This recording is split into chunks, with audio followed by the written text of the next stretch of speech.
Apocalypse Awakening, Part 3. For Parts 1 and 2, click the link in the description below. Chapter 25. The Roebuck's Might. Falling asleep is the worst part of the day. Getting out of bed is a close second. James attempted neither. He knew his head wouldn't let him get any rest this night.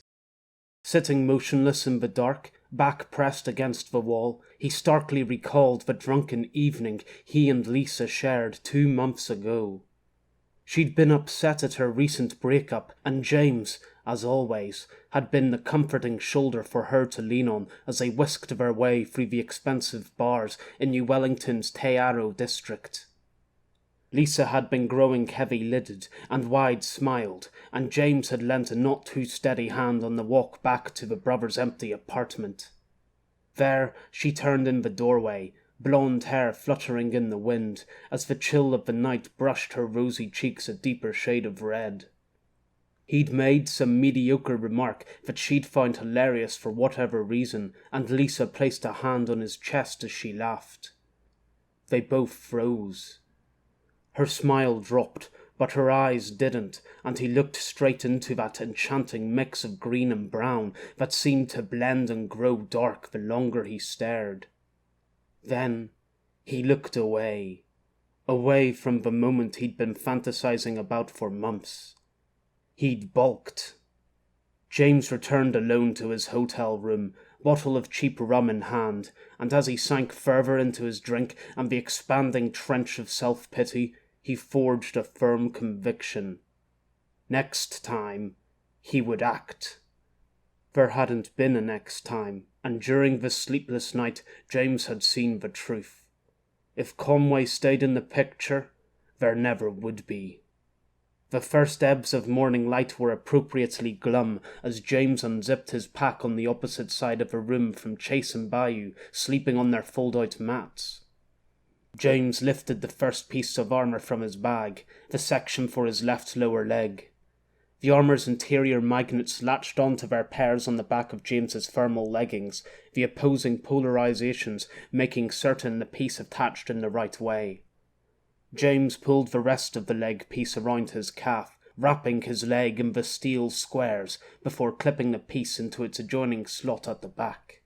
He followed the same process for his other leg and both arms before finishing with the chest and back sets, all clutching to him with magnets and clips.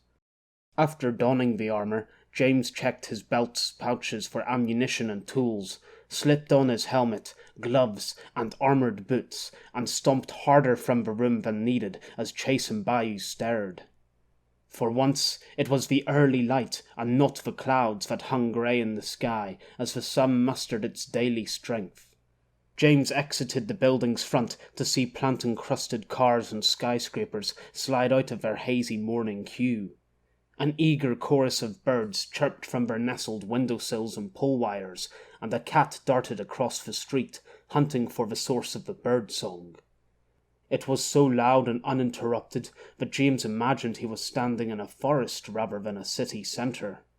Sonny sat ahead on the corroding transformer that occupied the corner of the four-way intersection, an ideal spot for the night guard post.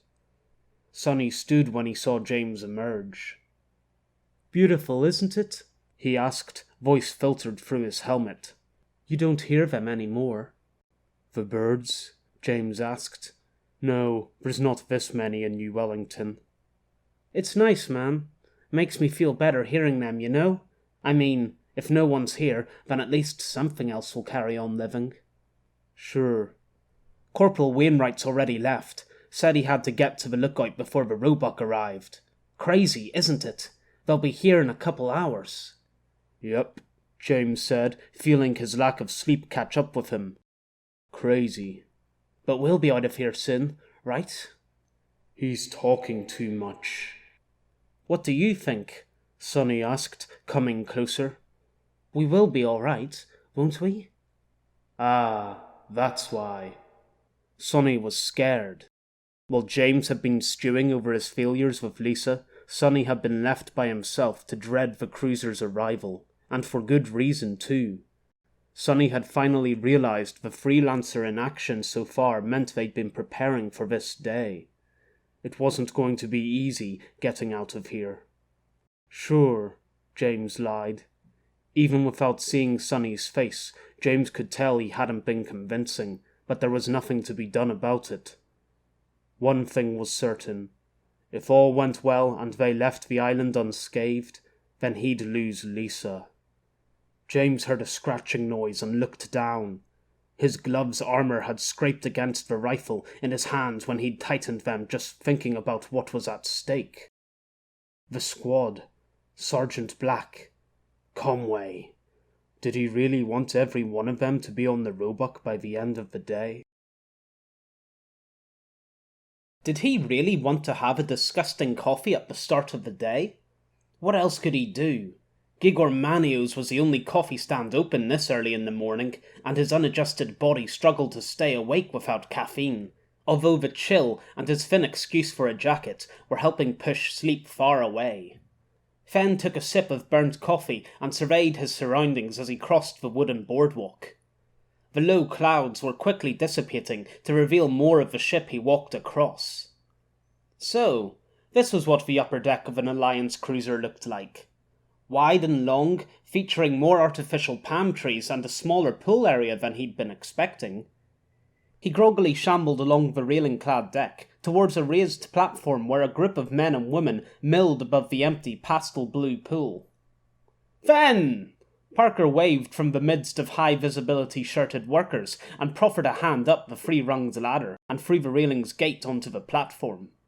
From up here, Fen could see the bow of the ship ahead and the pool area behind, the jagged fort's executive bar reserved for the freelancers' upper echelon and their clients.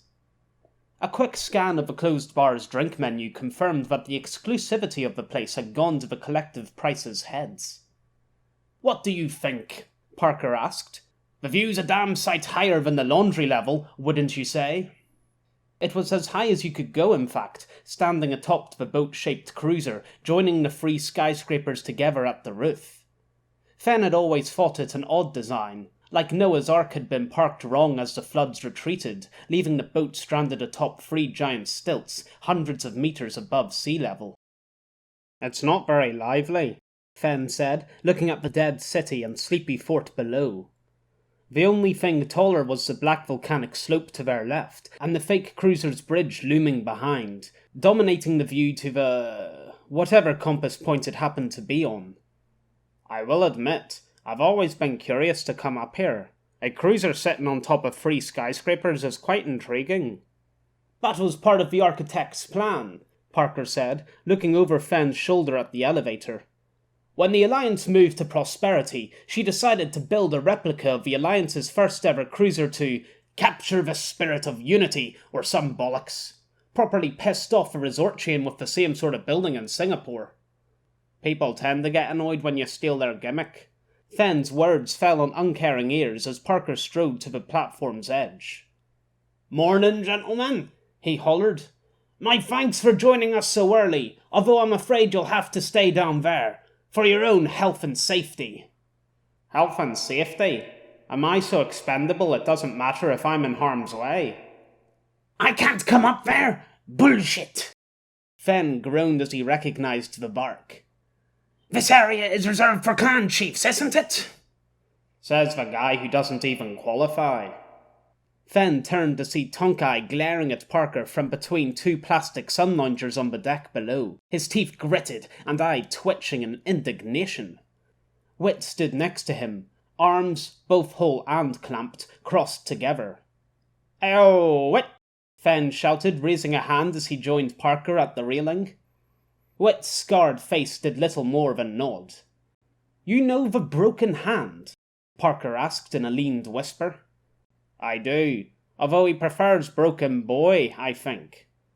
"Is it normal for so much shouting to occur before battle?"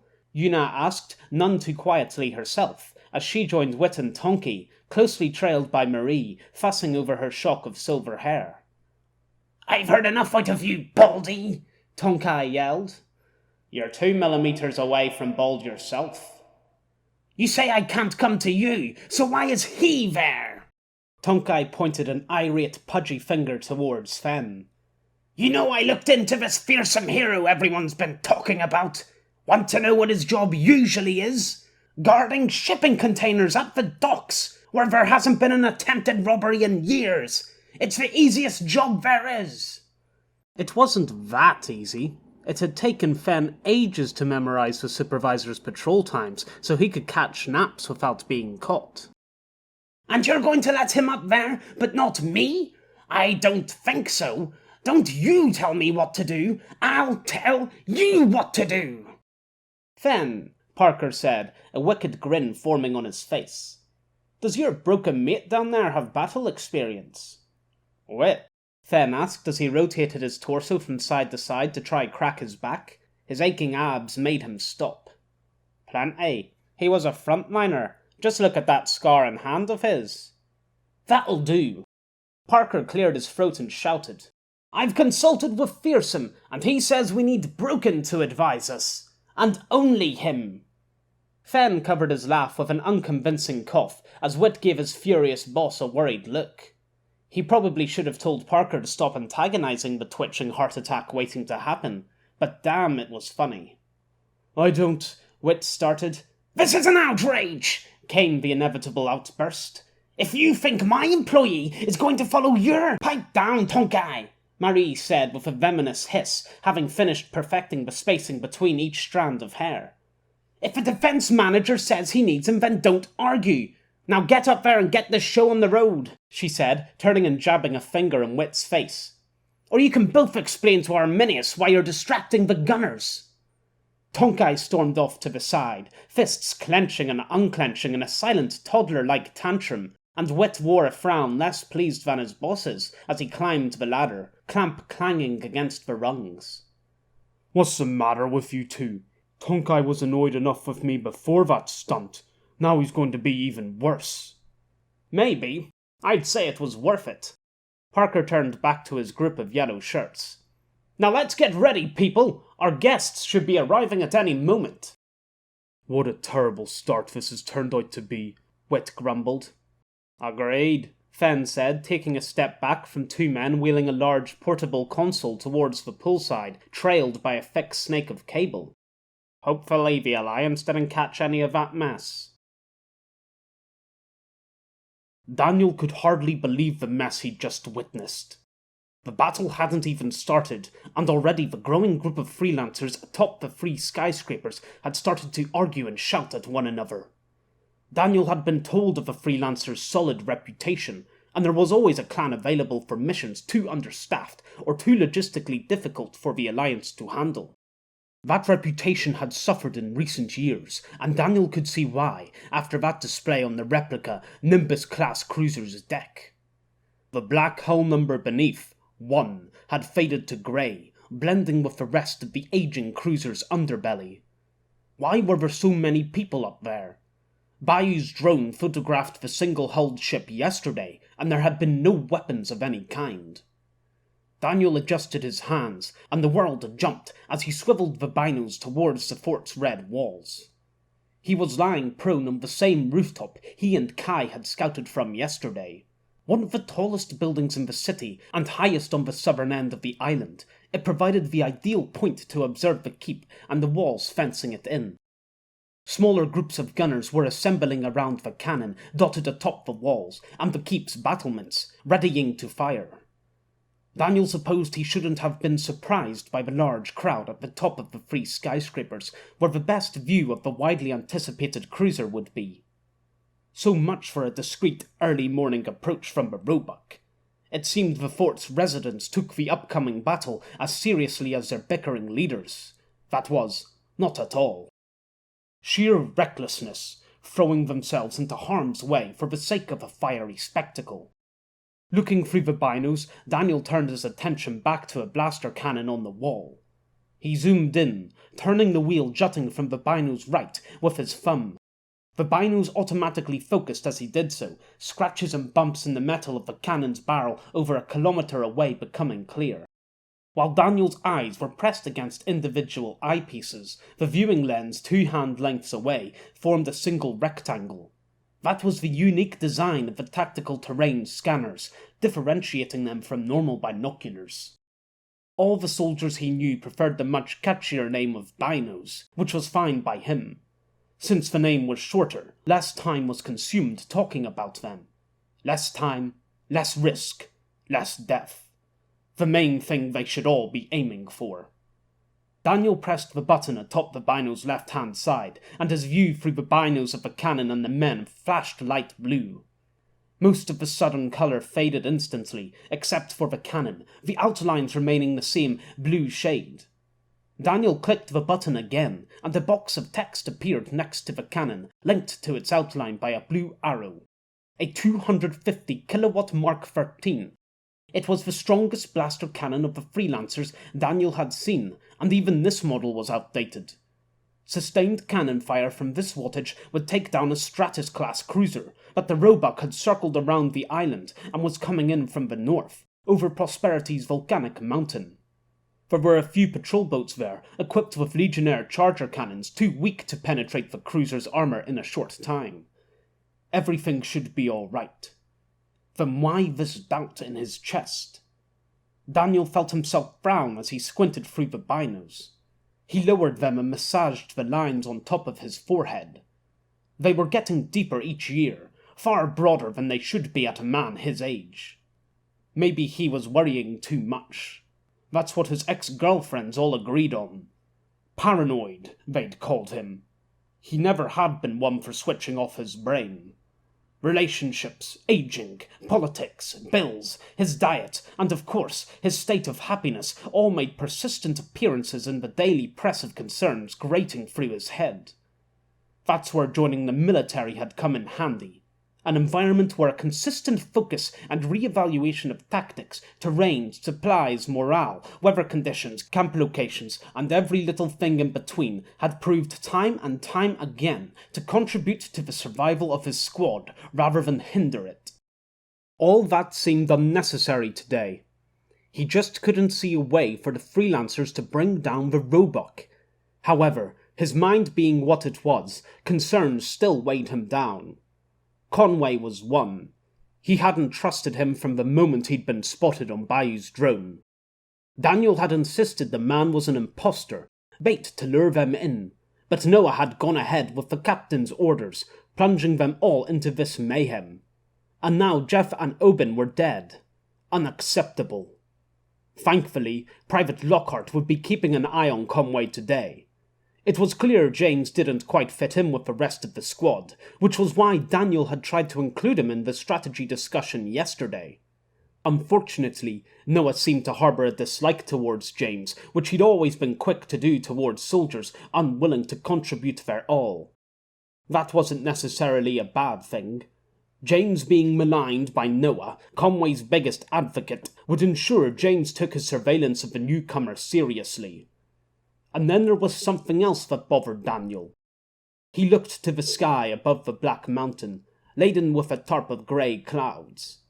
That should have been to the Alliance's advantage, but the sky had looked the same last time their gunship had flown into Prosperity. The precision of the flak cannon, piercing through the clouds to burst directly next to the gunship, had been incredible. How had the freelancers been able to track it so accurately? Whit watched Parker press his eyebrow, conjuring a small square of translucent green in front of his right eye. He rolled his shoulders as he did so, reminded Whit of his own burning torso. All of Whit's body burned. He'd been hitting the gym hard since the funeral. Less aerobics and more weights. More reps piled on top of that, until he'd felt the muscles near rip apart.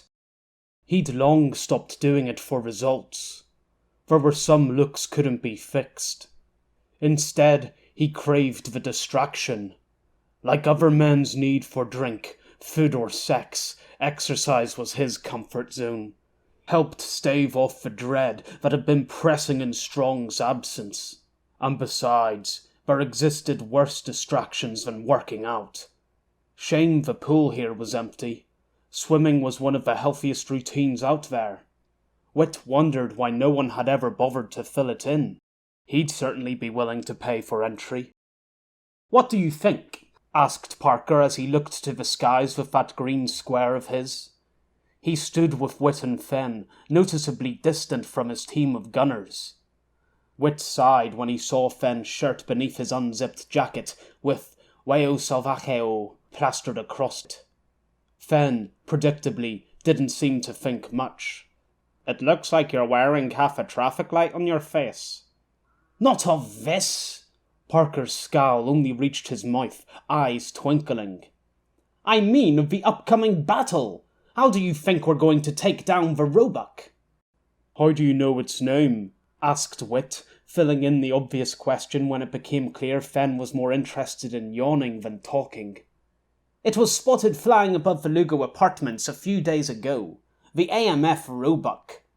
Alliance Military Fleet Roebuck, Wit thought, automatically completing the abbreviation. "It's a twin-gun Stratus-class cruiser," announced Parker, like a sports commentator hyping up the season's hottest player. "The smallest class in the Alliance fleet, but that doesn't take away from the fact that cruiser's still a cruiser, something you do not want to be on the wrong side of. Now, if we were dealing with a Cumulus, or even an Alto Stratus-class cruiser, that would be another matter. Weighing in at 4 guns..." "Wait a minute," interrupted Fen, holding up a hand as if to calm an eager puppy. "It's too early in the morning for a full-blown spiel about the entire Alliance fleet. Stick to the Roebuck, or I'm going to need more than a coffee to stay awake." "I'm insulted, Fen, but if you insist." Parker clasped his hands together and plastered a mischievous grin to his face. "So, how do you deal with our uninvited guest? One entirely made of Martesian steel." "That's not right." Parker's scowl towards Wit was a lot more genuine. "Oh, so our new friend thinks I'm wrong, does he?"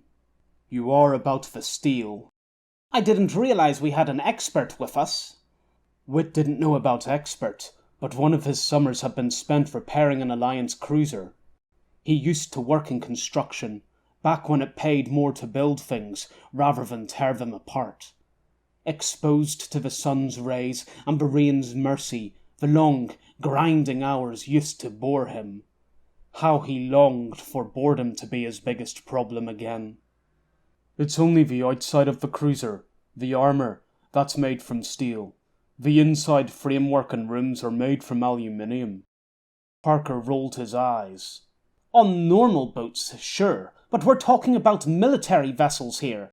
Why not use Martesian steel when it's lighter than aluminium?" "It's too valuable," said Wit, cutting back Parker's growing annoyance with a forced coolness. "I know the Insurgency build their cruisers entirely out of the Martesian stuff, but the Alliance don't have the same supply." "Oh, look at that, Parker," said Fen, nudging him in the ribs. "Seems the student has become the teacher." "He knows too much to be a student of mine," said Parker, all playfulness gone from his voice. Great. He'd managed to piss someone else off. Seemed he was good at that. Normally, that would bother Wit, but today he was too distracted. He heard more voices grow from the deck below, and as the noise built, so did the press of dread. Crowds gave her more room to hide. He slowly turned, hoping he was wrong, confirming he wasn't. That's the thing about hope. You tend to use it when being wrong's all the more likely. There, at the lower deck's back, beyond the mingling, chatting observers, a figure leant against a wall. A woman dressed in a white cloak and hood. Wit reached a hand down, gripping the grenade hanging from his belt for a slim source of comfort. He only faintly heard Fen and Parker next to him.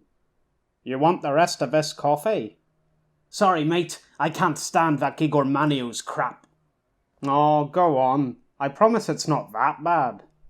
The hood's shadows covered her eyes, but the mouth was left, as always, poking out from beneath. Smiling. Wit's skin itched. The pulse under his ears quickened. He must have been imagining that smile.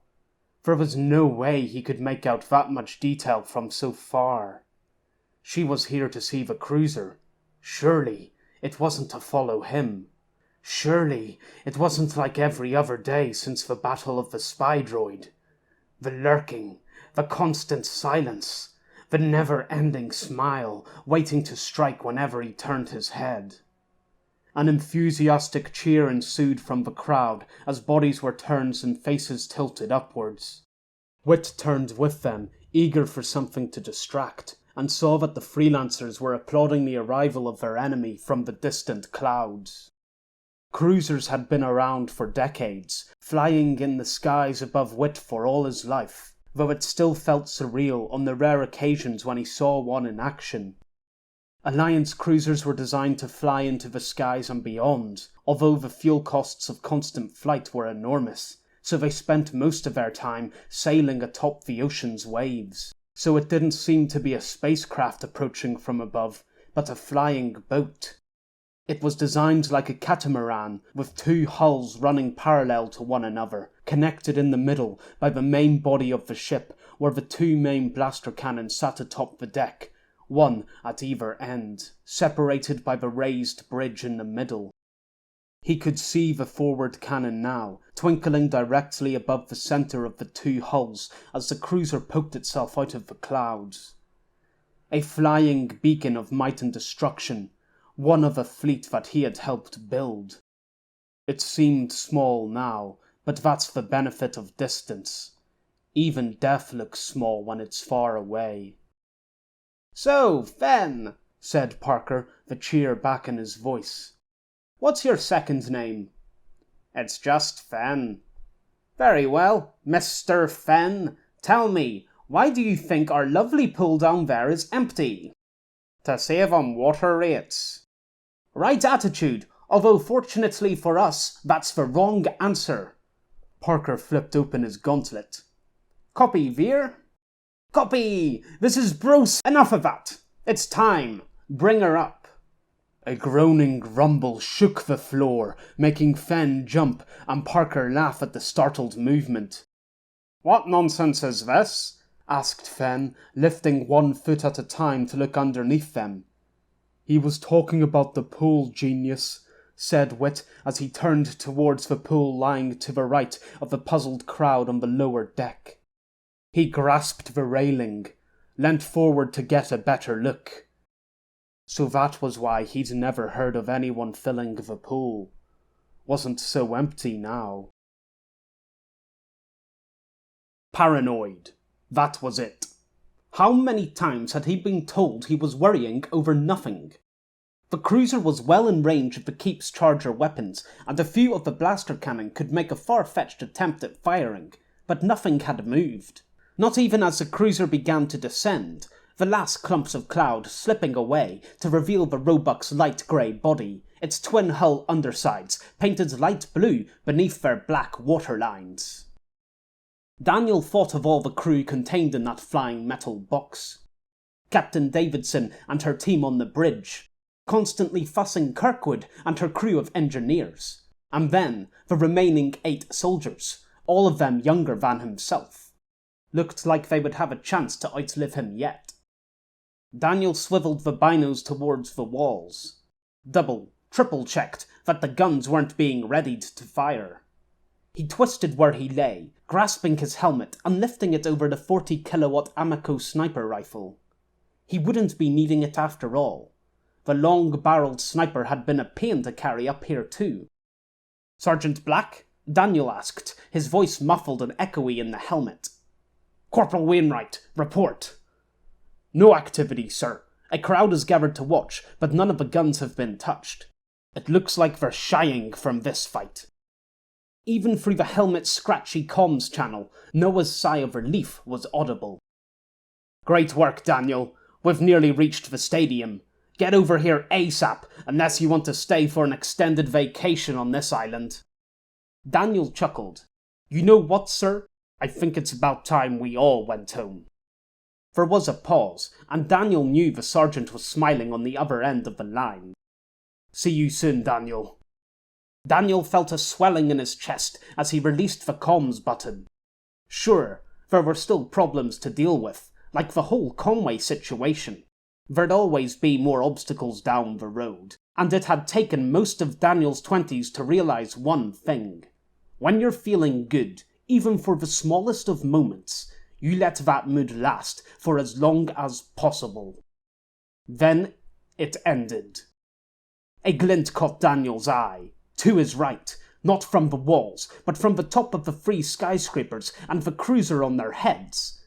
He quickly grabbed the binos, raising them to his helmet's visor. The image wasn't as good without the eyeglasses pressed directly to his eyes, but there was no time to take off his helmet. The glint he'd seen was silvery, sunlight flashing off polished metal. Then he saw it, behind the crowd, rising out of the replica cruiser's deck. The same replica James had pointed out before Noah shot him down. Daniel's hand shot back to his jaw. As he pressed the comms button on his helmet, another glint caught his attention. A white one, coming from the city. But the enemy was directly ahead, and the light was high, on top of a... Fuck. Daniel tried to push himself back into cover. Knew it was already too late. Paranoid? No. He should have worried more. Chapter 26. The Roebuck's Flight. The distant soldier's head exploded. His helmet tried to put up the good fight, but it caved in and cracked pretty quick. Pretty quick as in instantly. At least it kept most of the mess in. Blood oozed out of a few places, the seeping pool a good alternative to the blood-splattered, brain-strewn mess Torben had seen so many times before. That might have been the result had Torben used another weapon type, one that required several shots to break through the helmet's steel. Fortunately, although that depended on whose perspective was looking, Torben used a laser rifle for the job. He'd heard Parker, buffoonish and self-satisfied as ever, bragging about his charger guns and blaster cannon. Good weapons if you were in the artillery business, but Torben had been in the game far longer than Parker, and he knew the best tools for the job. Say what you want about the reformists, and Torben had as negative an opinion on them as one could get, but they definitely made the best weapons. The sniper hadn't made a sound when it fired, emitting a single, white line that travelled at the speed of light and shattered the enemy's retreating head in half a breath. It was a gun so terrifyingly effective that an amateur would wonder why the main factions hadn't adopted an entire arsenal of laser weaponry. That's a reform party for you, always developing the newest gear, and Torben had heard rumour of a new reformist project in the works, more advanced than all that came before. He'd have to keep an eye on that. But here's the thing about the bleeding edge of technology. It's just too damn expensive, and too bloody troublesome to use on a widespread basis, as shown by Torben's sniper, nearly out of charge after one shot. Mind you, it had been programmed that way. Torben spotted the Alliance scout half an hour before the cruiser made its appearance, in the exact same spot he'd been yesterday. Soldiers are creatures of habit after all. Torben had waited, ensuring his weapon was set right, lining up the man's chest with his single working eye. Left eye oriented by process of elimination, as his old partner used to joke. Always brought a smile to Torben's lips before he squashed it down as the bloody business went underway. Did he feel bad about this particular man's demise?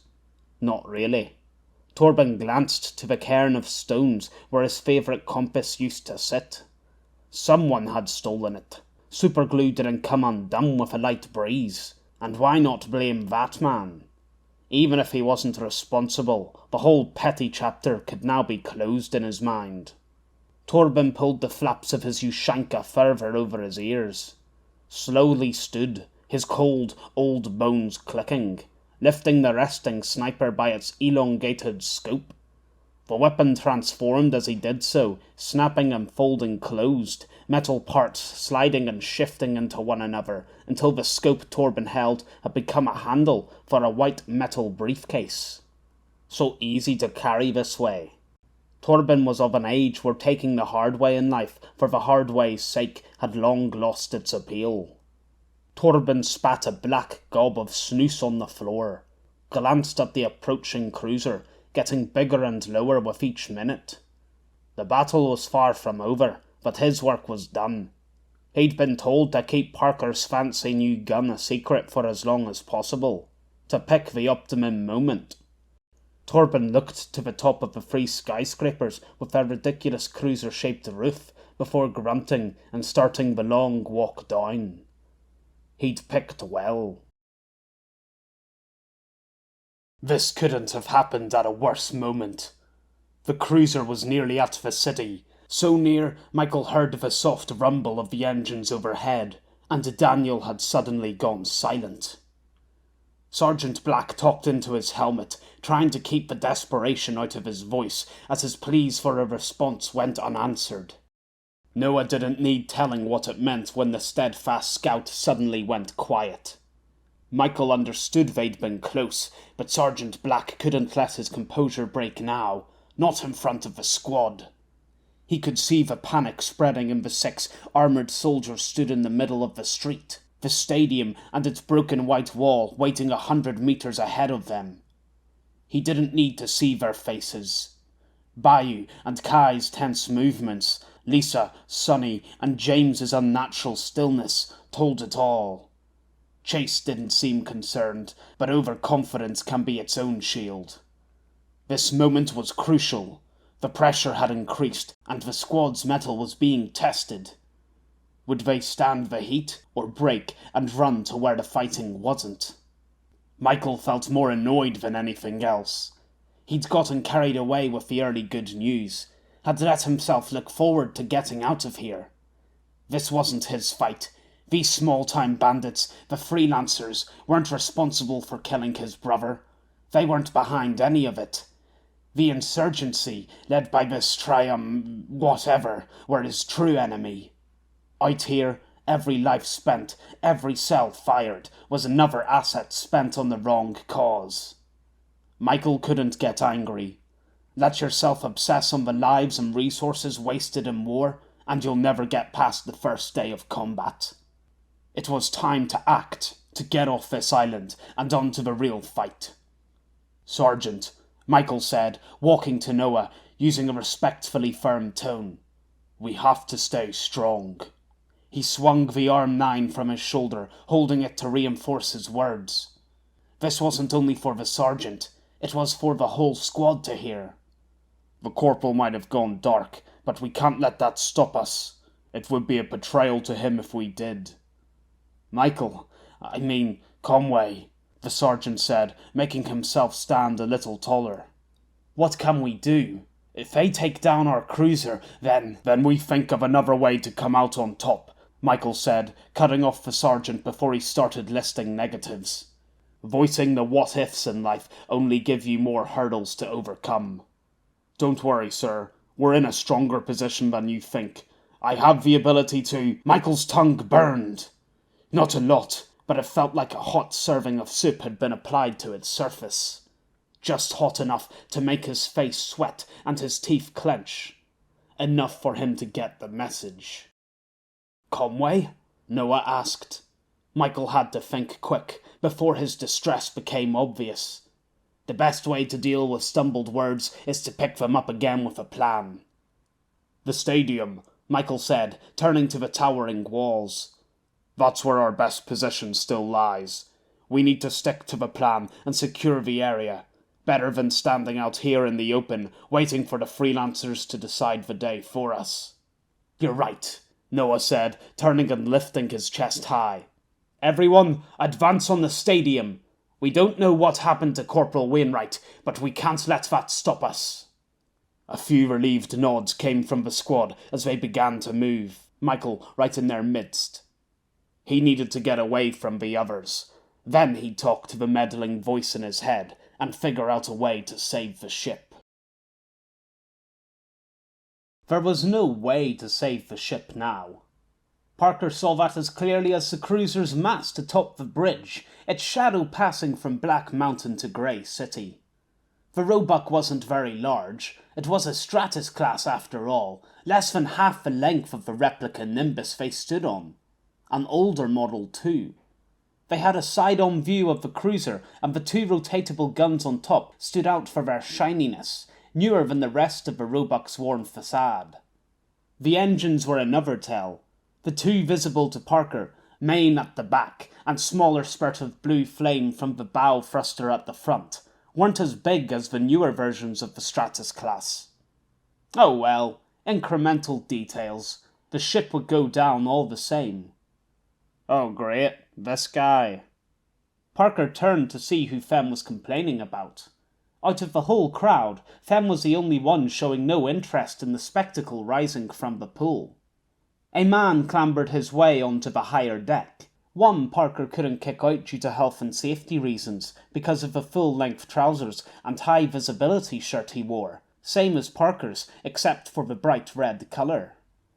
"You needn't have bothered coming," the newcomer said to Fen, stroking his exceedingly long beard.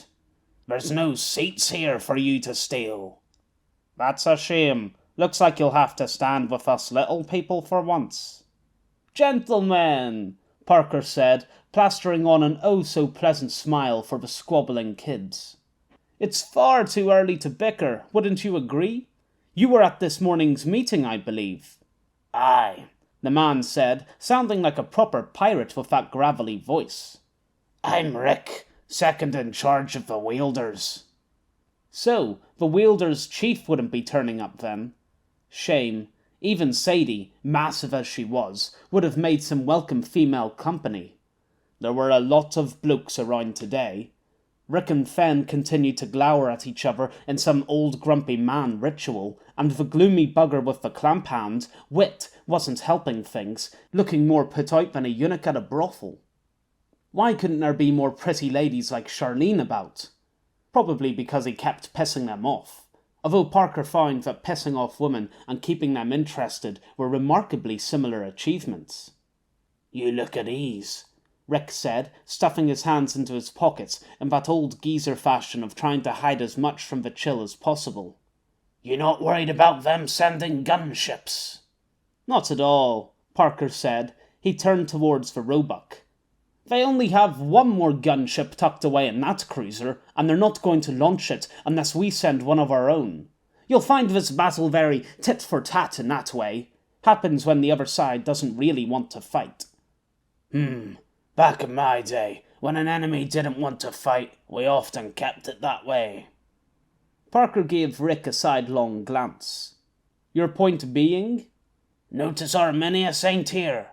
You got to ask yourself, is it really worth more bloodshed when the one hell-bent on fighting isn't even present?" "I didn't realize the Jagged Fort hosted such noble objectors to violence." Rick shrugged. "Just us few have seen a bit too much in our day." All a fair argument, but Parker had his bonus to think about.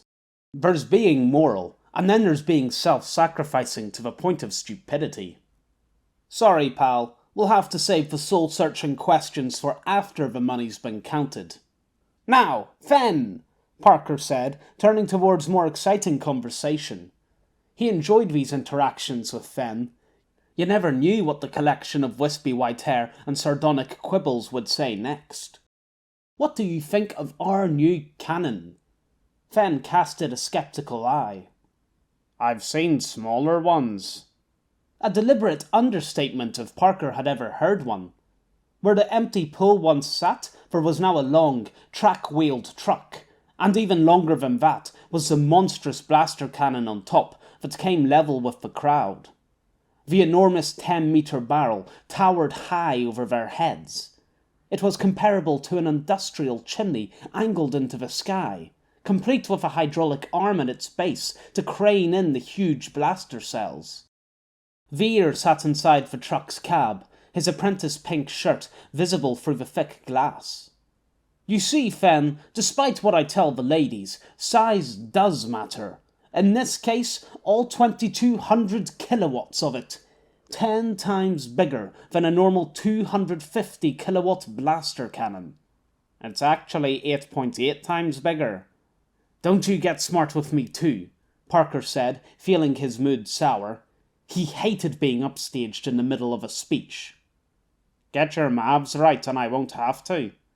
Oh, I don't need to worry about being right. Not when I have the cruiser crippler at my side. What a friendly-sounding sidekick. Veer, Parker said into his gauntlet, ignoring the sarcastic snipe. Are we ready to fire? Yes, bro. The cruiser's bridge is nearly in my line of fire. What? Christ, I said aim for the bow thruster. Are you trying to take out the entire crew? What? No, of course not. Veer gave a strangled laugh. That was a joke. The grinding sound of gears spinning and wheels turning confirmed Veer was readjusting the cannon's aim before he committed mass murder. That boy. Hopefully his enthusiasm for blowing apart ships and buildings would tamper down when he saw what lay in the results. It had worked for Parker, mostly, although he looked forward to this. The cruiser crippler was gigantic, even bigger than the Alliance's infamous Mark IIs. It was a wonder Arminius had been able to get his hands on it. Definitely not via legal means, given the black blaster cells that came with it. Hopefully none exploded in the gun itself when fired. One of the gunner crew handed out earplugs, and Parker gave Veer the go-ahead before sliding on his own earmuffs. The cruiser crippler's firing alarm shrieked, an ear-piercing sound that made the crowd plug their ears before the cannon burst their eardrums. Parker glanced back at the cruiser. It was so close he saw the number 315 painted on its hull, the air shimmering around the flaming blue engines. Seemed the handyman had disposed of the scouts spotted snooping around yesterday. Bugger, Torben was expensive, but Parker knew from his own invoices how valuable the right staff were. After all, the cruiser crippler was a discouraging sight, and the Alliance cruiser would have stayed far from the towers if not for the lazy-eyed man. What was Veer waiting for? Parker turned, saw Fenn trying to offer his crap cup of coffee to Rick. Oi! You're going to miss! The truck jumped, the cannon on top shooting back quicker than the blaster shot flung from its end. Those standing closest to the cannon stumbled and fell back as the vibrations hit. Even through the protectors, the skull-thumping pound whacked at his ears, but Parker was too distracted to care. He whipped his head around, watching the glaring blaster shot, a miniature black sun, zipped through the sky, a slight curve to its path. It slammed into the cruiser's starboard hull, just left of where the number had been sitting. It bore into the armour, instantly splitting it, followed by another, ear-shattering crash as the blaster shot exploded, spewing out of the hull's other side in a luminescent black cloud. Parker took a staggered step back from the dazzling bloom of black light and grinned. They would have felt that one.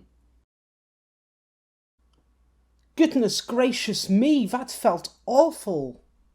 Alice opened her eyes and confirmed it wasn't only her hands holding onto the console with white knuckles that had stopped shaking. The whole bridge settled once more, windows no longer shuddering, linoleum floor finished trembling. That hadn't been some pesky piece of turbulence. A hit! They had been hit! Goodness above, this shouldn't be happening. Alice had been told this would be a scouting mission, coupled by a diplomatic exchange with the freelancers to make the journey worthwhile. In her first week aboard the Roebuck, Alice's biggest stress had been wondering how well she was getting along with the captain. Her biggest headache replying to unsuccessful message after unsuccessful message as she tried selling her crap car back in New Wellington. All inconsequential fluff compared to this. The threat of death. She couldn't handle it. Goodness, never mind her, the ship couldn't handle it. There wasn't even a lieutenant aboard, and with one gunship remaining, there wouldn't be enough space to... What happened? Captain Davidson's cool, neutral tone soothed the herd stampeding in Alice's head. She swiveled in her chair and saw Rebecca Davidson in the same pose as before, standing at the centre of the bridge, hands clasped behind her back. Black, grey-streaked ponytail poking out from beneath her captain's hat, all unmoved from the body-flinging tremor that had rocked the ship. Alice shouldn't have been surprised. Davidson was unshakable, even when the world was hauled around her. "A blaster cannon, ma'am," called a man's voice from the far end of the row of consoles running the length of the bridge. "I thought we were out of range," Davidson asked. "The freelancers fired it from the cruiser on top of the skyscrapers. I swear, it wasn't there yesterday. The drone would have seen it." "From the cruiser, you say?" Davidson looked through the bridge's tinted windows at the city skyline, which was tilting from flat to a much more uncomfortable angle. "So, you're saying they were hiding in plain sight?" She chuckled at her own comment. Alice caught the eye of the man at the next console, glad to see he looked as alarmed as she at the captain's reaction. "Kirkwood." "Yes, ma'am," Alice said, straightening in her chair. "We're tilting." Alice's bum, sliding off the seat, hastened to agree. "Why is that?" One sec," Alice mumbled, looking to her screen. She didn't need to be head engineer to see there was far too much red on it. The sensors were going haywire, each flash and beep like a bunch of kids, all trying to cry loudest for the last snack. The silly things only worked in normal flight, and that was when they felt like it. The ship had taken a hit, and now the sensors were worse than useless, and here she'd been, thinking it was the simulations that were broken.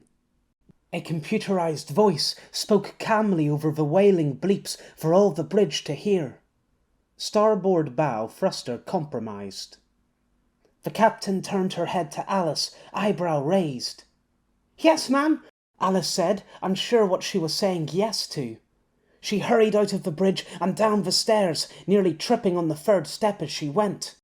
Goodness, her feet hurt. Why hadn't she found the nerve to ask for a refit when the new shoes she received hadn't fit? Better question yet, why had she said yes to this promotion in the first place? Well, because becoming head engineer meant moving to a smaller cruiser, and smaller cruisers saw less action. Or had the officers lied to her? Again. "Ah, sorry!" Alice shrieked as she nearly bowled over a wide-eyed soldier at the bottom of the stairs. Apologising? Now? She should be getting to the bow thruster. She scrambled down the right-hand ladder, leading into the bowels of the ship's starboard hull, nearly slipping on the third rung this time. Her chest began to constrict as her breathing became ragged, her pumping arms tired. At least she was grateful for the smaller size of the Stratus-class cruisers. The Nimbus cruiser she'd served on before dwarfed this one. It had been an absolute pain crossing one end to the other, but on this ship she could already feel the heat as she reached the door to the forward engine room.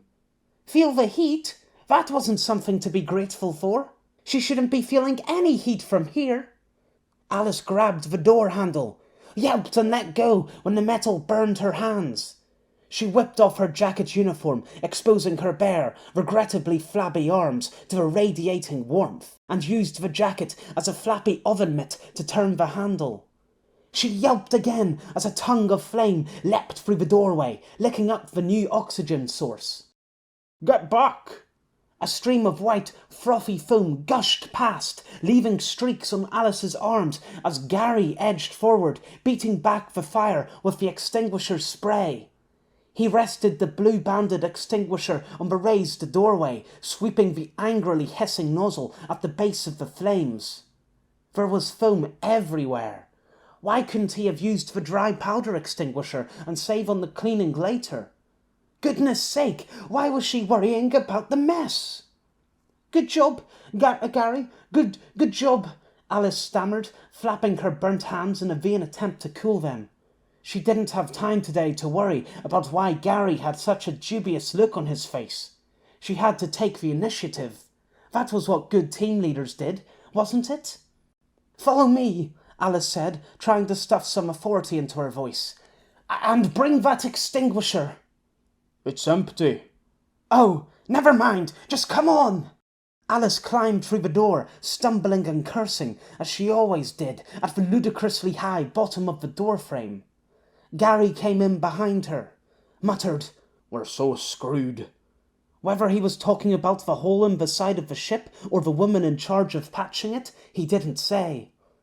The ship's armour had been dealt a god-awful punch, not only from the initial impact of the blaster cannon, but also from the blowback of the explosion and sucking air, rending an even bigger hole in the other side of the hull. High-altitude winds whipped in and out of the new makeshift windows, thrashing Alice's shoulder-length hair into a slapping frenzy against her cheeks. The wind switched from howling menace to whisking scream as a new buffet tried to break the other, ripping through the exposed patches of armour and tugging at Alice on the way back out. Acrid smoke from the burnt-out engine whisked itself into the chaos, stinging her eyes. Alice grabbed one of the few intact railings as her legs were pulled this way and that, trying not to concentrate on how little of the grid mesh walkway remained between her and that roaring gap of sky. A sky flush with skyscrapers and awfully solid ground beneath, lurching closer and closer to meet them. The one bad thing about the ship's three still operating engines was the long, doom-filled delay they made as the Roebuck took its leisurely time floating towards its inevitable crash. That was, unless she could do something to stop it. Alice looked away from the yawning mouth and towards the bow thruster. It was dead, not damaged, but not producing flame or power either. She turned at the railing, flinging one hand after the other, desperately grasping the slippery smooth metal until her entire body, including her deplorably large belly, faced the shaking mass of engines below. It wasn't an inspiring sight, even with the fires put out. The main force of the blast had entered at an angle, shearing the top of the right-hand engine powering the thruster. Cylinders were melted and gaskets flung apart in random bits. The main block had been hacked in half, and the timing belt vanished in the process to goodness knows where. A few bubbles of dirty black oil continued to blow out of a hole that should never have been there, but otherwise the engine was utterly spent, winding its way down to a lifeless hunk of metal. She didn't like thinking it, but what else could be said? It was fucked. However, there was still hope in the second engine. The blast had missed it, and it still worked away, turbocharger whirring and pistons pumping. The side plate had been removed, so the internal components could be viewed for this exact scenario, and Alice spotted the problem after a few seconds. If her years as a somewhat half-hearted mechanic's apprentice had taught her anything, it was to simply look for what wasn't moving. The crankshaft leading on to the bow thruster. It had disconnected from the pistons when the connecting rods rattled loose during the explosion. Someone hadn't screwed them on right, but that was okay. She could fix this. Alice hit the engine's stop button, bringing the pointless commotion, or at least some of it, to an end. She slid from the walkway, slid being a gracious term for the actual ungainly tumble. She got onto her knees and went to push back her sleeves, touching only her smart gauntlets before remembering she'd taken off her jacket. Her mind flashed back to the damage repair instructional units, the glorified giant metal boxes she'd trained within in New Wellington's Upper Hutt district. She'd gone through an exact run-through of this situation before. "Okay, Gary," Alice shouted over the wailing winds at the gormless face peeking down from the railing. "I need a..." She stared at the tangle of skewed arms and shafts. "A new rod cap, 14mm nuts and bolts, and a socket set." Where are they?" Alice stared back up, aghast at the last question you want to hear from your assistant. "Which part?" "All of them." A rare anger boiled in Alice. "Do you not remember your training?" "I thought this was meant to be my training." Now? He was getting defensive now? Snide, self-absorbed, condescending Gary. For all his boyish arrogance, he'd turned out to be as useful as a straw ratchet. Why couldn't he have gone down to the island and left Bayou in his stead? "There should be some bolts in the boarding party room. I'll get the cap and socket set in the..." Alice trailed off as she realised where they were. The rear engine room at the far end of the ship. She didn't trust Gary to find them, and who was Alice kidding? She was no athlete. She glanced behind, wind bashing her watering eyes as she looked at the approaching city, tips of the skyscrapers perilously close. The cold air made her realize how sweaty her shirt had become, and just after she'd freshly washed it, she opened her gauntlet. No luck? Despite the captain's calm voice, Alice still winced. No, ma'am. We need to aim for the open space in the stadium. And why's that, Kirkwood? Because this ship is going down. Hard. Very well. All non-essential crew are to board the gunship and evacuate, just in case. Alice looked up at Gary, who'd been listening in. He cast Alice one quick glance, then took off through the door. Goodness gracious! Never had Alice felt worse for being considered essential. Chapter 27 The Roebuck's Plight. The Roebuck turned, pointing its smoking bow eastwards and giving Parker a view of its two rear engines, each with a twin pair of exhausts spewing bright blue streams of fire. The cruiser's back ramp opened, letting an Alliance Mana, the same he'd chased away 3 days ago, teeter out. The gunship swayed with the ship as its pilot avoided the cruiser's walls, which continued to tilt alarmingly to the starboard side. Stability tended to be an issue with a wrecked bow thruster. Parker hummed, tapping a finger on top of his crossed bicep, listening to the Mana's engines roar to life as they left the cruiser's shadow. It reminded him of overpowered car engines. It had been too long since he'd gone for a proper scenic drive. No chance of having one here, where every road on the island was clogged with more debris than a demolition yard. Perhaps he could get a pass and travel to New Wellington. There were some nice roads in the hills once you got away from the city's monolithic motorways. It would be tricky getting permission from the Alliance after this, but that was just a pesky detail. He pictured it now, cruising along in a nice convertible, cool breeze and warm sunlight brushing the top of his head. A young woman in the passenger seat to lap up the good times with him, after she was finished playing in his lap, that was.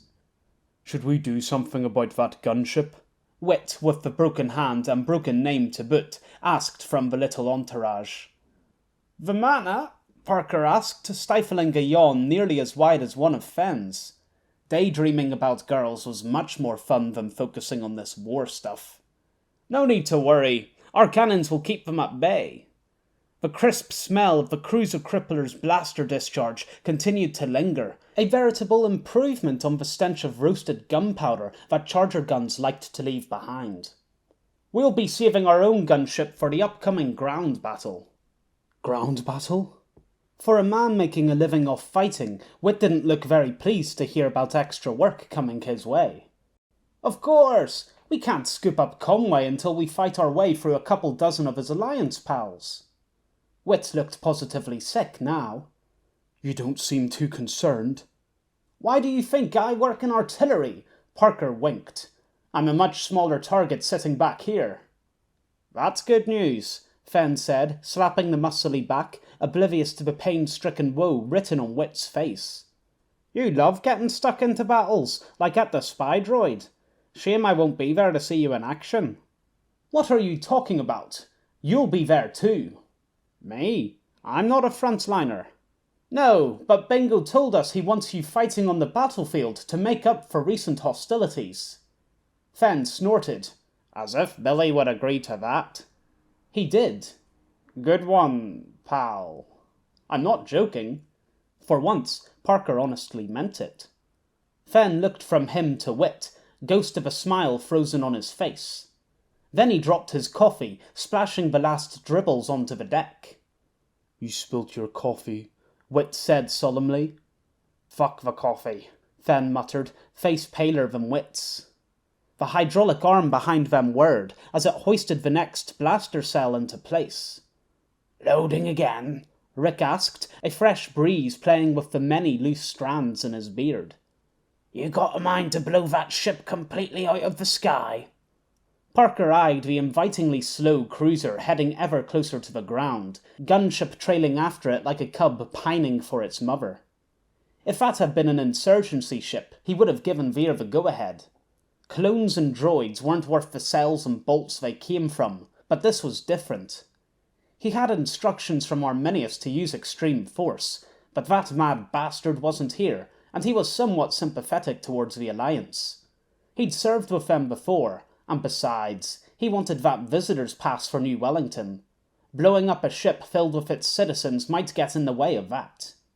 There would be more death coming to both sides if he let that cruiser land, but he'd learnt that trying to preempt a future catastrophe with a present one was a subpar solution. "Calm yourself, bud," Parker said, waving away more of Rick's imminent preaching. "This is only a precaution. I'm not going to shoot the buggers down and take away another chance for Fearsome to earn his glory." "I should have stayed in bed," Fen mumbled. Parker gazed back at the sinking cruiser dipping into the city's cap of craggy high-rises. He began fantasizing on where he'd spend his money on payday. After all, why fixate on the monotony of today when you can dream of the fun tomorrow? Michael ran through the gap blown into the arena's wall and onto the overgrown pitch. He stopped and struck out a hand, halting the squad coming behind him. They had to make way for the warship hitting the ground. The damaged hull hit the pitch first, with no power from the bow thruster to hold it up. It came in at a slight angle, creating a horrendous crunch as it tore into the stadium floor, the rest of the cruiser sliding in behind as tons upon tons of steel ripped up the ground. Michael was forced into a kneeling stance as the bulk of the cruiser sent a trembling bang through the earth, shaking the floor. The streaks of fire from the back engines tilted downwards, burning great black lines into the damp foliage as the cruiser tried to slow its descent. Then the second hull rammed the ground, levelling out the crash with another tremendous boom. It dug into the pitch, spewing wild thickets and shrubs, before striking the harder-packed dirt beneath. The cannons on top swayed, and the mast juddered as the screams of the ship's metal underside filled the arena until, finally, the cruiser churned to a stop. Michael knew it could have been worse. A lot worse. The approach had been slow and shallow, and the cruiser was left mostly intact. Now he had other problems to worry about.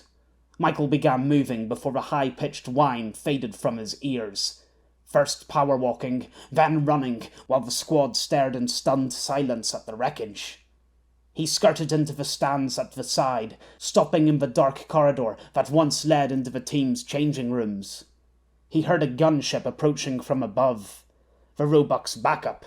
This would have to be quick. "Flicker," Michael hissed without need. He was sure the voice was listening. "Why did you stop me?" "Why did I stop you from revealing our secret?" Flicker spat back, his voice livid. "Do you have any idea what's at stake? It's fine if they don't believe your revelation about me. I don't care if you become a major source of mockery and derision, cast as a madman, addled by years spent in stasis. But what if things go the other way? What if they did believe you? I can't have that." "Why not?" "Think, boy. The power to heal oneself at their own whim, to alter and improve the senses upon an individual's disposition. It would bring to light the real capability of creating super soldiers." "Exactly," Michael said, keeping his voice low as he listened for footsteps. "We can use these powers to help, to do things no one else could." "We would become the subjects of experimentation, imprisoned and questioned at best, more plausibly dissected and killed in the slowest fashion possible under the noble guise of scientific progress. That would be immensely uncomfortable, and I did not save your life to live the rest of mine in agony." "This is about more than you and me," Michael said, feeling a righteous anger boil forth. The same that fueled him when facing the Alliance's critics, too narrow-minded to see the bigger picture. "With our help, the Alliance can beat the insurgency and win this war." And he could finally avenge his brother. "I don't care what you think. I'm going to tell them everything." Flicker fell silent, the quiet of the corridor deafening after his talking. Must have realized the error of his ways. Michael turned to. His head exploded with pain. It spread down his body, and suddenly everything was on fire. Muscles cramped vice tight, skin furiously stinging, organs and bones squeezed as all was transformed into one writhing mass of hurt. A spike, like a sharp, serrated bayonet, stabbed through the pain into the back of his knees. Michael collapsed onto all fours, crying out. Vaguely, he was aware of how this was worse than when he'd entered the spy droid. That time, he'd been tortured to the point of passing out. Now, the sensation was more bearable, all the harder to endure as the evil tides of pain surged through him, again and again. Your cause and your ideals are of no interest to me. Pursue them if you must, and I will not obstruct. The words were loud and resounding, impossibly powerful things that strained to break Michael's eardrums, despite being calmly spoken in the most dispassionate of tones. But if you choose a different path, if you choose to expose me, then I will burn your tongue to a swollen lump and leave it so. I will curl your fingers in on themselves until they pierce the back of your hands, and I will erode your joints until they can do nothing more than twitch and contract. You've heard the expression, you don't appreciate what you have until it's gone? Test me, and I'll make you an advent disciple of it. The pain let off, just enough for Michael to blink the tears out of his eyes. He could comprehend where he was again, forced onto hands and knees over the cold floor like a cowed beast. I don't care if this squad, if the Alliance, if all humanity were to perish. I would let it all end, so long as I can continue to exist undisturbed. Am I understood?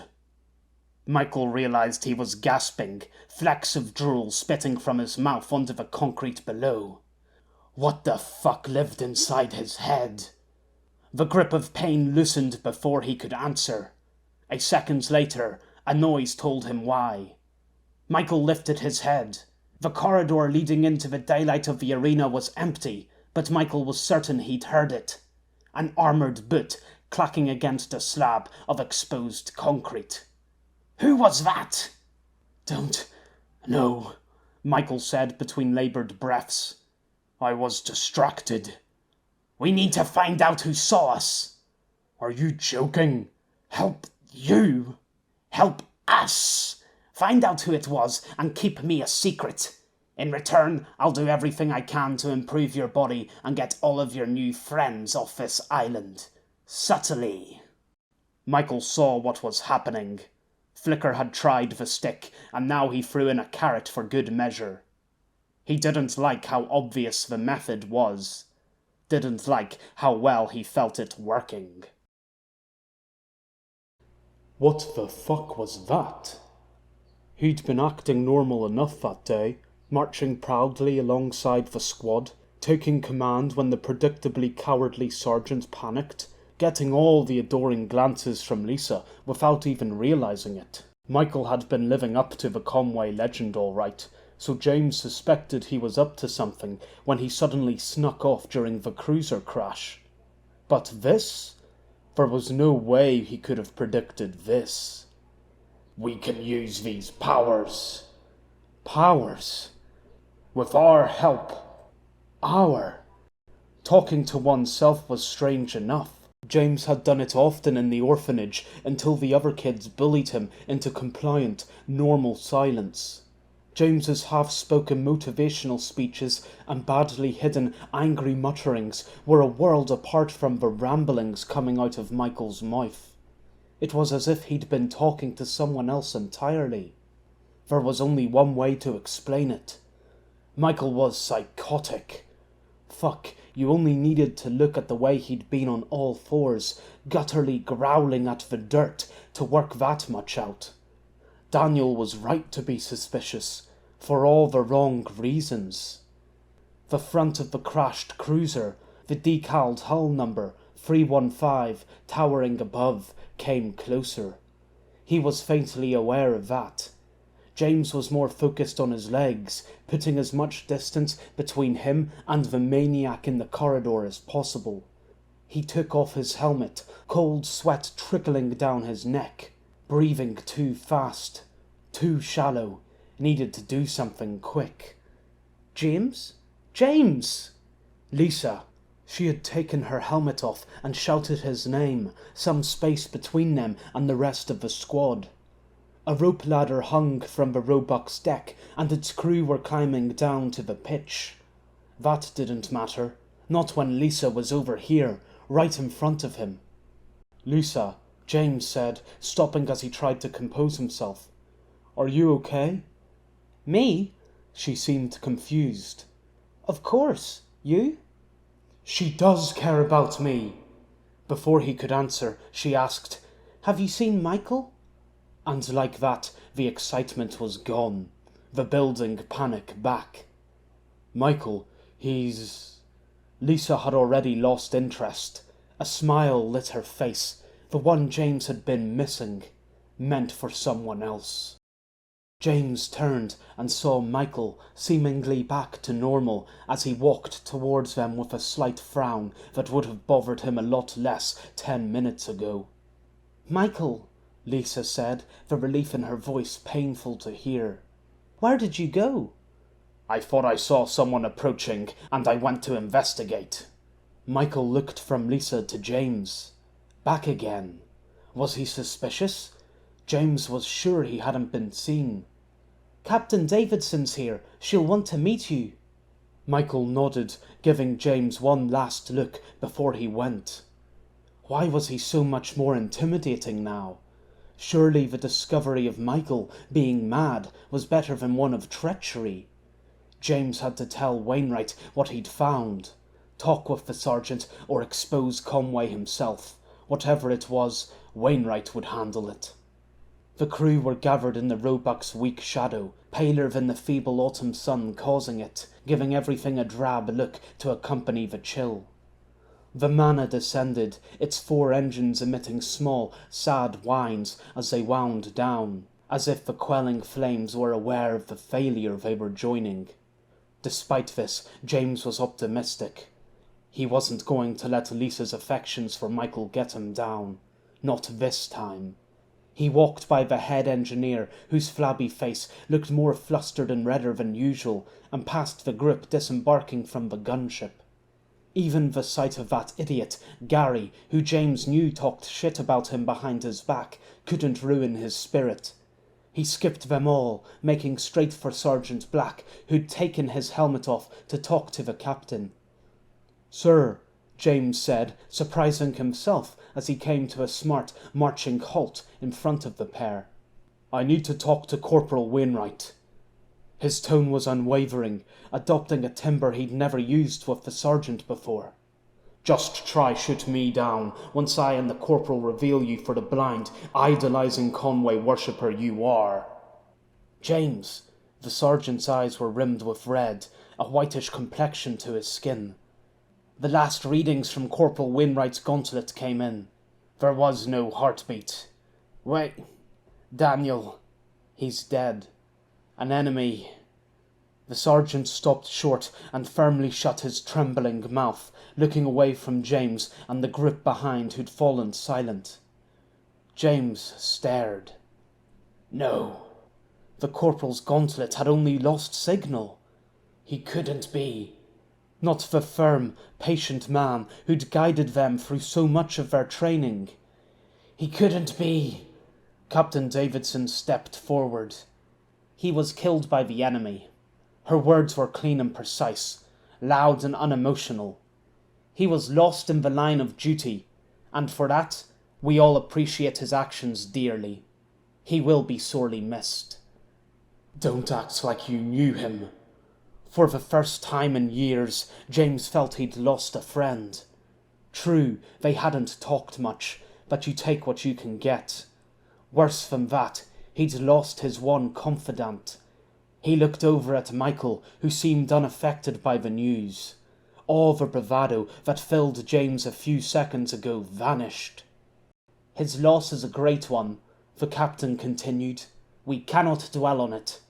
We will mourn him and every other member of this expedition properly once we reach home. But first, We have to get there. And how are we going to do that?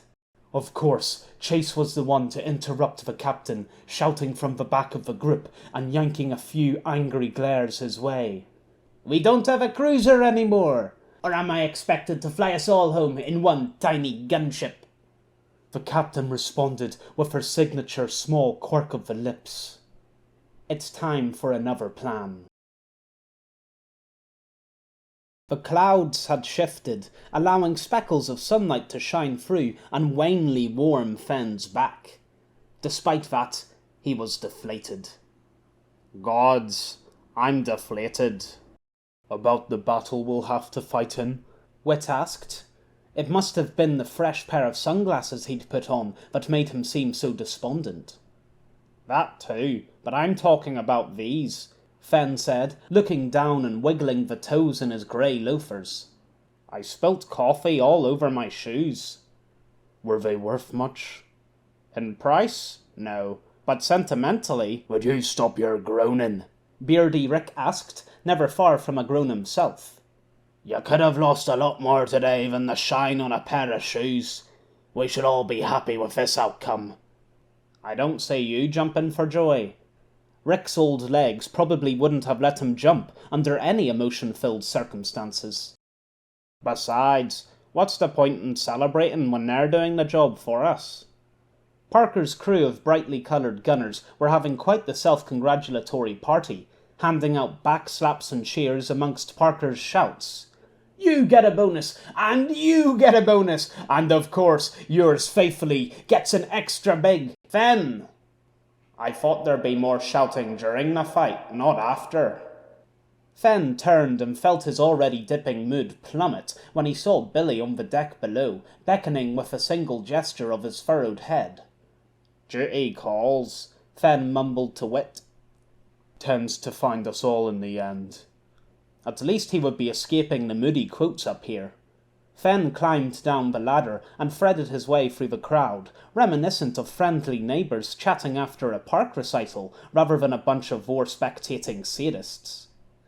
Billy gazed at the blaster cannon's barrel, stretched far over their heads. We couldn't believe the price of that thing when Arminius brought it last year. Seems the cost has finally been justified. I guess, if blowing up cruisers counts as justifying things. Gods, what was that? The philosophers upstairs must have rubbed off on me. Fair point. Billy turned his head to the deck of jubilant gunners. How'd you get up there? Parker invited me. Oh, aye? So you're friends with at least one hollow cloak? Don't know about friends, but we're close enough for him to tell me I'll be fighting today. Billy finally swiveled his eyes around to Fenn. At least he had the good graces to look awkward about sending him to his likely death. This was the best we could do for you, even if it doesn't seem like it. The best? Is the fort fresh out of rope to tie nooses with? You provoked and insulted the Hollowcloak's second in command. Because of a girl you and Oscar brought in from no man's land, Fenn said, batting the hostility straight back. Where is she anyway? Alone in her room. She can decide when to come out. Isolation gets to everyone eventually. Billy glanced at the group of freelancer higher-ups that had started to huddle, Marie at their helm. Listen, Fenn, we'll have a proper talk later. Come to my office at 10. Fenn shook his head as Billy left, fed up. More meetings? You'd think they'd give me half a day off before my fight to the death. The freelancers had done the unthinkable and taken out an Alliance cruiser. The news would travel the world within hours, but he doubted it would bring anything good. Just one massive headache for the future to worry about medicating. Yo, Fenn! Coffee jogged from the direction of the elevators, wearing a neon green headband that separated the border of bushy hair and forehead. Where have you been hiding? Although Fenn could guess from the patches of sweat under Coffee's armpits. I went for a morning run, and then I heard some explosions, so I came here. Don't you need a pass to get up here? Yeah, I've always had one. Oh. Did I miss much? Nah, let's go get a drink. At 7 a.m? Oh, right. Fenn stroked his beard in contemplation. So, I've got 3 hours before my talk with Billy? In that case, I'm going to bed. Why not? After all, falling asleep is the best part of the day. Chapter 28. Great Idea. Soldiers scrambled for their loose pieces of armour and ammunition, jostling desperate engineers who ran between the broken bow thruster and main engine room as they tried to patch the cruiser back to working shape, while the bridge personnel shouted amongst it all, cataloguing everything that went wrong and loudly playing the predictive doom game with one another. The Roebuck wouldn't have remained upright with a monohull design, but the twin hulls had levelled the cruiser after its crash, allowing people to walk aboard it normally. Mind you, there wasn't a lot of normal walking right then, more mad rushing than anything else. Michael advanced through the panicked activity, unhindered. He'd no armour to gather, no gun parts to polish on his recently cleaned Arm 9, and no lost confidence that needed finding. He had a different priority in mind. He found her in a cramped hallway, checking her helmet for cracks. "Michael," Lisa quickly breathed, anxious look beneath her hairnet, the only space between them, the helmet pressed against her armoured stomach. "Are you, She was nervous. Because of his confrontation with Flicker? Michael had slowly come around to see Flicker's point, despite the brutal way they'd got there. Flicker's existence would be alarming to Alliance Command, and it would inevitably create delays in pursuing Finn's killer burrowed amongst the insurgency. And all that aside, he had another reason to squash the issue. Michael was embarrassed. No respect would have come from seeing him argue with an invisible voice whilst he writhed on the arena floor, but someone had been there to make those judgments. When he'd rounded the corner, the two closest to him were James and Lisa, separated far from the others. He decided to approach Lisa first. They'd been talking a lot these past few days, and truth be told, he was far more concerned about her opinion than James's. "Can we talk?" he asked. Spotted the mess door open wide to their right. Privately. Bad thing she looked startled. Good thing she nodded. They stepped into the mess, hosting a column of bolted tables and benches, and sat, to Michael's surprise, side by side. "I'm not sure how to begin," Michael admitted, all too aware how cautious his words sounded. "Me neither." Their gazes met, and Lisa averted her eyes. That all but confirmed it. Michael didn't know what to do. How could he explain this while keeping Flicker a secret? "It's crazy," she continued, almost in a whisper. "I haven't felt this way since school." "School?" "After we flew in on the Manna, I couldn't believe it when I first saw you. You'd hardly changed from all those years ago. Apart from your hair. It's so long now." "Clearly things have changed," Michael said, stupidly glad that she'd paid attention to his hair. "Hell, I don't even know what a Manna is." He ignored her lips curling into a small smile. Had to address things quickly, before losing his nerve. "Did I scare you?" "Scare me?" She stared at him with a confused set of eyes that turned sad with a blink. "Not yet." "Not yet?" "Should I be scared?" Michael wasn't sure. It was a question he'd been asking himself about Flicker since that episode in the stadium. Figured he'd give Lisa the same answer he'd come up with. "Probably. I know I am." "You are? Even though you've done this so often?" She thought he did this sort of thing often. Michael couldn't let the weird comment derail the most important part of this talk. "I need you to do something for me." He gripped her steel-covered arm, and Lisa's eyes went wide at the touch. "Can you keep that fear between us? Tell no one about what's happening here." "I knew you'd say that." Lisa's words made Michael pause. What was she on about? "Stop, you dunce! She's not talking about us!" It all clicked. The corporal's bed always had looked lonely, built into the far wall from everyone else's, but today it seemed doubly outcast, testimony to Wainwright's meticulous housekeeping. The precisely tucked-in bed sheets, immaculately smoothed covers and plumped pillow made the bed seem like it had never been slept in. It wouldn't be again, not for this mission.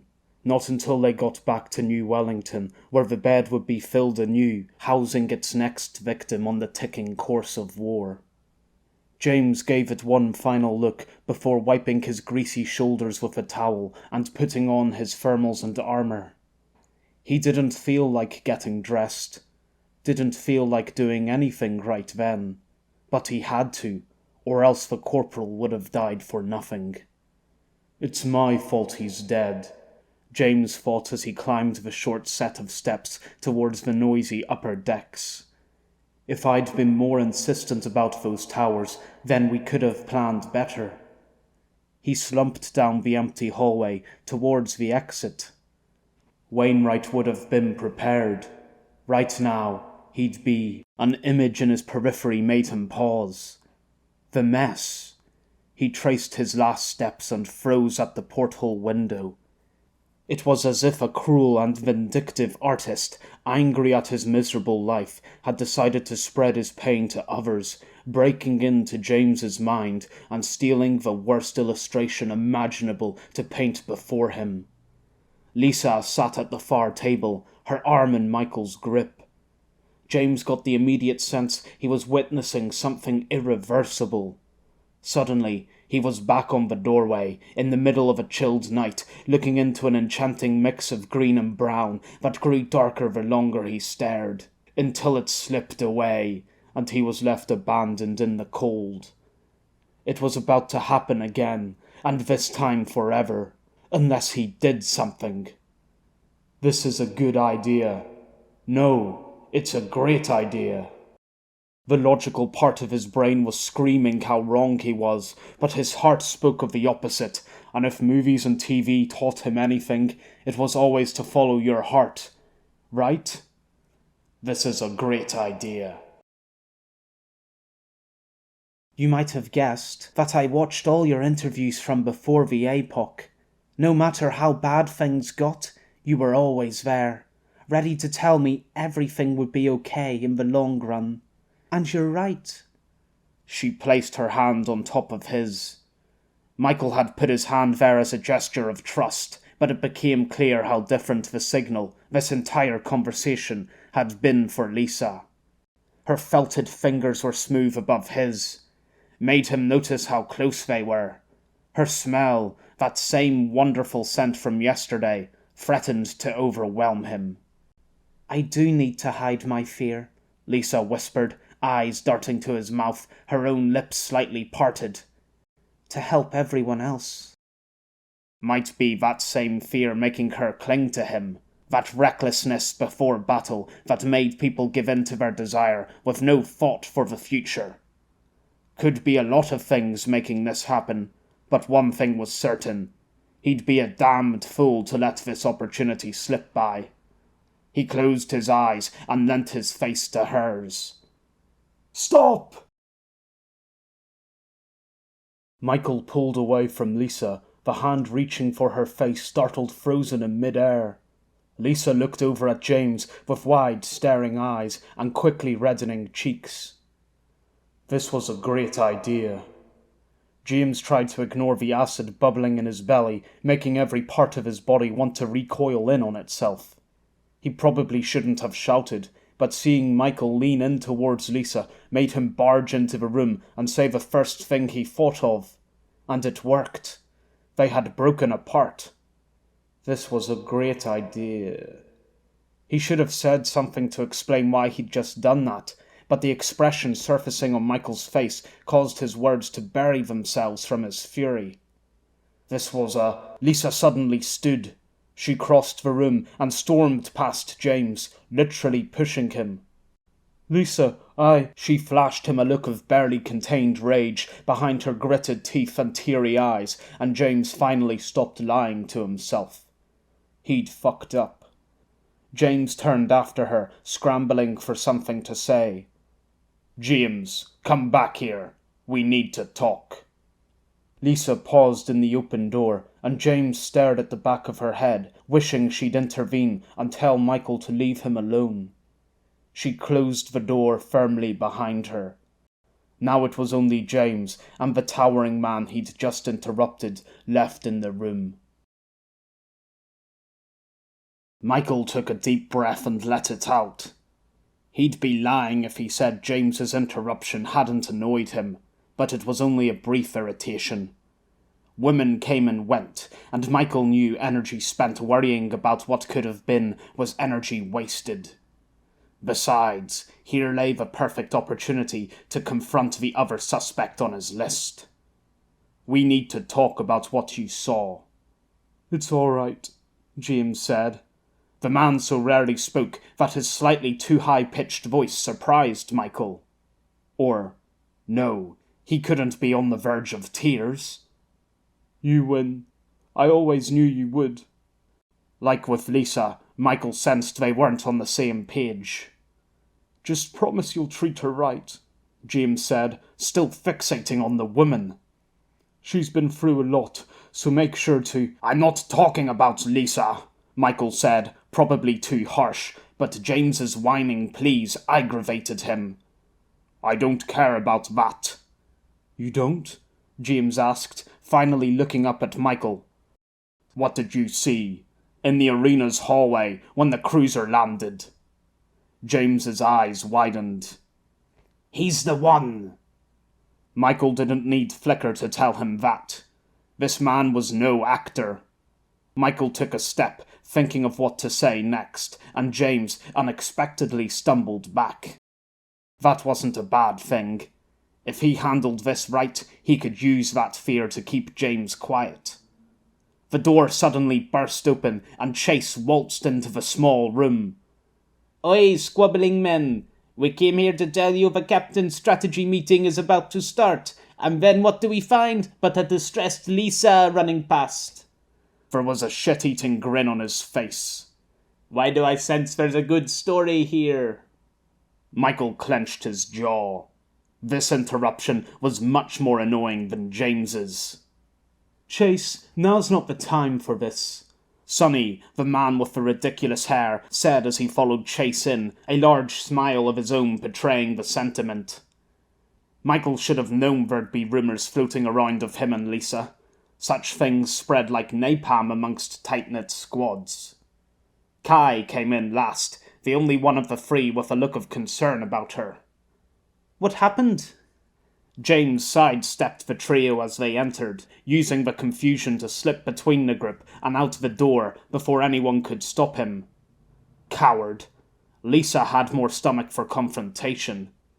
Michael dropped the idea of chasing him, all possibility of a discreet exchange swept away by Chase and his entourage. "Scared off the competition?"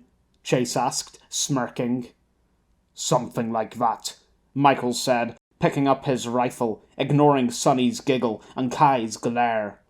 Better to leave them thinking this had all been part of some silly romance. There was no time to dwell on such things. Now he knew who'd seen him in the arena. Michael had to act fast. It was only a matter of time until James's doubts slid away, before he built the courage to ask for help and revealed Flicker to the world. Chapter 29 Sawtooth's Gift. A sleepy groan clawed its way from her mouth and crawled down the bed, seeking a comfy valley amongst the sheets to curl up and die. Amelia tried to roll over, got halfway. Something inside gave up, and she collapsed back onto her stomach. The button of her jeans and holster strap bit into her belly, a sharp contrast to the ocean of softness stranding her. She couldn't take off the trousers. She'd have to use her hands for that, and they were attached to motionless arms that only moved when the first rakes of a sob worked its way to her throat, before realizing the pointlessness of it all and petering off to a whimper. Pointlessness. It wasn't a nice word. It was a long, messy one that didn't know why it was there, just like her.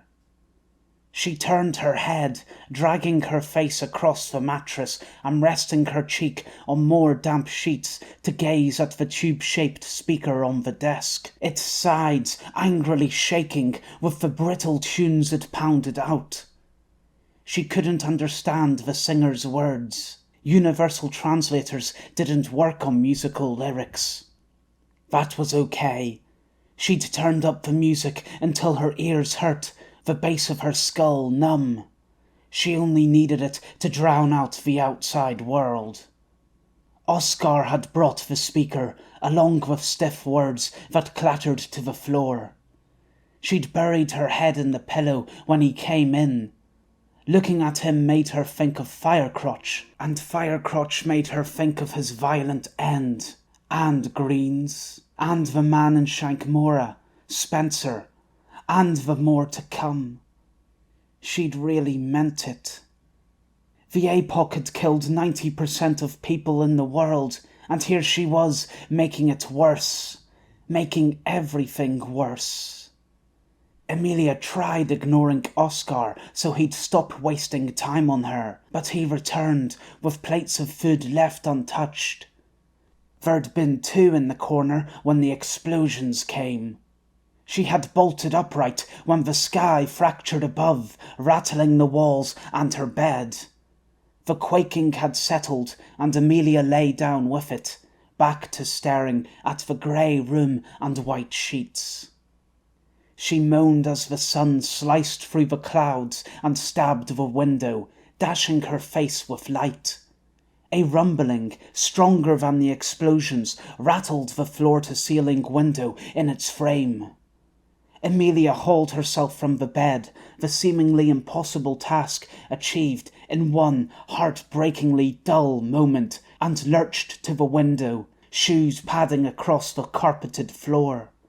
She pressed her palms to the glass, smooshing her forehead against the cold, and gazed at the commotion rising from below. She was high above the red brick keep across the courtyard, and the only thing stopping her from plummeting to the ground was the pane of glass she leant against. Part of her wished the glass would pop out of existence at that very moment. The rumbling reached a fever point, and a great hunk of steel eclipsed the world, blocking the view of the courtyard as black metal filled her vision. It was the same menacing ship that had rescued her from the Lugo apartments, and looking at it brought back all the memories of the desert she'd fled. The fiery red engines reached Emilia's level, and she closed her eyes against the blaze, heat scorching her face. She held her breath for a long moment, dust and sweat clogging her nostrils. Hard-packed sand sizzled the soles of her bare feet as humid air stuffed itself down her throat. A storm was building. The music faded, scraped away by scuffling feet on pebbly stones. Emilia opened her eyes. The rock to her right, tall and thick, the desert to her left, flat and hazy. The only thing to interrupt the never-ending void of sand was the boneyard, marked by a jagged blot in the distance. And there, right in front, Quiddell stood, ringed by men. Sawtooth's men. Emilia had been told to wait at the side. She made sure not to look at the ground with that little splotch of dark.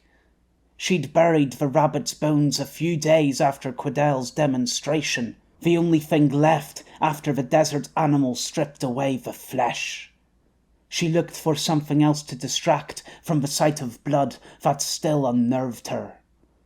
There was nothing. "Girl," Quiddell said, crooking a finger at her. A few of the men broke off from the group and walked further into the sands. Amelia stood in front of Quidel and craned her neck to look at him. She was smaller then, but just as quiet, of course. Quidel's face was shiny with sweat beneath his mohawk. Even Amelia knew how stupid he was being, wearing a black leather jacket in this heat. Now listen here, girlie. You see that man next to Rammer? Rammer led the group that had walked away, stopping when they'd shrunk to the size of her thumb. Rammer whispered into the ear of a desperate-looking man with a long, scraggly beard and hair. He was closely guarded by the men, shooting him unfriendlier gazes than normal from beneath their masks of sand-blasted frowns. A prisoner. She felt sorry for him. Well, that man stole from Sawtooth. Amelia's sorrow morphed to anger as she glared at the man who dared steal from someone so generous. Rammer pointed, and the prisoner met her angry stare. He narrowed his eyes back at her, or maybe he was squinting against the sun's blare. Want to see what he was stealing? Amelia nodded, knowing she couldn't respond with words. Quidel pulled the object from his metal-studded belt and wagged it in front of her eyes. A stout, lumpy gun with a wooden handle and 2 short barrels sitting atop one another. Sawtooth was going to kill the thief himself with this gun here, see? But then I suggests, why doesn't our little girlie have the gun? Quidel flipped the weapon, holding out the handle for Amelia. A present? No one had ever given her one before, not that she could remember. She gingerly reached out. Her fingertips brushed against the weapon. Felt like they were being struck by little electric crackles. It was intimidating to think what would happen when her whole hand touched it. Quidel watched with a smile, showing too many teeth, including the one he'd filed to a point. The teeth suddenly bared themselves. Hurry up! He shoved the handle into Amelia's palm, and she stumbled from the force. Her grip barely fit around the wood as she held the gun's weight with both hands. She let it hover there for a second, then dropped it to her legs. No, Quidel sneered. Hold it up! She was about to, then looked at the prisoner across the sands, getting more fidgety by the minute. Looked back to Quidel. The horrible teeth returned, grinning at the dawning realization on Amelia's face. She shook her head. Quidel nodded. Yes! He muttered something underneath his breath, turned around and shouted to the group in the sands. Yes! Yes! What? Rammer yelled across the flats. We're ready! Let him go!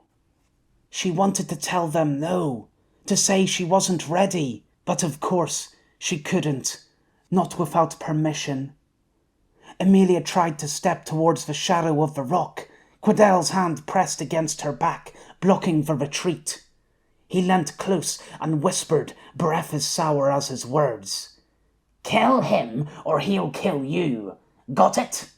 He barked the last 2 words, punching her eardrum. Rammer prodded the prisoner with the butt of his rifle, making him take a staggered step forward, towards her. Amelia heard Quidel's mutterings next to her ear, speaking in that croaky, double voice. No, no, she doesn't get it. None of them do. Only me. I see what's going on here, clear as the mother sky herself. They'll try, see, but they never will. The man took another step, and another, a determined look forming on his face. She wanted to shout at him, tell him to stop, but of course she couldn't, not without. He broke into a run. Amelia squeaked. Quidel's mutterings stopped with the sudden change. The man was sprinting, and Amelia's fractions worked furiously to keep up. He'd started running at 3/4 the distance from where he'd started. Now half. The man's beard split down the middle, 2 columns of hair pumping alongside his arms. Amelia's eyes stung from the hot air. Hadn't blinked for too long. Quidel leapt back. Shoot! The man ran straight on. He wasn't aiming for Quidel. Surely he wouldn't kill her. He wasn't that cruel. Right then, his eyes looked like he could be. Her fingers twitched over the trigger, resting between her thighs. Everything burning. 1/4 away. The man's haggard breaths heaved between the sheaths of sand. Fierce, red face wild, with panting mouth and flared nostrils. Shoot! She didn't want to kill him. Had never killed anyone. That's what bad people did. That's what... Shoot! Quidel shouted, panic exploding the last syllable to a high-pitched wail. The man reached out. Amelia screamed and lifted the gun. The recoil from the pulled trigger sent her stumbling back. The hurtling man finished the fall. She hit the sand in a hard thud, and the man crashed on top, crushing the air from her lungs.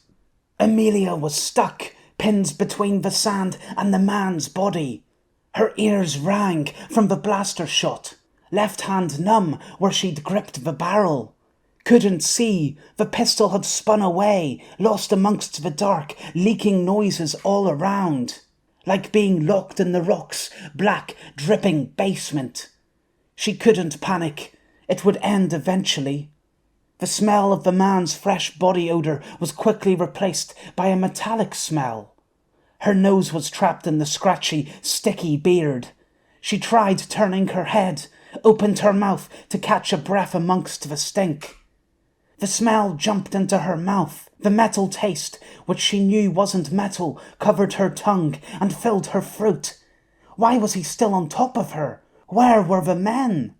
She squeezed her arms between their chests, tried to push the man and his gurgling gasps away. He was choking, and so was she.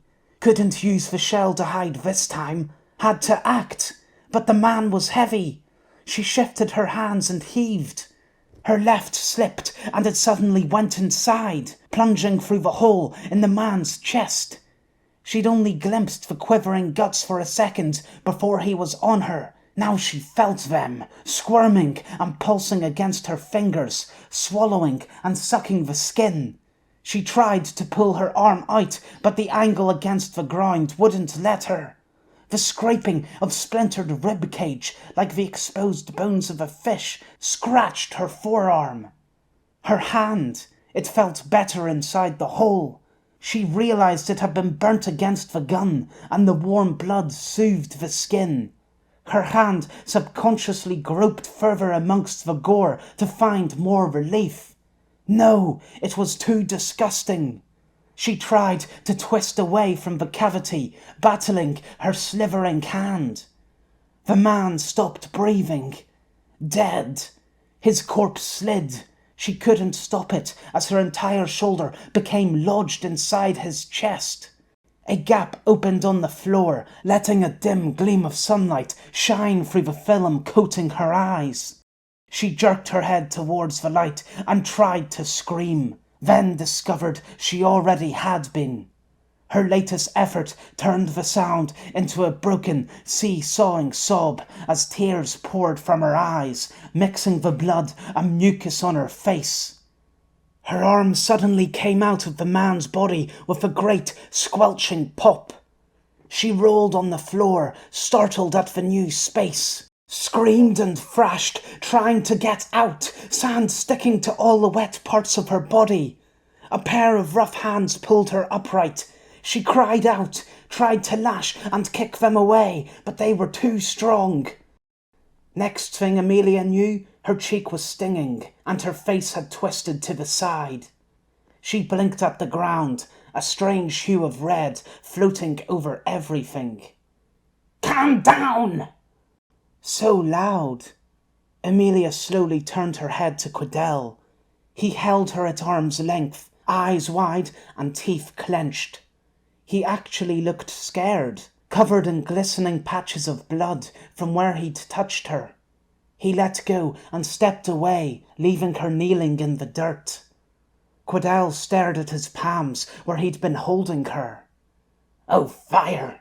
he muttered, his words the only sound floating across the desert. "Oh, fire, help me!" Amelia looked around. The men had gathered close, all with similar expressions to Quidel. She locked eyes with Rammer and saw his ever-present grin replaced by a slack jaw. It was brilliant, seeing him fearful for once, and she smiled at the sight. "Fucking hell," Rammer whispered, taking a step back. It was all because of Sawtooth's presence. He was the one she needed to thank for this. Amelia looked past the silent men. The prisoner's corpse had been dumped in the sand, offal trailing through the desert where the pistol's blast had scattered the remains. And there it lay. Amelia got to her feet. No one stopped her as she bent and picked up the sticky gun. She held it at her side and stared out at the quiet, timid wasteland, feeling more alive than ever before. She closed her eyes and breathed in the room's stuffy air, opened them again and lifted one of her hands from the now warm glass, dropping it to the handle of her pistol resting in its holster. It fit much better in her palm now, but the power it brought didn't seem such a good thing. The prisoner, Spencer, Green, Bingo, and even Fen and Coffee. She'd really meant it. Was killing the only thing she was good for? Amelia had thought she needed to find blaster cells to defend herself. Now she realized she only needed one. One person deserved that final shot, and once it was done, they wouldn't be missed. There he is, the man himself. Yeah. How's it hanging, fearsome? Why do people keep asking how I'm hanging like some acrobat? Or is it flimsy now? I can't decide which is better. You got me there. Maybe you need a new name, like Ferocious or Fabulous, or you done yet? 'Cause I need to see Billy. Do you guards know where his office is? Top floor, bud. Seriously?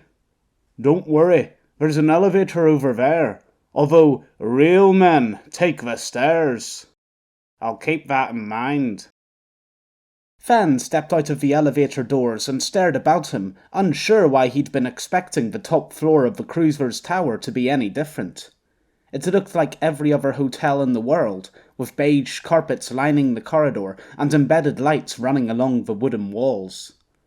At least Billy's office isn't hard to find, Fen thought as he knocked on the door with the plaque reading Billy's office. Come in.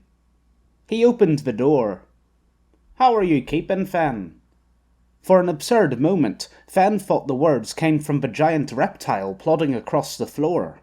It was in the middle of lowering one of its scaly legs, and it swiveled its head to stare at Fen. It blinked once, then looked back and resumed its sluggish march, segmented shell lumbering along. Don't mind him, Billy called from behind a large desk. Norman's getting all his turtle exercise in for the week. You realize that's a tortoise? Fen asked as he shut the door behind him. The penthouse suite serving as an office held large bay windows displaying a lofty view of the jagged keep and bustling courtyard below, illuminating the unkempt bed and rigid leather sofas in the corner.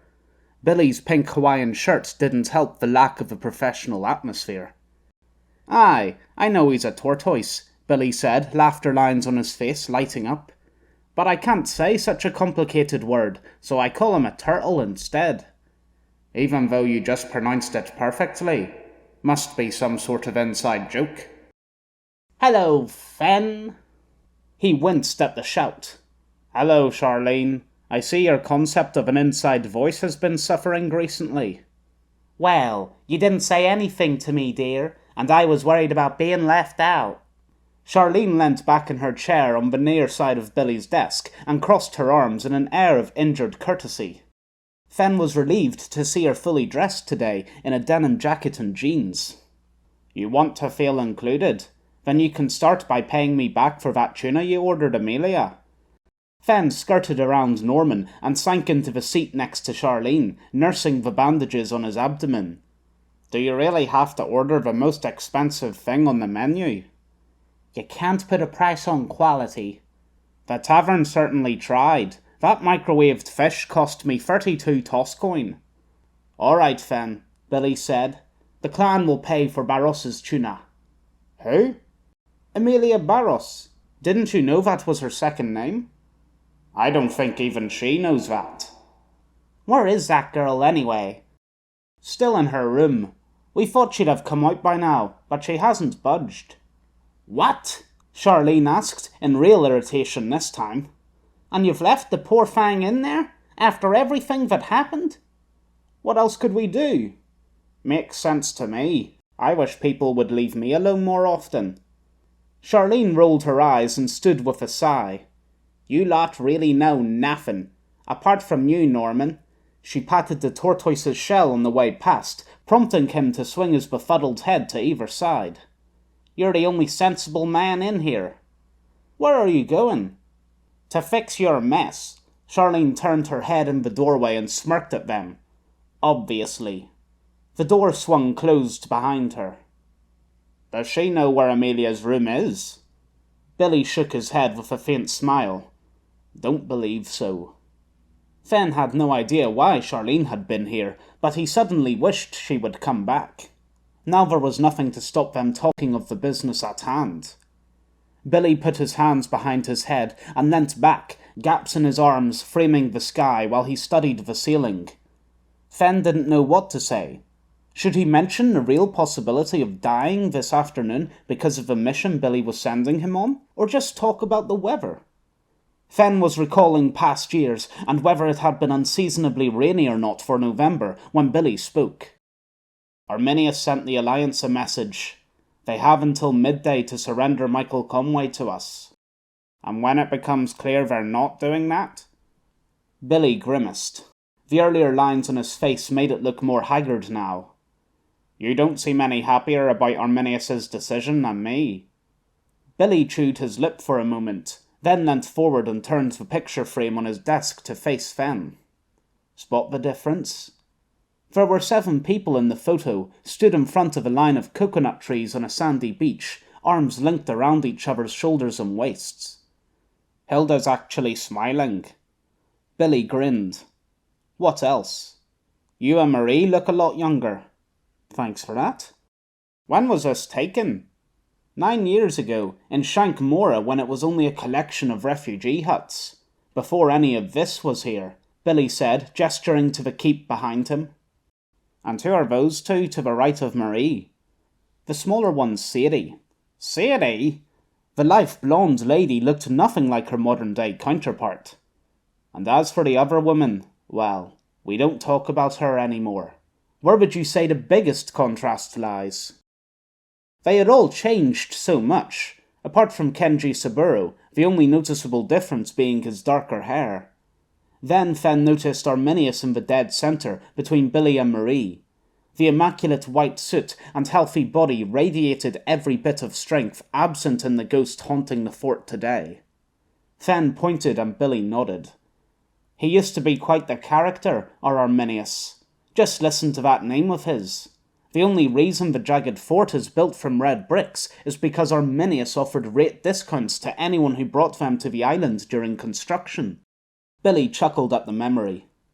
There was this air about him, one of those people who only needed step into a room for everyone to know he'd arrived, and in the old days, every clan prospered under him.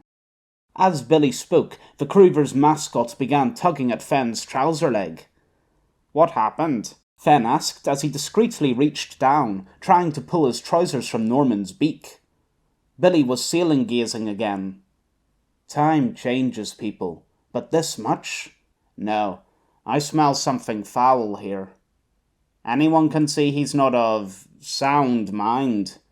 Fen started lightly slapping Norman's beak to back him off. I get he was popular once, but I don't understand why he's still in charge. Billy brought his right hand in front of him, twirling the green ring adorning his middle finger. He won't be for much longer. Fenn's eyes widened. Then Norman bit his finger. You cheeky shit! Billy lowered his eyes to Fenn with arched eyebrows. I didn't realize you were such a big fan. No, not that, you tortoise turtle thing. Never mind. You're going to vote out Arminius? The head chief, who'd been there longer than anyone? Who'd built the whole operation writing their payslips for years? Although, the more Fenn thought about it, the more sensible ousting Arminius seemed. You'd have to be madder than the man in question to think him a fit ruler. We've been discussing this for a while with Marie, and the latest fiasco with the Alliance has been the tipping point. But here comes the problem. You might not have noticed, but recent relations between the clans haven't been the greatest. Really? Fenn asked flatly as he shook his throbbing finger. Which is why we're trying to talk our way to a compromise before any announcements are made. The whole fighting with Bingo issue hasn't helped. Rolf came in here spitting fire afterwards, and you don't want to hear some of the stuff she suggested I do with you. Try me. She wanted you to be redeployed to Norwich. Fenn's finger went still. The freelancers had bases dotted amongst the cities of no man's land, Shankmora being the biggest with smaller, less significant backwaters besides. But the worst by far was Norwich, known as the Forgotten City, because not even the insurgency had bothered flattening it during the epoch. The main thing Fenn knew about the polluted city was that it was only accessible in the warmer months when the surrounding seas weren't frozen, outside of the winters where the polar nights meant the sun didn't break the horizon from November to January. I managed to get Hilda to settle for a half-day's work instead of a full year's exile. At least I wouldn't have been shot at in exile. Fenn reconsidered. Not shot at as much. Fenn smiled wanly. What choice do I have? Who knows? Maybe we can reach an agreement with Arminius this afternoon and stop any more fighting. Fenn doubted that very much. I'm not expecting you to go charging the Alliance lines. Just make an appearance out there. You'll be rewarded properly for the last few days afterwards.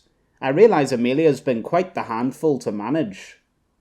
What's the deal with that woman anyway? It's not every day you bring back a stray no-man's-lander to run about the place. Billy gave an amused huff. That's a good question, although I'm afraid Oscar's the one to ask. 8 years we've worked together, and the first time he asks me for a favour is when Rusk reports to us from Sawtooth's Rock. He described all the women locked away there, and that's when our Amelia's name came up. Oscar wanted to rescue her. What is he, a dispirited knight in giant armour? Not exactly. Far as I can tell, he and that girl have a past, but Oscar's one of those people who thinks the past is best left unspoken of. That's a shame for him. History's great. There's less surprises waiting to give you a scare there. Billy's smart gauntlet suddenly rang. Yes, Charlene? You wouldn't happen to be asking which room number is Amelia's? There was a churlish silence on the other end before Charlene snapped. Forget it. I'll find her myself. She hung up. Fenn chuckled at Billy's perplexed frown. What was that about managing handfuls? The door banged open and Amelia spun around, pressing herself against the window, the glass chilly against her thighs and back. A little loud, isn't it? The woman stomped her way past Amelia and slammed the speaker. The music cut off with a disappointed bleep. That's better. She turned around and grinned, displaying her pointed front teeth. Amelia realised why she hadn't recognised her. Your hair. I'm glad someone noticed, Charlene said, puffing up the blonde mass of curls. That useless pair in the office didn't spare a single comment, and after I spent so long on it too. Why are you here? I was going to ask you the same thing. There's only one reason you should be in your room at this time of day. Charlene lifted the edge of the bedsheet and peered under it. And I don't see anyone hiding here.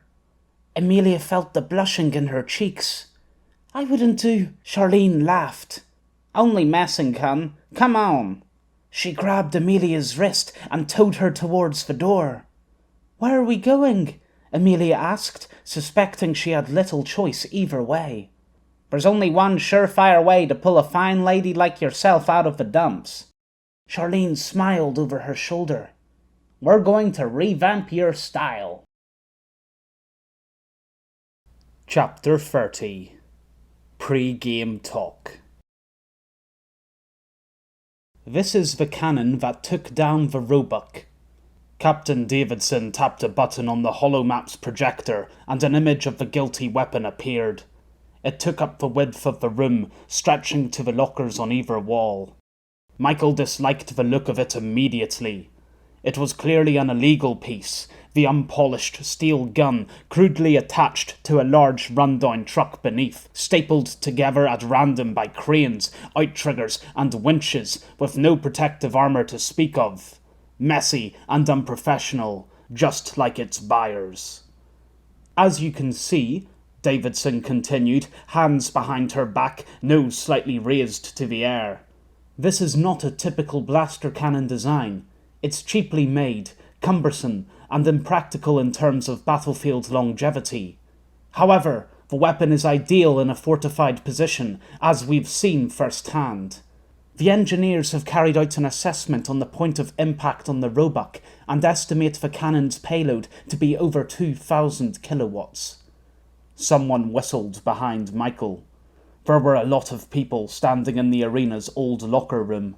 A game must have been playing when the epoch struck, as a collection of abandoned gym kits were strewn across the benches.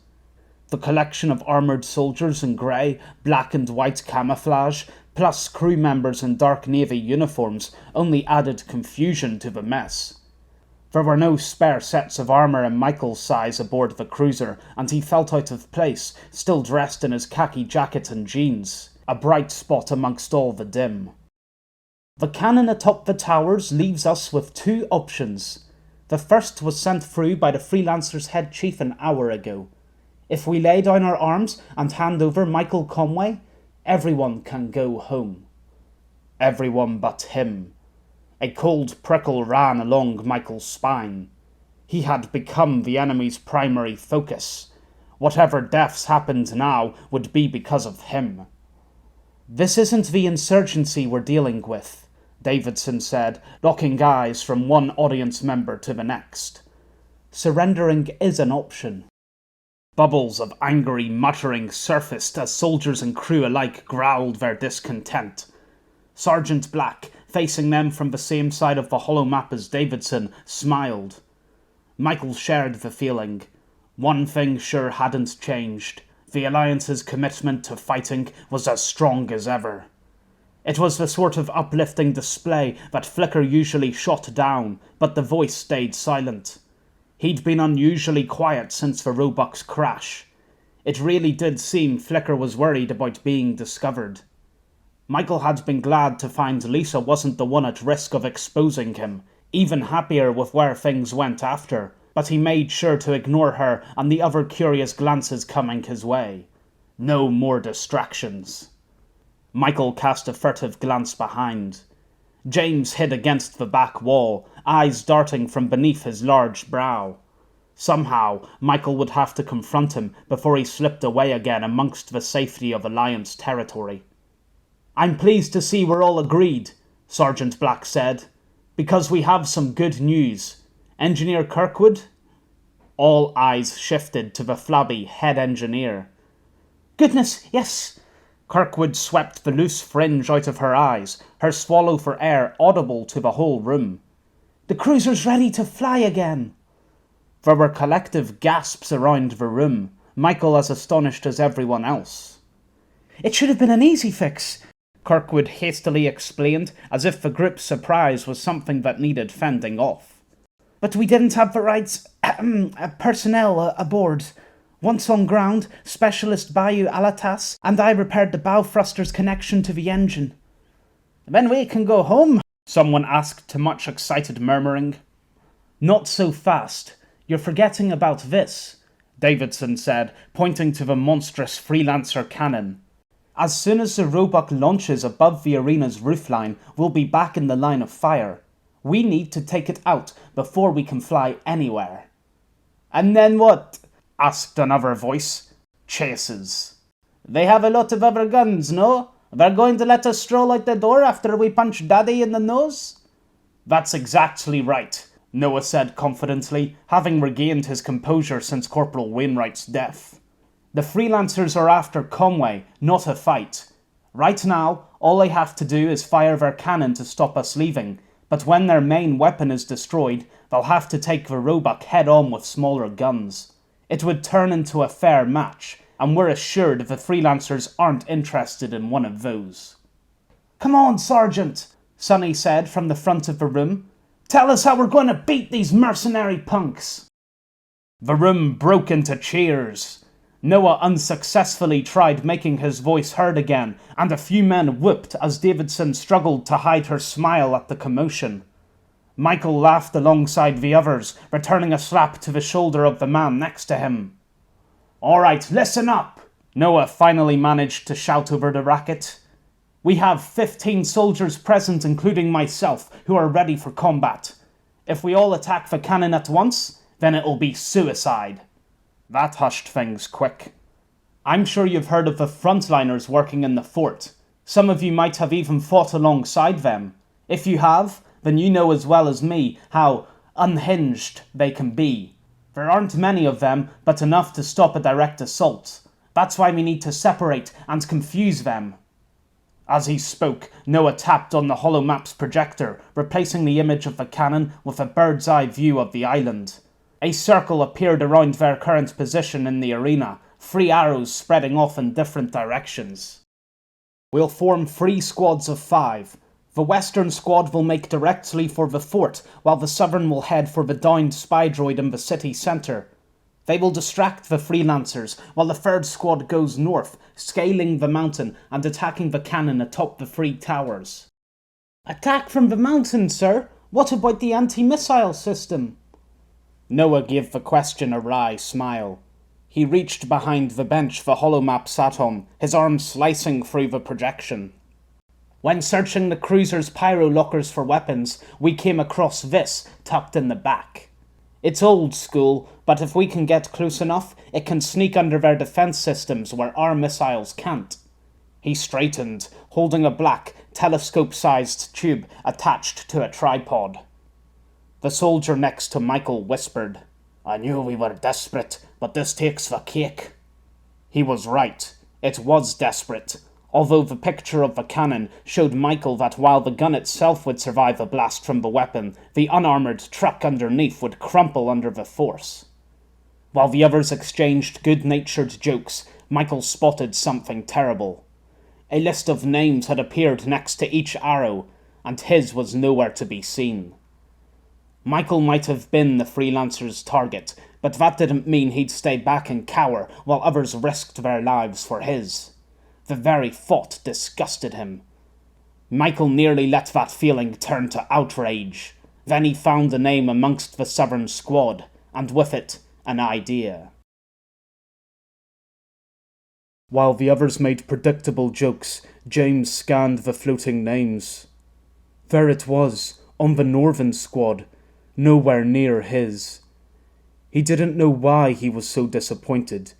Lisa pointedly ignored him when he entered the room. What difference would it make being on her squad? Lisa was in front of him, and she only had eyes for the back of Michael's brown jacket, who in turn paid her no attention. It was a cruel cycle, each person pining for someone else, oblivious to those who would actually reciprocate their interest. Conway suddenly spoke, quelling the room's chatter. Sergeant Black, Captain Davidson, I mean no disrespect when I say this, but I have a problem with the plan. James caught himself shrinking back against the wall for no good reason. The man wasn't even facing him. Problem, Michael? Sergeant Black asked. Bastard. The sergeant had already gone back to calling James by his second name, his favouritism shining through once again. He'd been no help if James exposed Conway's true nature. Perhaps Davidson was more reasonable. Yes, sir, Michael said. My name's not on any of the lists. Those closest to James looked over at Conway, astonished. Of course, it's you the freelancers are after. That's more reason for me to go. I'm the cause for all this, and I don't plan on waiting here while others fight on my behalf. He's not serious, someone nearby whispered. Is he suicidal? But Michael, Black said, you've got no armor. That's never stopped me before. Michael turned, addressing the whole room. I don't need any when I know these men and women have my back. They are my armor. Oh, give me a break. Doesn't he know how little training we've had? The man next to James whispered. I think he does, but he still believes in us. What a guy. James gritted his teeth, felt that grinding start again. Why were they so enthusiastic? Surrendering hadn't sounded like a bad choice to him. They could give up Michael right now and spare all their lives. James would make sure to give a cheery wave goodbye as the cruiser departed, leaving Conway and all his problems behind. I propose a new idea, Michael said, turning back towards the front. The current plan guarantees the freelancers will confront the Western squad headed directly for the fort, but they might expect a ploy. There's nothing to stop them concentrating the rest of their forces on the Northern squad. Black and Davidson exchanged a look. Michael carried on. That's why I should join the Southern advance. If I'm there, it'll ensure some of the enemy are drawn from the real offensive. It was actually a good point. That was the most terrifying thing about Michael.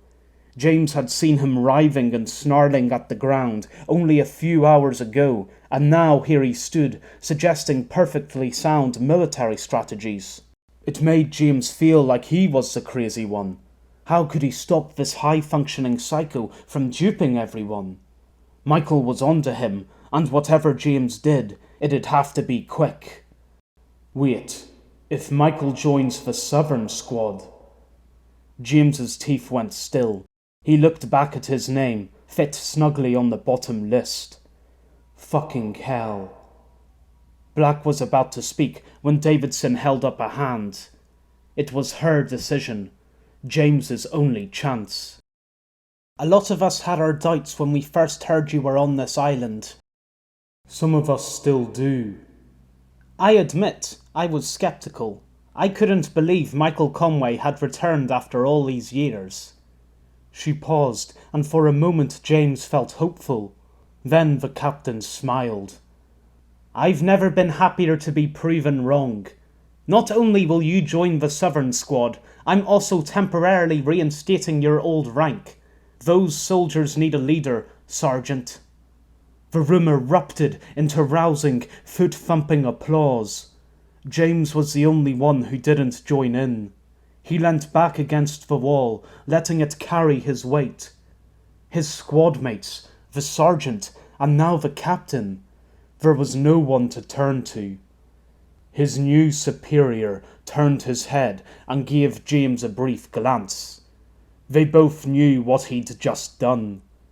James had no idea what was about to happen, but judging from the glare Michael had given him in the mess, he'd be lucky to survive this day. Okay, everyone, Black shouted. There's no point in further delay. Let's move out! Never mind that. He'd be lucky to survive the next hour. Chapter 31 Home Advantage. I hear you. So stop your incessant pounding, you impatient bass. Wit, how are you? We don't have time. Wit decided not to comment on the greetings from Saitoshi shirt Fen wore. Doubted the man had anything more suitable. Grab your jacket. Tonkai and the others are waiting. Already? Grumbled Fen, grabbing a khaki-coloured jacket from behind the door. How many did he have? You're all awfully keen to rush into it. Wit wasn't keen in the slightest, but once you're committed to a job, it's best not to voice your discomforts. Stops them becoming that little bit more real. Fen seemed to think the opposite. Don't know how I'm going to make it through today, said Fen as he shuffled into the corridor. Wit couldn't fathom how people lived down here. Life on Prosperity was hard enough without burying yourself underground each night. I'm so tired, I'm worried I might fall asleep halfway through a firefight. Cracking jokes at a time like this? Wit used to do the same. At one point, this work had thrilled him. The anticipation of battle and the killing of insurgency scum brought flashes of joy to the well-paid hours. Then he'd lost his hand and suddenly realized how close to death's scythe he'd been throwing himself. Had discovered something on that day. He didn't want to die. "You're not scared?" asked Wit as Fen padlocked the door. Fen shrugged, his back to him. Battle sure is a freaky thing to have sprung on you, but when you know it's coming. Fen turned and wobbled his hand in the air. Eh? Wit felt his resolve crumbling in the face of such confidence. You can build walls around yourself, thick and strong as Three Gorges Dam. They'll stand up to nothing built on foundations of sand. "How do you do it?" asked Wit as fear and panic twirled the puppet strings of his voice. "How do you stay so calm?" Hey, that's not fair. You're the one who said we don't have time for small talk. "This isn't small talk." "Now come on," said Fen, turning towards the ladder's cruel exit. "Let's get this thing over with so we can all have a drink." Wit inhaled and forced his shaking clamp to still, hating himself for how weak he was. He couldn't let people see him acting like this. Respect is a hard-earned sum, and showing your true self is the surest way to spend it all at once. Parker was angry. Blue balls angry. After shooting down the cruiser that morning and saving Arminius's entire hostage-taking operation, Parker had gone to the brothel to blow off some well-grafted steam, but every woman's legs shut tight on mention of his name. Turned out Charlene had gone and made herself the plushest feather in the brothel's sordid cap, before organising a boycott against him, all over how he'd treated her a few days ago. Ridiculous! Couldn't she tell the difference between a little bit of mockery and genuine malcontent? Was it karma? Nah. It was the unreasonable nature of women and workers' unions brought together into one insufferable whole. When the top deck's elevator doors opened, Parker walked out with his annoyed smile, all lips and no teeth. There were fewer people present than this morning, less of a show on offer now with the cruiser firmly grounded. Veer waited for him, one of the small number who recognised when Parker was genuinely pissed off. "What's wrong?" he whispered as they walked together towards the cannon. "I'll explain when you're older." "I'm 19! "So you like to claim. What's the situation?" "Not good, bro. The Alliance have formed 3 groups and are all moving in different directions. It's like crazy hard to keep track of them all on the one drone, but I managed to find Conway. He's in the group moving south. I told the clan leaders, and they're already here," Parker finished, forcing his smile to look a touch more sincere as the group by the pool turned to face him. "Gentlemen," he said towards Billy Croover and Kenji Saburo, who both nodded.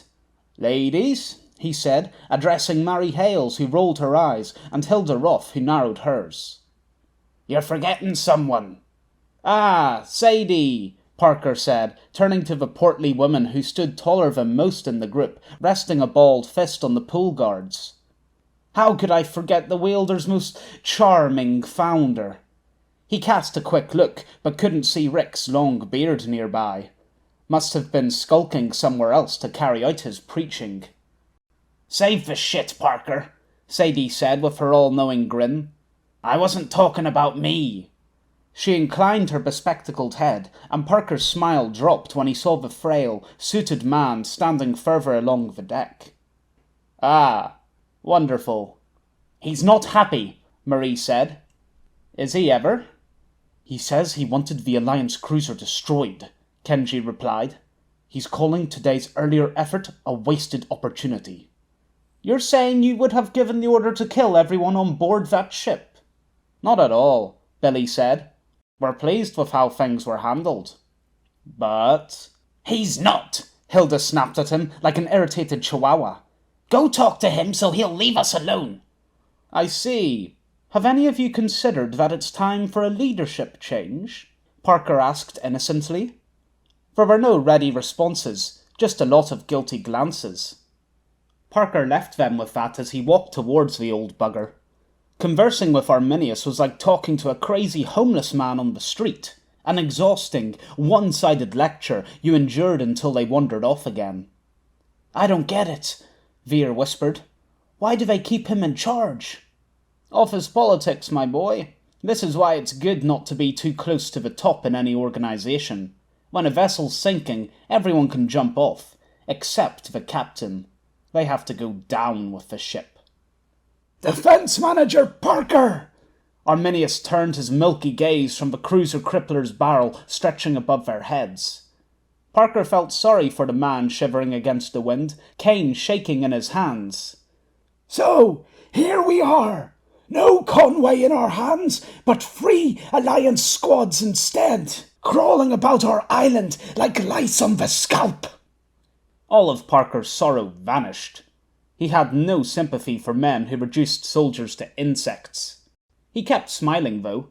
He'd smile till payday. I'll admit the split in numbers is unexpected, but otherwise everything's going to plan. Not anymore! I'll be taking over the operation!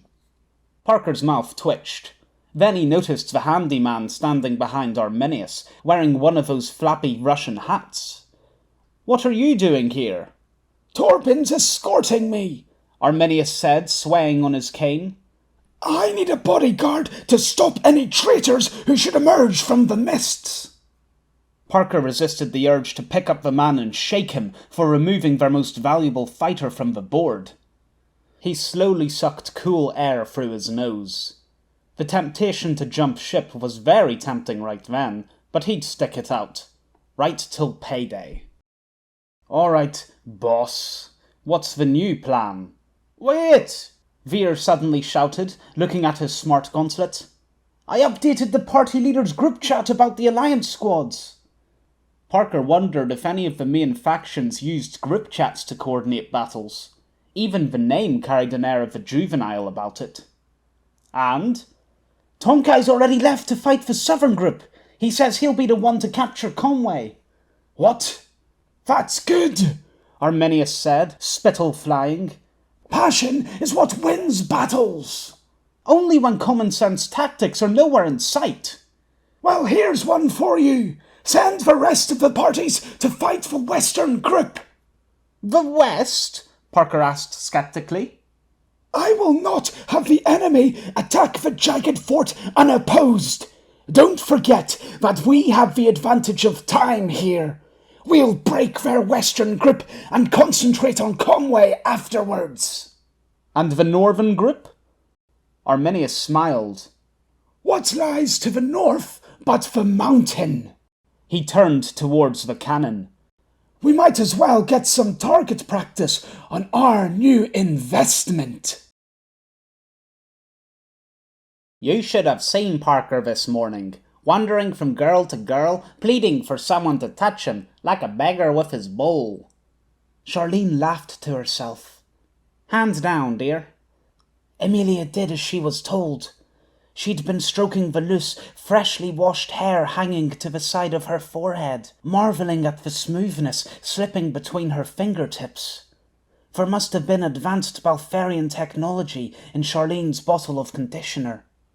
That's why you can't let people like him get you down. Charlene had gathered the hair on the left side of Emilia's head into one line, and now she split it into 2 strands. Emilia lost track as Charlene split it again, crossing and twining the strands together. She was repeating herself, making another braid to match the one on the right-hand side.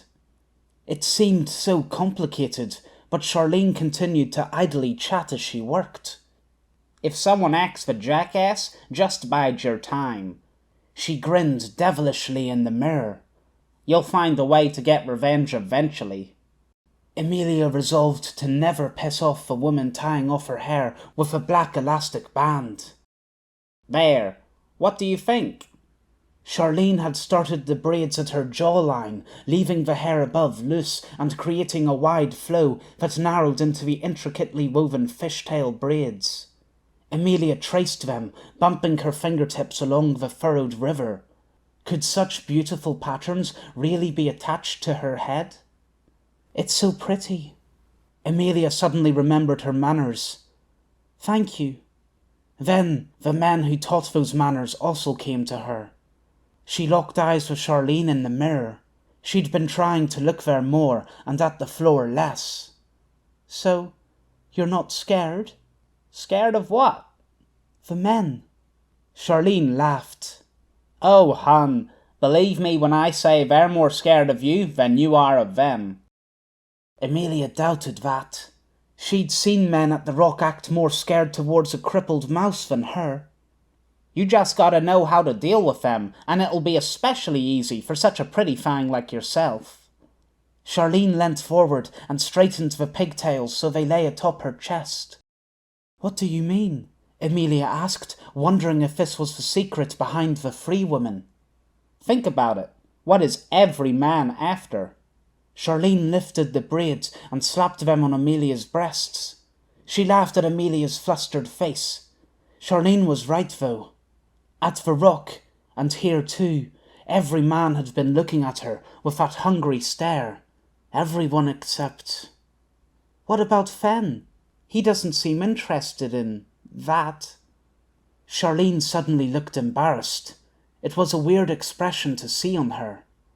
I get the impression Fen isn't interested in anyone, no matter how fine they look. That's good. I wish I didn't look like this. Don't be silly. You should appreciate it. A lot of women would kill to have your looks. Emilia winced. Nasty word. It made her sick. You'll see one day. Charlene spun the chair around, making one of Emilia's new braids whack her in the face as she turned to face the rest of the bedroom, decorated with strings of glowing fairy lights. It smelt nice. Foreign spices and flowers dancing forth from their jarred candle homes. Let's get you dressed to match your new look. Come on, shirt off. Emilia gripped the bottom of her filthy top, hesitated. She remembered Fen and Coffee's reaction when she'd last done this. Are you sure? Ah, how quaint. Are all you no-man's-landers like this? Here. Emilia gasped as Charlene grabbed the shirt and pulled it over her head, upsetting the new hairstyle. I'll go ahead and assume you'll need help with that bra I gave you. Emilia became dizzy as Charlene spun her chair around a second time. A sharp intake of breath. Emilia looked at the mirror to her side. Charlene was staring at her shoulder blade. 2 red eyes glared back, resting above a wicked black smile. Those men you're scared of, are they the ones that did this? Emilia nodded, now back to staring at the floor between her trainers. It's the colours, isn't it? Red and black belong to the baddies. That's not the problem. Why then? Wasn't it an honour to bear Sawtooth's imperial crest? Red and black is a great colour scheme. Get undressed. I've got just the thing for you. Emilia tried to pretend the excitement in Charlene's voice was more genuine than it sounded as she gingerly took off her jeans and pistol holster, still sore from the fight with Bingo. Here. Charlene tossed over some clothes from the depths of her walk-in closet, bigger than Emilia's old cell at the Rock. Put those on while I fetch some makeup. We can cover those bruises on your face. Oh, and we still have your nails to do. Emilia put on the clothes and turned to the mirror. She gasped. At the Rock, all she'd ever had to wear were leftover shirts and shorts, little better than rags. The men never cared to find anything else, preferring her in less clothes than more. Now, standing in a black pleated skirt and close-fitting cherry-red top, along with the fresh pigtails, she looked like a new person. A happy one. Her reflected smile was the most alien part of the woman staring back at her. "Aw, look at you!" Charlene stood behind, hands to her mouth. "You're adorable. Absolutely adorable." Something caught in Amelia's throat. Charlene was right. This had made her feel better. "Just you wait until we're finished. That's not what I had in mind," Charlene said as Amelia strapped her warm pistol holster and its double-barreled passenger to her waist. There was a sudden banging on the door. "Charlene!" shouted the young man who burst in. "What do you think you're doing? Why knock if you're going to open it anyway?" "There's no time! Donkey's party is left to fight the Alliance! We need to get to the guns!" "I'm not the defense manager anymore, you dunderhead." What? But on my last shift..." "That was 4 days ago. Don't you know how much can change in that time?" "Tonkai's party?" Amelia asked the confused man. "Isn't he with the Croovers?" "Yes, all the Croovers have gone with him." "Does that include Fen?" "Who?" "It does," Charlene said. "Billy told me Fen's going to fight." Fen? Fighting? The last time Fen had got into a fight, it hadn't ended well, and all because of her. Amelia had promised to repay him, and here was her chance. It was one of those sudden decisions, with no warning or time to ponder. The same type she'd made when seeing her cell door open at the Rock. But this was different. This was for someone else. Now was the time to save her friend. "I'm sorry," Amelia said to Charlene. "I have to go." "Why? You can't be thinking of going out there. The Alliance might pretend they're as caring and freedom-loving as sweet old Granny and her apple pie, but I know them better. They're dangerous." "I made a promise." "But you could get... Hey!" Amelia was already sprinting past Charlene and down the corridor, running away again. But this time she grew lighter and surer with every step. Today she was becoming someone new. Charlene shouted after her. "Aren't you at least going to change first?" "What is that on your shirt?" the man to his right asked. "Greetings from Sawtooth," the other asked skeptically from his left. "You been touring Alliance cities?" "So what if I have?" Fen asked, zipping up his jacket. "We've only been enemies with them for a week, you know, although I actually got a whole bunch of these tourist shirts on sale." "On sale, huh?" Left Seat asked. "I can see why," Right Seat replied. They both laughed at their little performance. Fen groaned. It was bad enough being shoved into the sweaty insides of a 7-seater van, but how had he ended up in the middle? "Quiet back there," came the twitchy-eyed answer. "We need to be focused if we're going to capture Conway." "Makes you wonder why we left without reinforcements," muttered the woman in the back to her neighbour. "What was that?" Tonkai asked, furiously twisting in his seat. "I said, I wonder how we're going to capture him without reinforcements." "She should go into improv." "Simple. We'll surround his squad and force him to surrender." "And he definitely shouldn't with plans like that." The van hit a bump in the road, thrusting everyone into the air. Fen was treated to a shove from one side and a bodily collision with the other, neither of which did any good for his aching ribs. The man next to Fen swore. "Where'd you learn to drive like that, broken boy?" "What did you say?" Wit asked, his barrel chest crammed behind a dashboard of orange symbols that flashed the van was due a trip to the mechanics 4 indicators ago. "Why did you call me broken boy?" Wit hadn't taken his shielded eyes from the road, but Fen felt his neighbour tense regardless. "Ain't that your name?" "You can blame Coffee for the confusion," Fen said. "Once he gives someone a name, it spreads through the fort like a bout of skepsis." "But who's the one who told Coffee that my name was Boy?" "I don't know. Who?" You damn! The van bounced again, giving everyone another rattling jolt. The man on Fenn's left got back to work complaining. You'd think the local council would have fixed some of these holes by now. All right, you got a deal, The man on the right chimed in. 100 tossers a pothole, and I'll start filling them today. Potholes? Fenn asked as they wobbled along the snaking trail of tarmac. More like mini gorges. We're here, Tonkai said, his interruption as abrupt as the roadblock the van screeched in front of, giving them all one final flying session. Everyone spilled from the van, and Fenn twisted his liberated torso in the nippy air. He was getting sick of the city's clutter. Their current obstacle of metropolitan rubble was a carbon copy of every other intersection, the only difference here being a smashed church facade that littered the road, discernible only because of the clumps of carved stone and chipped tiles. Perhaps it was time for a change in setting, that was, if he didn't die first. Before that, though, Fenn's protesting bladder needed dealing with. It'd probably be best to go before the Alliance found him with his trousers down. Don't be absurd. We're already here, Parker. Why would I come back now? Do you want Conway captured or not? Fenn decided to find a discreet spot away from Tonkai shouting into his gauntlet while the others watched. There was enough unspoken embarrassment floating around without him pissing all over it. Fenn spotted a darkened doorway, but was disappointed to find a low tunnel waiting for him inside. Forget going for a piss while bent over. He had enough aches to contend with already. Luckily, the passage was rather short, and he sidled his way through to the vast empty rectangle within.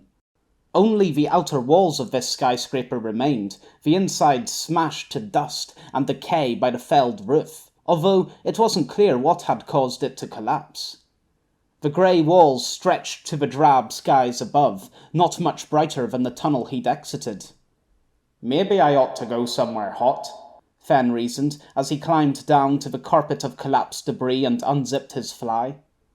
Gods no, I'm always complaining about the cold. He relaxed, listening to the whittling patter amongst the wind's whistles. On the other hand, I'd complain equally about the heat. He finished and glanced around for a water source. No way was he going to be killed with a set of pissy hands. There was a steady drip a ways down, coming from a thin pipe fed by a leftover body of rainwater. What I need is some happy medium. Fenn rubbed his hands under the drip. Somewhere with a moderate temperature, like here in the summer, or pushcar in the winter, or like the insides of a tavern all year round. It was settled. He'd go back to the tavern once all this was over. Turned out the simplest solutions really were the best. Fenn nodded to himself, content, turned around, and started walking back towards the far wall. No, the right wall. Or had he come from the left? Fenn stopped and looked at the identical concrete cliffs on every side. Oh, I'm lost. Amelia squeezed between two yelling men in turbans, throwing angry gestures at each other, stumbled back as an overloaded rickshaw nearly squashed her toes, and used her hands to shield herself as loose stone and gravel sprinkled from the screaming cargo ship overhead. Everyone in the courtyard was headed in the opposite direction from her, away from the walls. Maybe she should have joined them. Her top was thin, and her skirt, which stopped above the knee, offered scant protection against the wind, raking her skin, turning over goosebumps on the surface. Amelia burst free of the crowd and saw the fort's main gates swinging open to reveal the gaunt city beyond. An idling troop of cars sat by the gates, where a clutch of people climbed in. There were mostly men in the group, but she spotted Yuna, who'd called her a barbarian, and a woman wearing a white cloak who gave Amelia a smile that seemed to be friends with the bitter wind. A clump of curly black hair bobbed above the pack. Coffee! Amelia exploded through the group. She skidded to a stop and bumped into a car, whacking her face against an unimpressed, solid window. A few people jumped back and swore, but Coffee didn't seem surprised. Yo, Evelyn, what's up? It's Amelia, she said as she staggered back, rubbing her stinging nose. Oh, where'd I get Evelyn from? And why are you running into cars? It's Fen. I have to go help him. Why's that? Because he's fighting the Alliance, and I don't think he's as fearsome as they say. You're not saying... Coffee pursed his lips and glanced around him. That people exaggerated his ability. Please, Coffee, take me with you. I'm not in charge. Bingo is. I'll call him over. No, wait. Yo, Bingo, Amelia wants to talk to you. Amelia nearly flattened herself back against the window when she saw Bingo turn towards them. He approached, thick, camouflaged coat, making him seem even bigger than normal. If you have one thing, it's guts, coming to see me again. Must have few brains to make up for it. Amelia's teeth chattered. The man had humiliated her in the pits. Worse than that, he'd made her mutter in rage in ways she'd never done before. Seeing the one who'd revealed how fragile she was brought it all flooding back. All those things Amelia hated about herself. But she wouldn't run. She was done with being a coward. Please, let me come with you. Why should I? Bingo asked. He advanced and Amelia stumbled. He was good at making the coward spring forth. Coffee caught her. Come on, Bingo. She only wants to help Fen. Fen? Why's she helping that idiot? Because he's my friend, Amelia said, shrugging off Coffee and stepping forward. Bingo angled his head down towards her, but she stayed put. And I'm going to fight to bring him back. Bingo's glare seemed to soften, just a touch. You're going to battle in a skirt. Ridiculous. He turned and started walking towards the lead car. But We're not going to the same place as Fen, Bingo said, glancing over his shoulder. Tonkai and the other Croovers have gone ahead by themselves, fools that they are. You can ride part of the way with us and join them on your own. Oh, thank you, Save it, he said, turning back to her. This isn't some game. You want to get yourself killed. I'm not going to stop you. Just remember one thing. Only shoot at the people wearing armor. Chapter 32. Away Team. Black stone, black soil, and black reflections crunched under Lisa's feet as she climbed, hauling her armoured body up the mountain at the back of her squad of 5. The man in front slipped on a pile of volcanic shingle. Lisa leapt forward, supporting him with her free hand. Thanks, Sonny breathed. Apart from Sergeant Black, Sonny was the only other soldier here who'd been part of the original squadron. Lisa nodded. The steep path was hard going, slow, tough, and twisted, and she saved her words for her own struggle. She let go, readjusted the arm-9 strap where the scope had scraped against her back, and took another step. Her boot met a thin membrane of resistance, like crushing a snail's shell. She lifted her foot and saw the white skull of a small animal shattered against the black ground. Hollowness. You don't sense it at first. It's something that slowly builds, or rather, carves away at what used to be. That's why Lisa hadn't noticed straight away.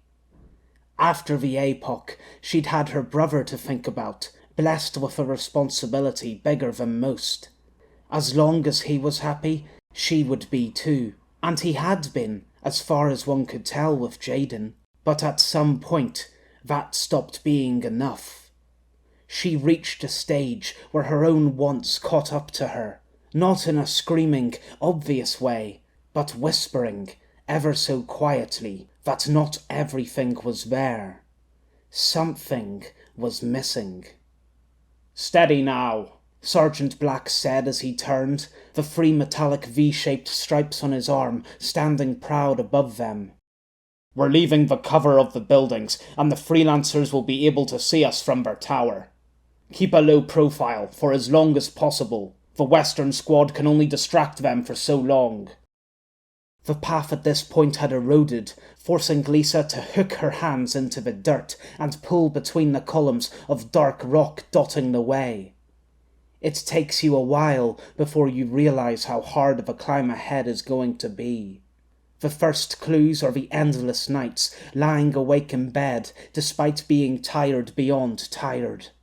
The cold mornings that arrive with a pang of wet eyes and damp cheeks, departing with a dragging stupor that lasts for half an hour, half a day, all day, and soon never ends. She had tried ending the haze trapping her all, fill it with men, drugs, alcohol, anything to stuff the hole. Lisa's foot slid and her body gave out, side of her leg twisting to hump the dirt. She desperately clung on to a sharp rock, and its serrated edge sliced through the glove, cutting her finger. The sweat under her thermals was pooling, blood in her ears pounding. She gritted her teeth and looked up. When the inevitable came and she had to enlist to save Jaden, Lisa tried to look at the positives. The exercise, the routine, the discipline, maybe it would help. It hadn't. Everything from before continued, only now she was even more exhausted, her rope worn threadbare thin. She'd convinced herself there was no getting better. Like so much of life, this emptiness was just one more thing to get used to. Then he appeared. The rest of the squad walked on. They hadn't noticed her fall. Lisa lay there, panting. For years he had been her role model, the soldier she needed to become to save her home, to protect her brother and all that was right. During mornings in the grip of a fierce hangover and surrounded by friends intent on repeating it all again, she watched the old interviews, the ones showing a man who strived to accomplish more, be better than the depravity she was drowning in. Lisa had thought he was dead. They all had. How could it feel this perfect, being in a ghost's company? She'd felt his lips on hers, where they'd met for that briefest of moments. There had been a spark there, different from any before, one that made her stomach clench. What if one of them were killed today? The connection forever extinguished. Never before had she wanted to live so badly. Lisa dragged herself to her feet. Was she being silly, believing in this little ball of hope she'd found? Maybe, but it had just helped her get up. No matter how hard she tried, there was so much that could go wrong today. But things would only get worse if she did nothing and never reached the top of that mountain. And there was still a long way to climb. Michael took a deep breath, fresh air sending a joyous surge through his lungs. The arm 9 fit snug in his hands, as natural as any extension of the arms, another part of him ready to defeat an enemy set on doing evil. His doubts trickled away as he delved deeper into the city, closer to the bandits who guarded his trophy of victory. "Don't lose focus," Flicker said quietly, having guessed his thoughts. Michael slowed his pace and turned to check everyone was with him.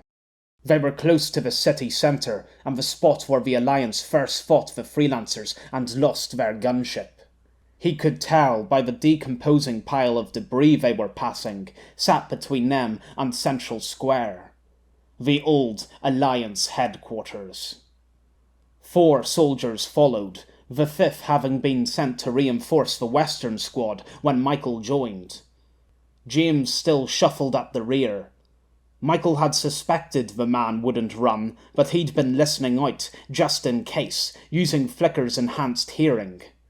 It was strange, taking in near and distant sounds at the same time.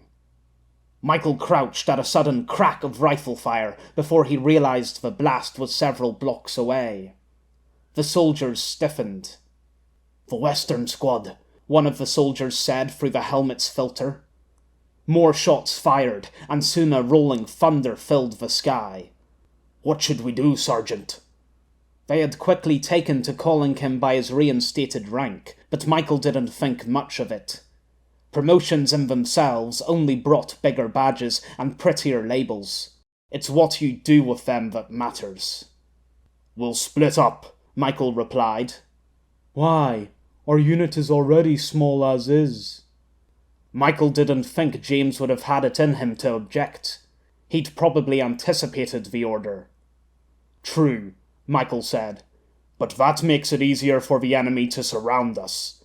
If we divide into 2 groups, we can see them coming and avoid any traps." James tried to say something, but Michael spoke over him. "Lockhart and I will go south and swing towards the bandits' fort, while you 3 do the same 1 block to the north." "Yes, sir," one of the soldiers replied hesitantly. He needn't worry. Michael had seen firsthand how incompetent the freelancers were, easily handled by soldiers clothed in full armour, but to be safe. "And remember one thing," Michael said. "These freelancers are bandits. You can't trust or go easy on them, unless you want to go home in body bags." The 3 soldiers turned and began to make their way back down the street towards the fiercely growing firefight. James twisted to walk with them. "Come on, Private," Michael said, snaring him mid-step. "We'll handle the south." Are you going to kill me? Michael glanced at the departing soldiers, but they hadn't heard James's whispered question. Now was not the time for this. Michael came close and noticed the rifle shaking in James's hands.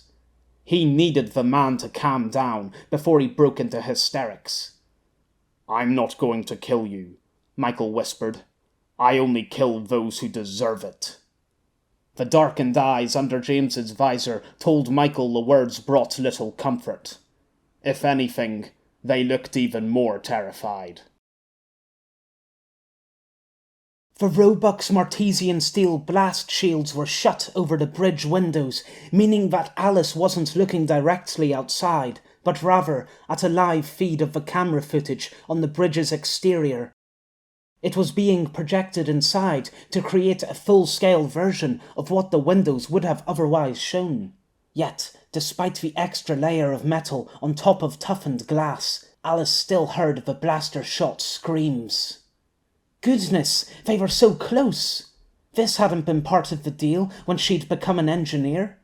Like most, Alice had been pressed into service after working too long in a non-essential role as a receptionist at a recruitment firm. At least the Alliance had the good graces to let her choose which career path she was forced to serve in. Who'd have thought becoming an engineer would bring her this close to the front lines? And the blood! Goodness, blood! She fainted just at the sight of the stuff being spilt all over the place a few streets away. "Ship status?" Davidson asked, back to her normal stance at the centre of the bridge, with hands clasped behind her back. She could have been sitting in a raised leather chair, but Davidson was one of those captains who liked to stand during the moment of action. Alice stared blankly at her. Davidson quirked her head. "Are we ready to fly?" That depended on a few things. The single engine powering the bow thruster might give out under the strain, and there was the possibility of the emergency canvas that patched the armour together ripping apart, or the super-strength resin holding the canvas in place could peel off, disrupting the cruiser's aerodynamic performance.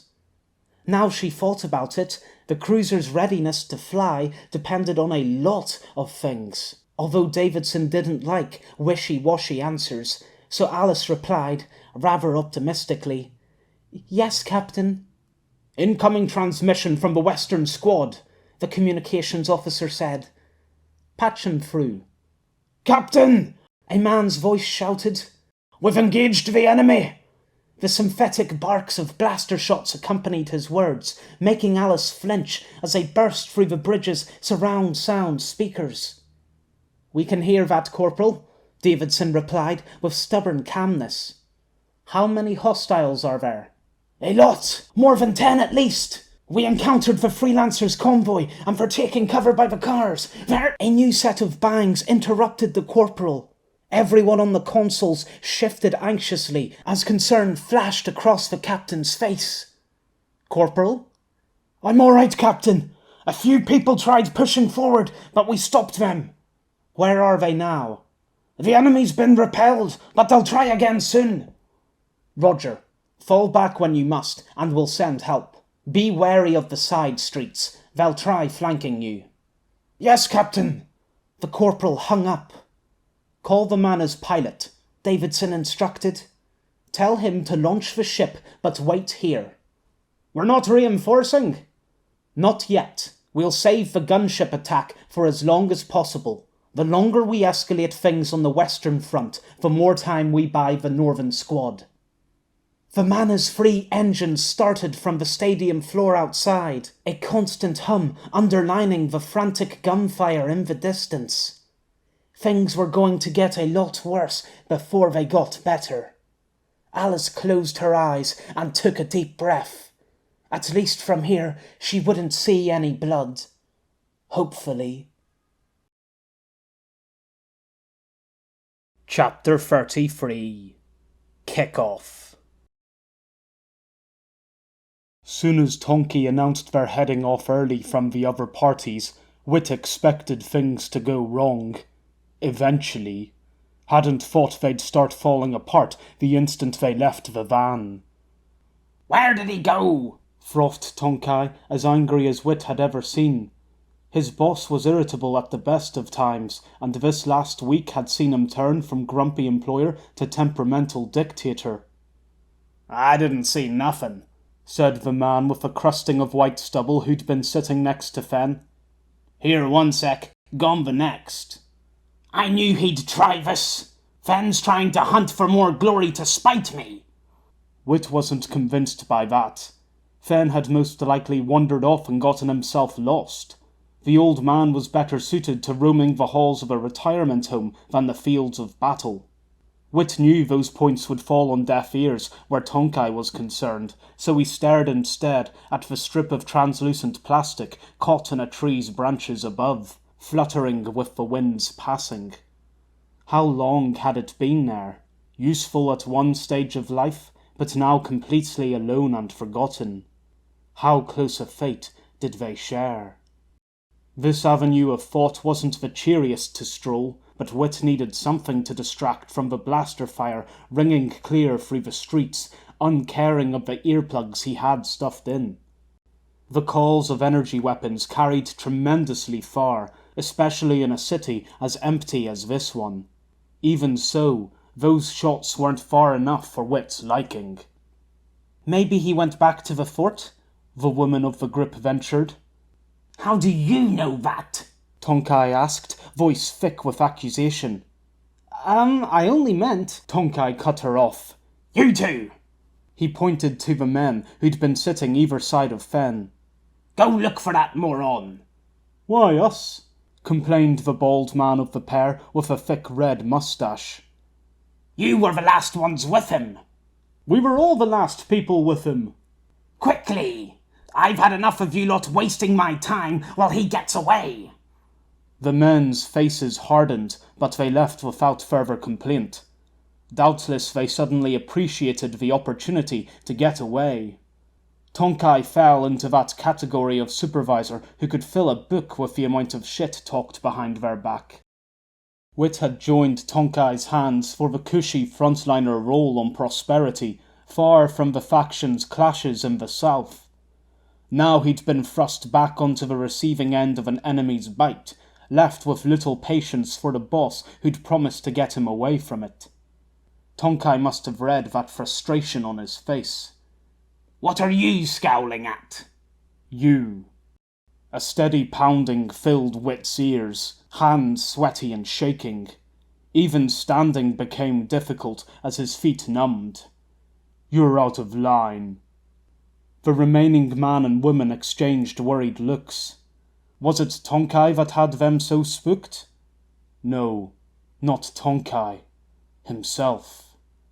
Tonkai glanced at the others, then gestured for Wit to follow. Wit was very conscious of his shoulders bunched into knots as he trailed Tonkai, stopping with him by a set of toppled scooters. Tonkai turned his slowly twitching eye on him, chewing his lip for a time. The confrontation seemed to be leaking out of him. Wit did what he was best at, stayed silent. "Do you miss Strong?" asked Tonkai suddenly. It was the first time he'd talked of her since the funeral. Wit shifted the BR-16 on his back. Strong's rifle. He'd lost a lot of colleagues these last 10 years. Probably selfish to say he'd stopped thinking on the specific corpses he'd departed with.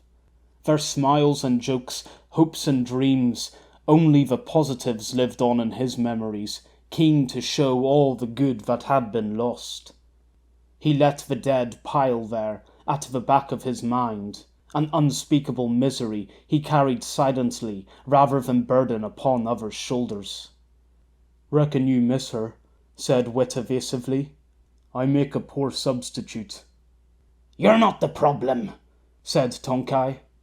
Wit scolded himself for getting happy at a comment that hadn't even been positive. "Conway's the reason she's dead, and that idiot Fenn is getting all the credit for taking down the gunship when he didn't sacrifice anything. Why's no one talking about Strong? About the people who've died?" Tonkai? Tonkai was the one saying these things, getting visibly emotional before his eyes. The angry facade crumbled, and Wit saw a chance to end this craziness shine through. Capturing Conway won't bring her back. "But it's got to count for something." Wit saw it now, sadness radiating into misplaced anger. Will it? When we start to lose people, even one more, will it count then? Tonkai inhaled, slow and deep, his eyelid no longer twitching. "This isn't you." Wit reached out his hand. "But it's not too late." He placed a hand on his shoulder. Tonkai's face morphed from sad grimace to startled gasp. His shaven head sank out of view, leaving Wit's hand floating in place as Tonkai collapsed. "What the?" Then Wit felt the heat pressing his torso, cooking the fresh blood splattered onto his shirt as a blaster shot exploded in his ears. Shit. Wit stumbled back and tripped, falling painfully onto his side. He'd snagged his foot on the scooters, a blessed obstacle. A burst of blue blaster shots zipped overhead an instant later. Wit sat up and stared at Tonkai, stomach and ribcage blown apart, legs flung wide on the road. Dead. Fucking dead. The attackers hadn't even given them a chance to surrender. Wit spun on the ground, surroundings suddenly vital as more blaster shots fired. There were cars to his right, offering cover between him and the shooters. Open space of road to his left, hosting only patches of grass and certain death.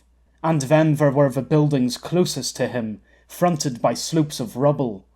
He needed to get there, have something solid at his back before the attackers overwhelmed his position.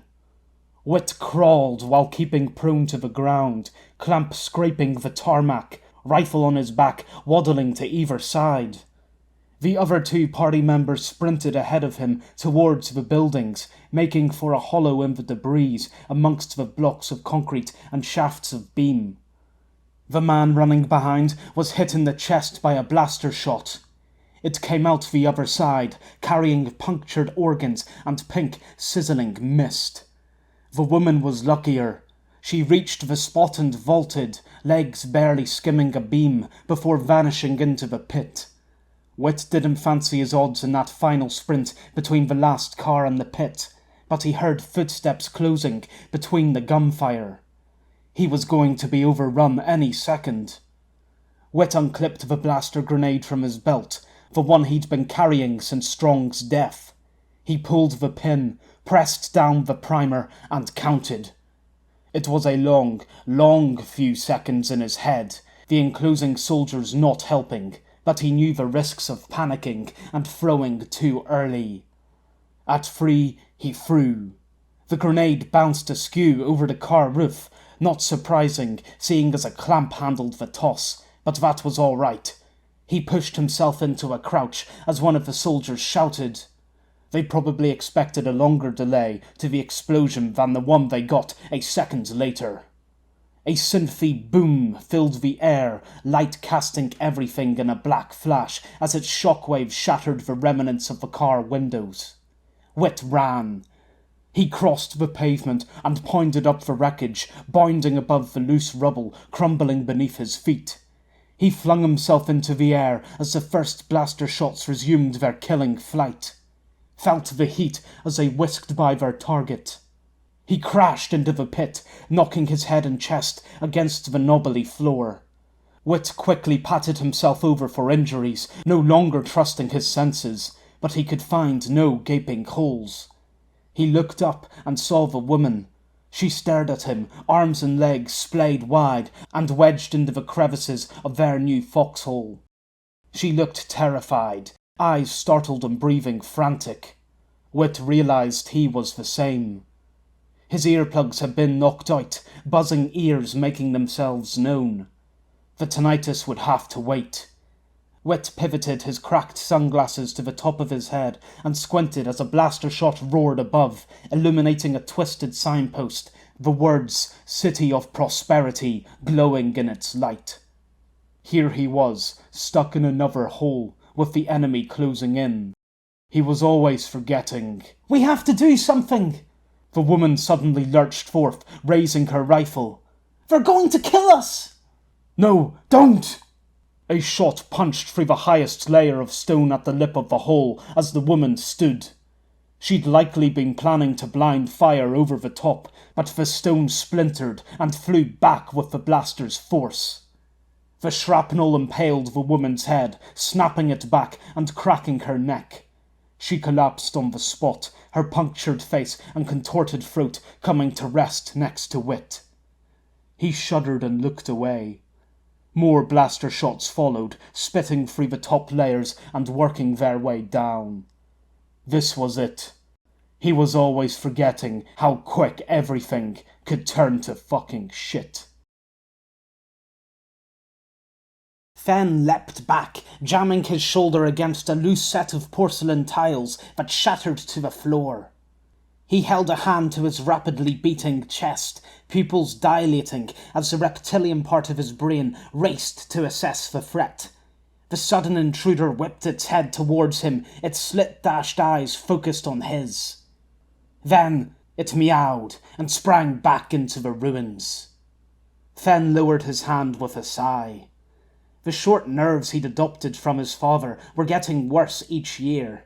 Soon he'd be as jumpy as an ADHD patient study.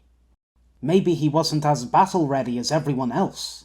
The quiet city around him had erupted with the orchestra of energy weapons stringing its way through the streets and clashing between the buildings, the resounding echoes making it impossible to tell which direction the fighting came from. Everywhere, apparently. Fen readjusted his rifle and carried on, gentle breeze stroking the bare parts of his chin. He'd forded his way into another emptied-out skyscraper, the reason for this roof's collapse much more obvious. The wreck of an old Alliance cruiser sat atop its kingdom of rubble. Fen remembered what Whit had said about the Alliance ships, and sure enough, all that remained was the aluminium boat-shaped frame, the Martesian steel armour long stripped from its bones. The skeleton left behind was a bigger version of the twin-hulled cruiser currently stranded in Prosperity, stretching to squash the neighbour's property as well. It had to be another class. Nimbocumulostratus, perhaps? Is that even a real name? Fen skirted the oversized climbing frame as muscles in the inner sides of his thighs he hadn't even known existed began to pang from the clumsy movements. He crouched by a window at the far wall, decorated in bird shit. It looked out to another empty street. Judging from the noise, the fighting was a block away. Some of it anyway. A stone tumbled behind. Fen spun around, falling onto his arse in the process. He scanned for another cat, then tensed, breath catching in his throat, as he saw an Alliance soldier gazing up at the cruiser. The urban camouflaged squares of the soldier's armour had blended in well with the grey ruins, but the white sling cuddling his arm gave him away. He rested his other arm atop it, blaster pistol dangling from his hand. Fen gripped his rifle strap and leant forward as he hefted it in front. The soldier was close, probably within shooting distance, although Fen didn't fancy the chances of his aim, or his will to pull the trigger. The soldier seemed to be alone. Maybe he could threaten the man and shoo him off like a stray pigeon. Fen lifted his BR-16 and the magazine clattered to the ground, somehow louder than all the gunfire surrounding them. He'd pressed the release button by mistake. The soldier turned his head. Gods, I'm screwed. Fen grabbed the magazine and tried jamming the accursed thing back in. You're going to take long, the soldier shouted. 1 second. Fen fumbled with the bulky clip that refused to go any further into the gun. The forsaken thing doesn't fit. Try turning it the other way. What? Oh. He turned the magazine so the open end with the blaster cells showing went in first, slotting instantly into the gun. Thanks. You're welcome. Okay, now, Fen felt awkward about pointing the rifle at the man who'd just helped him, so he set it in his lap. This thing is heavy, so can we just pretend I'm aiming it at you? I surrender, the man said, holstering his pistol and splaying his one functioning hand. Now that I'm your prisoner, it's only right we discuss a treaty, no? Fen picked up on the man's accent. That's fine by me, as long as we don't have a repeat of Versailles. That depends on what you bring to the table. The man strolled over. Chase Martel. Fen, just Fen, he said as the man sat down against the wall a few paces away. You alone? Technically, I'm with the Western squad, but I was sent to secure our southern flank. You? Guess I'm securing the north for my party. Good. Then that means while we talk, we're neutralizing the threats to our mutual parties, no? Works for me. I recognize you, Chase said. He unclasped his helmet, one side at a time, removing it to reveal a sandy fringe that flopped over his lazy gaze and smile. You're the one who gave me this. He waggled his bandaged arm. I did? Have I been wrestling people in my sleep? The gunship. I was co-piloting when you shot us down. I'd remember that triangle of a beard anywhere. Oh, sorry about that, but you were trying to kill us. This is true. Chase pulled out a pouch of tobacco from one of his belt pockets. And I would have too, if my turret had been that little bit quicker. Right. You know, it's strange dealing with someone who was trying to kill me a few days ago. Especially as we're having a laid-back chat in the middle of a war zone. Of course it's strange. It's a medieval thing, this killing business. It requires no intellect to deal with your problems by killing the one who's done you wrong. That's why we have laws against murder. It's a punishment for stupidity. Chase lifted a cigarette paper and spread a pinch of tobacco along the paper's valley floor, pressing it against the filter at one end. He did it all with one hand, each finger holding a separate piece of the puzzle aloft. If you hate killing so much, why are you sitting here with a gun? This ugly thing? Chase asked towards the pistol. I hate Harland pistols. They're clumsy and only carry 6 cells at once. No, I'd rather carry a knife and chopping board, but the insurgency want to kill us all, so here I am, fighting people who aren't the insurgency. Chase finished rolling the cigarette with a practiced lick and roll of the paper. Want one? I don't smoke. Really? You have the aged look of a smoker. You know, I preferred it when you were talking about the morality of killing and all that flowery shit. Fen rummaged in his pocket for his hip flask before remembering he'd left it at the fort. Chase gave him a cheeky smile around his cigarette as he lit it. "And what about you, funny beard man? What do you want to be?" "Nothing." "Really? Little depressing, no?" "Nah, planning for stuff is pointless. Things tend to happen no matter how hard you push or pull against them." A trembling roar flooded down the skyscraper's walls, drowning out Fenn's words, and they both looked up at the pale grey belly of an Alliance gunship flying directly over their heads. Fenn waited for the blue flames to pass before he spoke. "There's only one thing you need to do in life. Just keep going." "Their gunship is approaching." "I can hear that, Veer." They weren't quiet things, these gunships, especially a Mag-5, built with 3 main engines and secondary stabilizers to boot. The sounds of the fuel-chewing expulsions would put a Grand Prix to shame. The ship screeched its way along an unseen street, bearing down on the soon-to-be helpless party of freelancers. A final flock of birds flapped their way clear of the skyscrapers, leaving an unmatched stillness to lie above the city, coming alive with gunfire and engine revolutions. "Shoot the gunship with our cannon!" Arminius said, adding his own shrilling to the proceedings. Parker had seen more lucid war commanders in his time. Unless they were expected to magically tear down the obstructing skyscrapers, there was no way for the cannon to make a difference. He scratched his head, thinking. Someone had to. Why send the gunship? To push back the freelancers, and then what? Once the Alliance squadron reached the city's edge, they'd be at the mercy of the fort's walls and gun defences. Something was off. Here he was, ogling abroad with massive tits. How long until he realised the pair she carried were fake, and that he should have been focusing on her smaller, discreet friends instead? "Fire!" Parker shook his head at Veer's questioning look. "Parker!" Arminius said, turning with as much menace as a crazy pensioner could muster. "The cannon won't work." "Then what do you suggest? Let the Alliance have their way and rape our people!" Parker wrinkled his nose at the extreme phrasing. He had the answer, but he'd been hoping to save it until the Alliance's true plan reared its head. His gauntlet rang. "Yes?" he casually asked, ignoring Arminius's milky glare. A burst of blaster fire exploded from his arm. "Parker!" Bingo, or maybe his berserk Jekyll and Hyde counterpart, shouted through the gauntlet. "Don't let the Alliance pull this gunship fuckery again. Send in our reinforcements."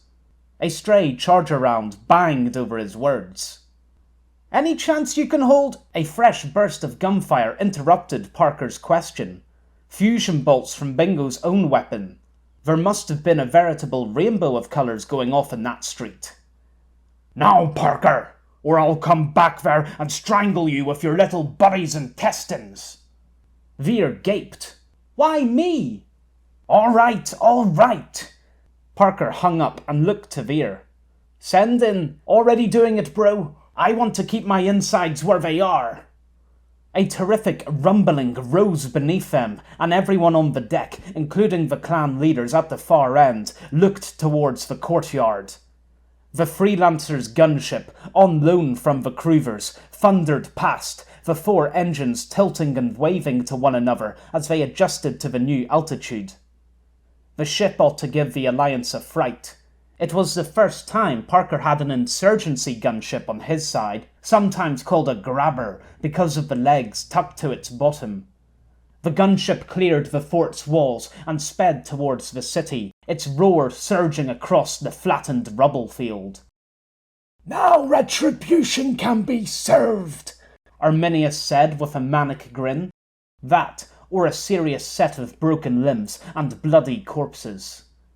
Torben silently stood next to Arminius, ominously staring at Parker with his one good eye. Parker sighed. Lot of blokes around today. Spidery. That was the right word for these paths. The little worn-down trails of dust and rubble stretched one way, spiked another, and then came back on themselves as they zigzagged through the insides of the dark ruins. Amelia was glad to be wearing trainers that kept a good grip on the bumpy ground. The rest of her clothes weren't so helpful. Her bare legs had quickly gathered a collection of scratches and cuts, and her thin top did nothing against the cold, moat-filled air. At least the running of the last half hour had kept her warm. She started climbing a steep part of the path on all fours when a distant thudding made her pause. The lead car in their convoy had been attacked, and as everyone fled from the cars, Coffee told Amelia to run, pointing in the direction Fen most likely was. The booming gunfire had been horrendously loud, and she'd continued hearing those noises in other parts of the city as she ran from building to building. But this new sound was different, deeper, like the blaster turret she'd used atop the Humver. No, Humvee, as Fen had told her. If there were turrets around, then he'd be in even more trouble. Amelia resumed her climb towards the square of light poking ahead. The island's gloomy skies had never seemed so friendly as Amelia stepped into the open. She was on top of another skyscraper, except this one had fallen on its side, making a huge bridge across the road it blocked. She ran along it, keeping between the windows, forced to gaze at the clouds as she looked for a path to the road below. She spotted something and slowed to a halt. A gigantic black crab lay at the end of the street. Its bloated metal body was sprawled on the ground, and its massive legs, big enough to crush Sawtooth's rock in one stomp, were curled or spread at wonky angles, creaking against the wind. Most of the crab was hidden around the corner, except for its half-buried head. It would have seemed sad if not for the red resting above the surface. Amelia touched the tattoo at the back of her shoulder where the same kind of angry-looking eye sat. It wasn't a nice shape. Now here's something new. You can say that again. Who goes to battle in a skirt? Amelia spun around, hand going for her holster with its empty pistol and imaginary ammunition. Two men faced her, one with white stubble and the other with a big ginger mustache. They were old and wrinkled, like most at the fort, and neither wore armour. She felt her hand shaking as she lowered it. "Give you a scare, did we?" the man with white stubble asked, crossing his arms. "We were thinking about pointing guns and questioning you," the one with the mustache said, hands in his pockets. "But it didn't seem a terribly polite thing to do to such a well-dressed lady like yourself." They were definitely from the fort, making fun of her like this, but she'd learned not to take it personally. "Who are you with?" "Me," Amelia squeaked. "No, the person standing next to you," the man said sarcastically. She blushed. "The fort people." The men chuckled. "Well, there's a start. We meant what clan?" The Croovers?" "What do you know? So are we." "Wait a minute. Is she the girl who fought Bingo in the fighting pits? The crazy one?" "I'm not crazy," Amelia snapped. Sounds like something a crazy person would say." "So it is you, Fen's mate, right?" She felt a jolt. "Do you know where he is? I need to help him." The men grinned. "Who would have thought Fearsome needed helping?" "Please, can you—" "We don't know where he is." "Oh." "But that's who we're looking for." "You are?" Amelia asked, perking up. "Why?" "He ran away." "Why would he run?" "Because there's a battle going on. Suppose Tonkai was right about him being a coward." "You're lying." The men both raised their eyebrows at her. "Are we now?" "Yes," Amelia said, glaring. "Fen wouldn't run away. He's brave. One of the men shrugged. If he's so brave, why does he need your help? I'm not sure he does, she admitted, dropping her voice again. But I made a promise. Please, I have to. All right, say no more. You can join us. Really? You made a promise. That's all we need to hear. Now, come on, one of the men said, gripping his rifle strap and turning. Time's running out before Fearsome manages to find trouble. There's a path that leads down to the street by that girder. You're going to the big crab? Amelia asked, walking in place and rubbing her arms as the cold caught up to her. Spy droid, the other man said. That's where Fearsome shot down his gunship, so why not start by looking there? Now come on and hurry up. I'm freezing just looking at you. Alice's legs curled underneath her, wrapping tight against the bottom of her seat. She could see them now, the flashes of blue and red beyond the crest of the arena's wall, where the turrets clashed. They'd followed the battle's progress through the comms system as the Freelancer's ship descended to confront the mana supporting the Western squad. With each new advance from the Freelancer's ship and its 4 fusion turrets, the mana inched back towards the city centre, its own 3 turrets deployed as it offered retaliatory blasts. The mana might look like it was retreating, but that was the point. The enemy reinforcements had been drawn away from the fighting, and Alice should have been happy. But how could she be, when the enemy was being lured towards her? This must have been how worms at the end of a fisherman's hook felt. Are we ready? Davidson asked. Yes, ma'am. Then again, the worms didn't have a Stratus-class cruiser on their side. The mana hovered into view above the arena wall. Incredible that something that size was responsible for so much noise. It hovered higher and higher. Then it suddenly dipped as 4 red bolts flared through the sky. Alice winced. Maintain height and retreat east, the man communicating with the mana's pilot instructed. The world relaxed for a few seconds as the turret fire died away. Then an underlying hum, harsher than the mana's, grew, clearly audible through the bridge's shields. Alice gasped as the Freelancer's gunship appeared.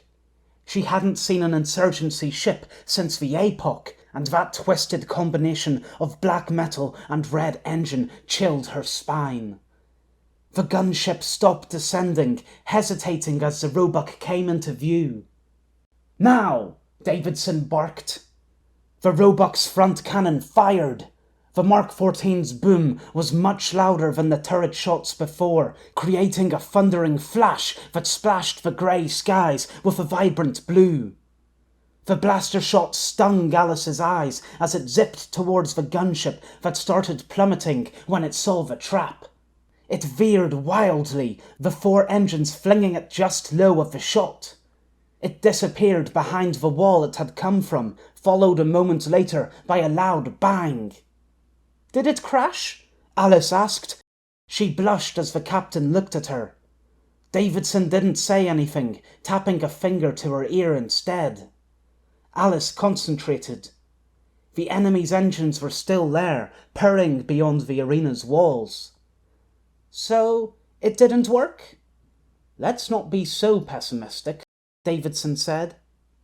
The mana slowly started forward again, the turrets on its nose and 2 wings angled downwards. It suddenly glided backwards, and an instant later another set of fusion bolts skimmed by. The pilot radioed in. Their gunship's waiting directly outside the arena's walls. They've pivoted themselves so every turret's pointed upwards.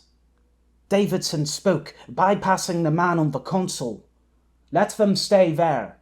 Increase your height and keep your weapons focused further down the street.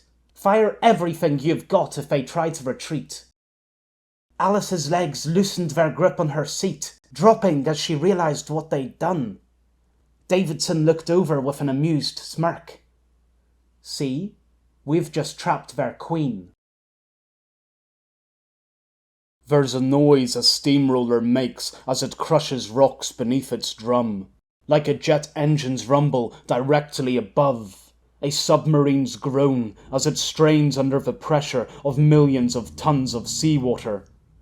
It's the sound of everything underneath being pulverized to dust. Between the blasts of gunfire louder than 100 corded jackhammers, and the trilling tinnitus shriller than 1,000 mosquitoes, the steamroller's churn drove its way into Whit's skull. Adrenaline flooded his system, that brain-produced drug that adventure sports enthusiasts chased so much. Whit hated the stuff. Everything in this forsaken pit became clearer. The strips of neon tubing lying dark on the floor, the clumps of cladding sprouting from rows of rubble, the bright blue flashes of blaster shots flying above. He saw it all sticking to the roller's drum as it came closer to greet him. Whit had to do something, anything, to save his hide. These weren't remorseless insurgency monsters shooting at him. Why not surrender? Problem: he had nothing white on him to wave. Solution: he could simply proffer his hands. The shooting had stopped. About time the soldiers got bored of attacking a motionless ditch in the rubble. Here was his last chance. Whit stood at the bottom of the pit and thrust his hands high. The pit was deep, meaning only his hands stuck out, but that was enough. The Alliance would see his gesture of peace, could respond in kind. A blaster shot pierced the silence.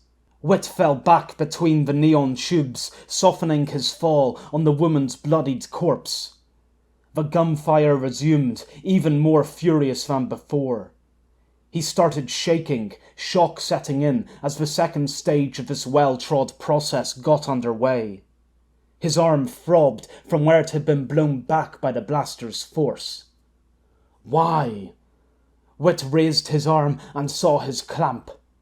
Gone, reduced to a stump of red molten metal that was already fading to lifeless grey. They'd thought he raised a weapon. The remainder of the clamp's prongs lay amongst the rubble, one of a million discarded offcuts. Useless fucking thing.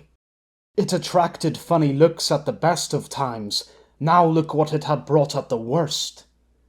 A blaster shot punched through a weaker part of the pit above, and a block of cladding exploded with it, insulation bursting into a toxic cloud of fiberglass. Whit didn't bother holding his breath.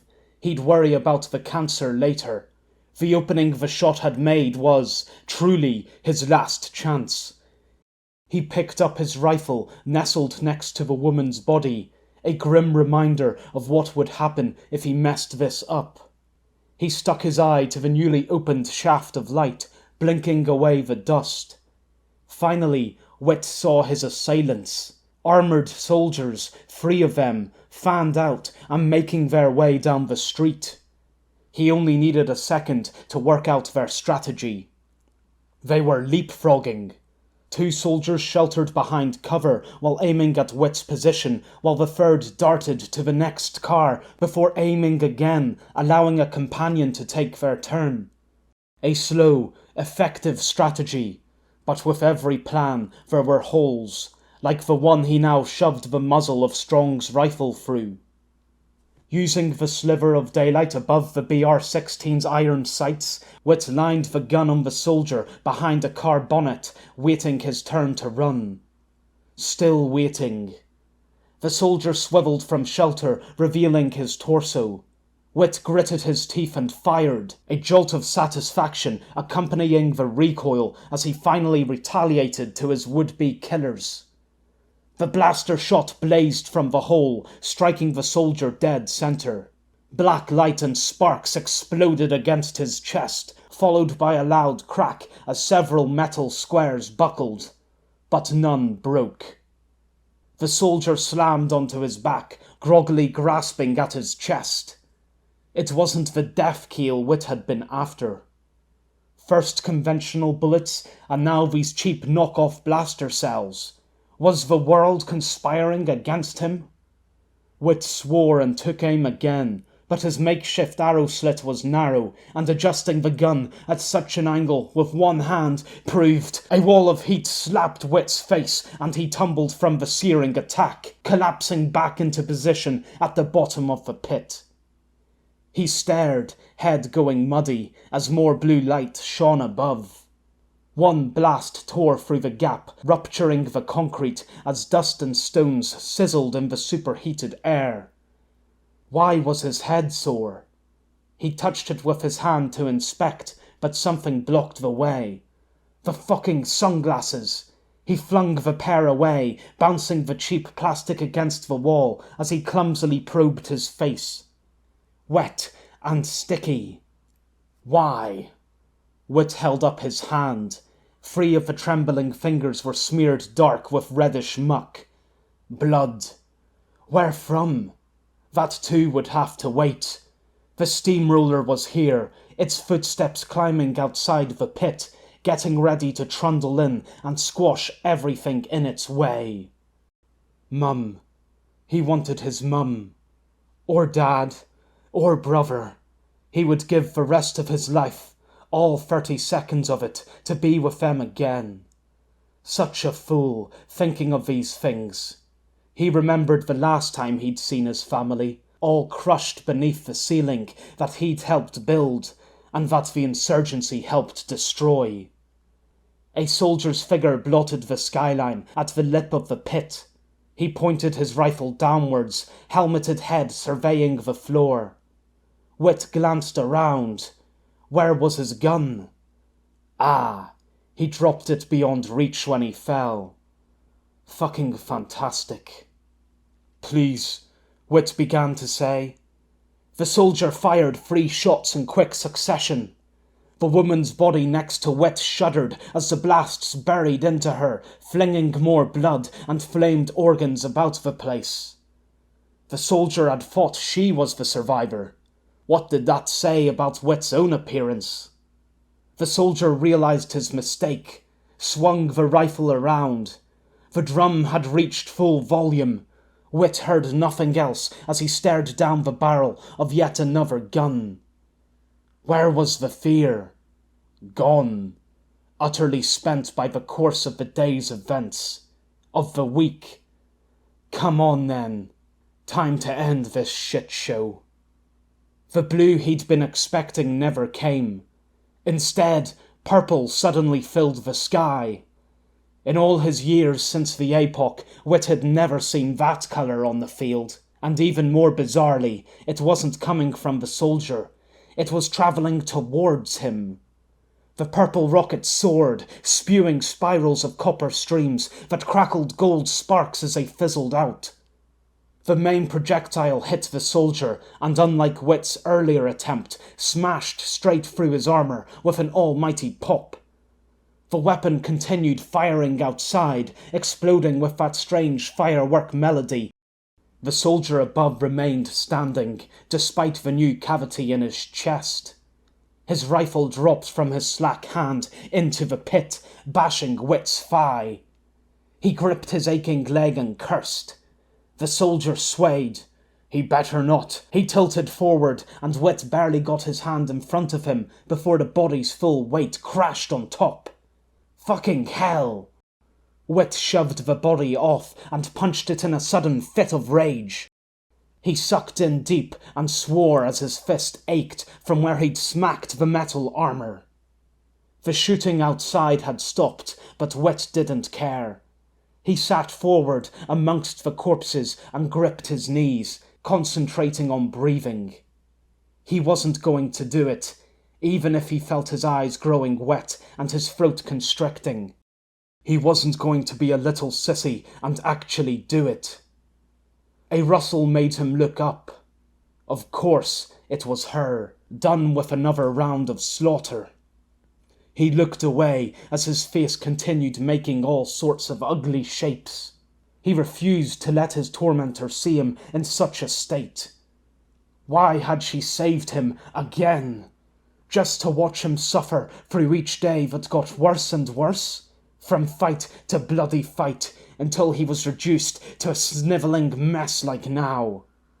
He heard her come closer, feet barely making a sound as she hopped down the rubble steps. He pulled his knees closer, wishing she'd go away. A small hand appeared in front of his face, palm turned his way. The white sleeve it protruded from, a gleaming contrast to the dirt and grime. As much as he wanted to, he knew he couldn't sit there and ignore it. Wit gripped with his one good hand, and Tamar pulled him to his feet. Some part of someone's body squelched under his boot as he stood. He avoided looking at Tamar, unable to face his saviour's smile. Something wobbled in his throat. No, had to push it down. He wasn't going to do it. He sensed Tamar step to him, lifting her hands and lowering her hood. Suddenly became aware of how cramped it was. He tried to back away, but Tamar was too quick. She wrapped her arms around his waist and pulled him close. Why? He felt her face nuzzle into his shoulder. Seemed to fit there. Her coconut-scented hair filled his nostrils, hitting hard with its living, tropical vibrancy amongst all the rot. Hard as he tried, the tears started to leak as she embraced him. Truly pathetic. He sobbed, silent as possible, Adam's apple bobbing as he struggled to get the embarrassing, girlish emotions under control. One of Tamar's hands reached up. She stroked his head, her fingers running deep through his hair. Something snapped, and Wit started to wail, tears streaming and snot pouring from his nose. "Sorry," he managed to sob out. "Please, let go. Tamar shook her head against his shoulder as she pulled him closer. She was soft, smelled so sweet, and, oh God, when was the last time he'd hugged someone? Wit cried even louder as he sank to his knees. Tamar went down with him, both kneeling amongst the blood. He leant forward, holding her tight with both hands, the good and the broken. I was... He wanted to tell her how scared he'd been, how he didn't want to die, to thank her for saving his worthless life, but it was impossible to speak through the bawling. Tamar rocked him back and forth, stroking his head. He gave up trying to explain, just kept on crying as something deep within wound loose. It was pathetic. It was the best he'd felt in years. Wit continued to cry, dampening her cloaked shoulder. Tamar slid her hand through his hair as he let it all out, smiling the whole while. He really was sensitive. She'd known it all along, no matter what everyone else said. Poor thing must have been scared half to death. He'd looked like a frightened kitten hiding from the mean Alliance dogs outside, all returned to nature's embrace now. It wouldn't be easy, replacing the ammo for her weapon, but it had been well worth it. Tamar had followed the girl in the charming outfit, having overheard her conversation with Bingo and Coffee when the stray gunfire diverted her here. Good thing she'd followed it. That girl would probably need her help soon, but right now, Wit needed it more. She smiled wider, lips still pressed together. Silly man, getting himself into another spot of trouble. She felt the heat at the small of her back where his clamp had melted, and Tamar wondered if Wit knew he was missing half an ear. She savoured the feeling of his arms clutching her through the sobs that raked his body. And after he'd been playing hard to get all week. What a relief to find out it had been a game between them all along. She used the opportunity to run her hand along his well-toned back, feeling the muscles ripple underneath. Not enough men realized how much women appreciate a well-built back. She considered sliding her hand further south, but decided against it. Might be a tad inappropriate while he still cried.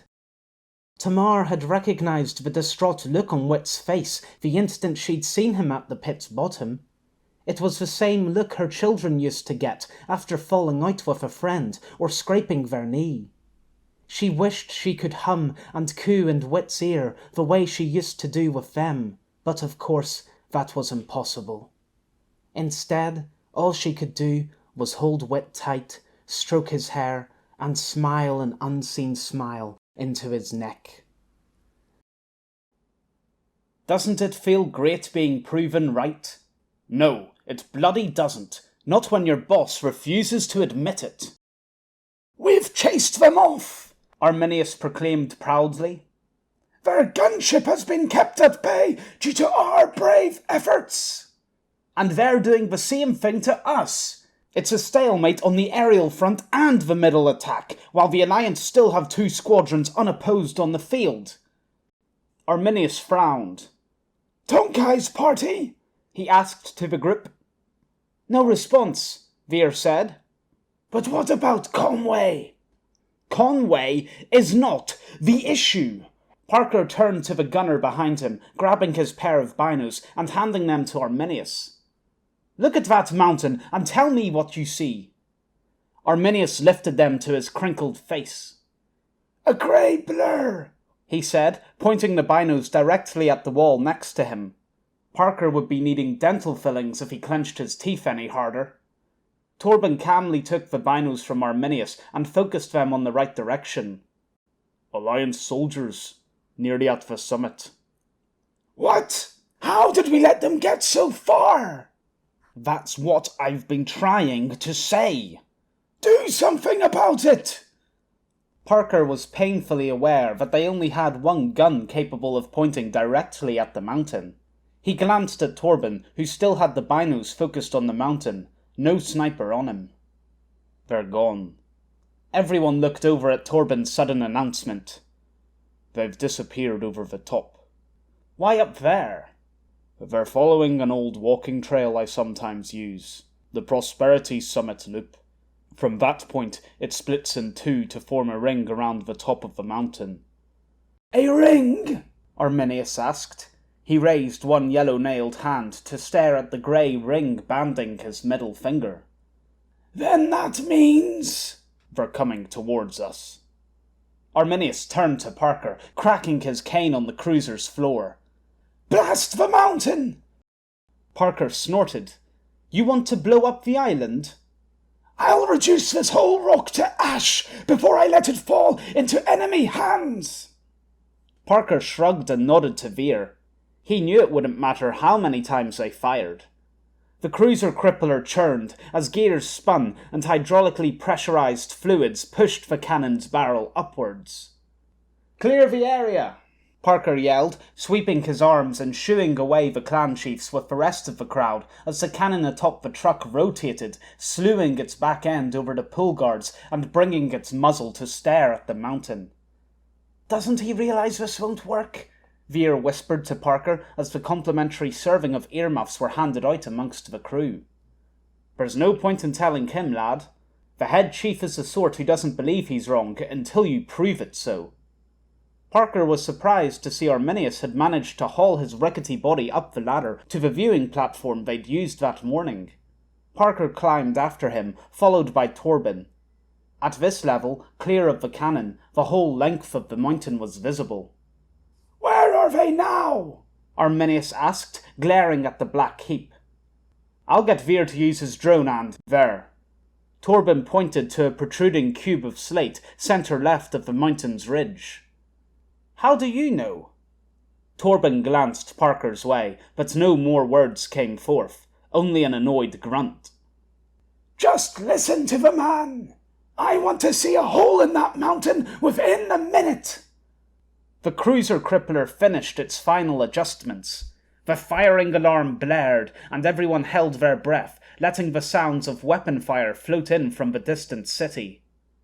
This is going to be magnificent, Arminius said in a dreamy voice. Parker rubbed his chilly head.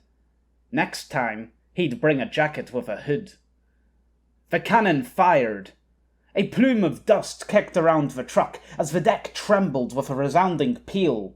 The jetting mass of superheated energy roared as the black star hurtled across the sky, boring into the rock. A dull thud hit their foam-clad ears, and then... "That's it?" Arminius asked as the alarm switched off and everyone removed their hearing protection. "Where's the explosion?" Parker knew he shouldn't be smiling where his boss was concerned, but he just couldn't help himself. "You're looking at artillery's greatest natural enemy, an earth embankment." That was over 2,000 kilowatts of firepower! The ground doesn't give a toss how much you throw at it. A solid stack of dirt will soak up any direct impact unless it's thin enough. "Did you say you've walked that mountain?" Parker asked towards Torben. He nodded curtly. "Care to elaborate?" A raised eyebrow above a lazy eye. "What's it like up there? Is it flat like a plateau?" A small shake of the head. "Like bleeding a bloody stubborn stone." Parker wound his hand, ushering Torben on. He finally spoke. "It's a volcano. A dormant one. And at the top's a crater." A volcano? Parker had once heard how Prosperity was a relatively new island, formed from a spurt of magma spewed out of some mid-Atlantic line or whatever. He hadn't paid attention to the nerd talk at the time, but now he was extremely interested. "So the Alliance can't go any further into the top?" "Unless they want to do some very steep climbing in that armor, they'll be sticking to the path." "And you can keep track of where they are?" "Mm-hmm." Parker felt himself smiling. Probably shouldn't. If he turned out to be successful, some of those soldiers would be dead real soon. But he just couldn't help himself. Lisa knelt, pressing her hand to the ground until the last of the tremors ebbed away. "What was that?" Sonny asked, straightening in front of her and picking up the weapon. The whole squad had dropped low when the path started shaking. For a second, Lisa thought an earthquake struck the island. Then the boom reached their ears. It had felt extremely close. Had the freelancers guessed their position accurately, or was their cannon just that powerful? "That was the enemy," Sergeant Black said, standing upright. "They've finally noticed us. We have to hurry." The sergeant resumed his jog at the front, and everyone followed, with Lisa still at the back. She'd trained on runs like this one in Upper Hutt, but those days of effort seemed little help now as she struggled on under the weight of her armor, belt, and rifle. Her chest and thighs chafed as the steel squares rubbed roughly against the dirty thermals that had become scratchy from days of heavy use. It only got worse as her gloved hands and restrictive helmet trapped the fresh sweat in her metal cocoon. Lisa stepped on a large rock disguised amongst the black, and she pulled her foot back before she could roll her ankle. The sergeant had ordered them to jog to the side of the coarse path where they were no longer visible from the jagged fort. This placed them in a constant balancing act against the deep crater to their right, a steep slope in gentler parts, and a sheer drop in others. Lisa accidentally kicked a loose stone and sent it crashing to the craggy basin floor. She didn't enjoy the prospect of copying that journey. Hot, strained breath, captured by her helmet, assaulted Lisa's ears in bursts, but at least it helped block out the chunks of fighting from the city below, swept in on the growing wind's whim. It was eerie, listening to the hymn of intended death, but far better than no sound at all. The worst aspect of that cannon blast was the way the sound had arrived afterwards.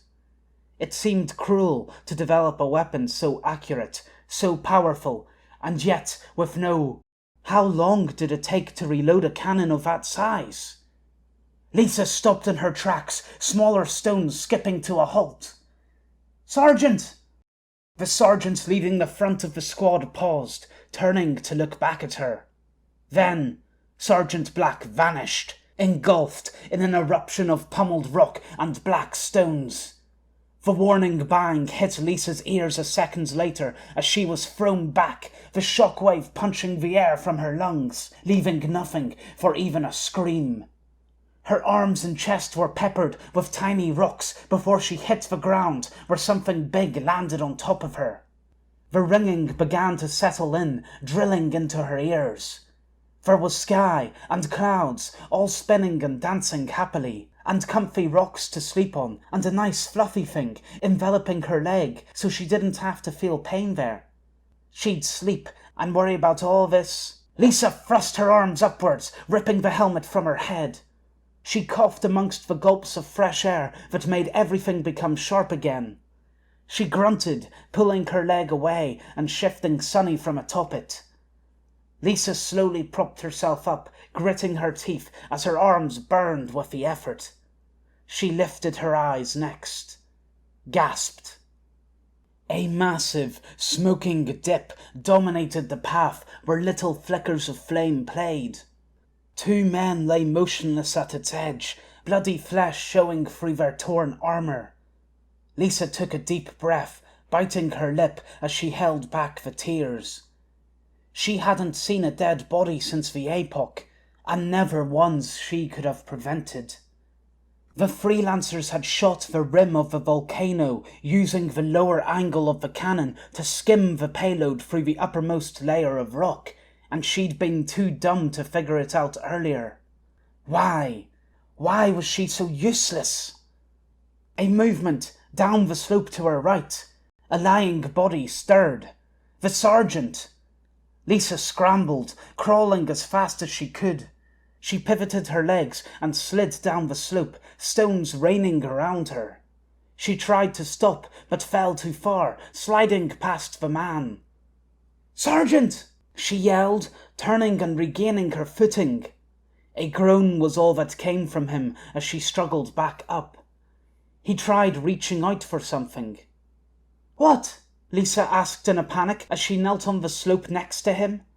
Another jerk. His helmet! Lisa leant forward, undid the clasps at the back of the neck, and gently pulled it off. The sergeant was breathing, ragged and shallow, short hair matted to his forehead with sweat, but she was flooded with relief to see no injuries. She smiled and nervously giggled. "Oh, thank God. I thought you were—" Her smile dropped, cheeks suddenly heavy, as her eyes trailed down to the sergeant's chest. It was riddled with holes, some large, some small, all leaking blood that stained the armour around them. Lisa saw the cracks on her arms where her own armour had stopped the debris from the explosion piercing her, but the sergeant had been too close. "No, no," she said, the tears now coming forth. "No, no, no." Lisa! Don't die, sir. You can't. Lisa! She closed her mouth and turned away, unable to look any longer. She screwed her eyes shut, feeling her cheeks moisten. He was going to die. She was going to die. They were all going to. A hand gripped her wrist and squeezed. The sergeant must have used a lot of strength for her to feel it through the armour. The last he had. She turned her head back, lips quivering, eyelids flitting, everything shaking. You can do this. I can't. Yes, you can, Sergeant Black said, a pained smile tugging at his lips. You're the strongest soldier I've ever led. That's not true. It's all fake. I'm scared. Of course you are. You don't think I'm scared too? But you can't let that stop you. He coughed bloody spittle, dotting more blood onto his chest. You've got to hide your fear. Know who said that? Lisa nodded. Of course she did. He's the hope we all need. The change the Alliance has been looking for. Lisa met Sergeant Black's eyes and saw tears sitting there too. Please, I know you can do it. Lisa swallowed. Okay. It sounded so meek, but that had been all the sergeant was looking for. He gave one last smile before his face went slack. The hand dropped from her arm. A black flash of rock exploded above.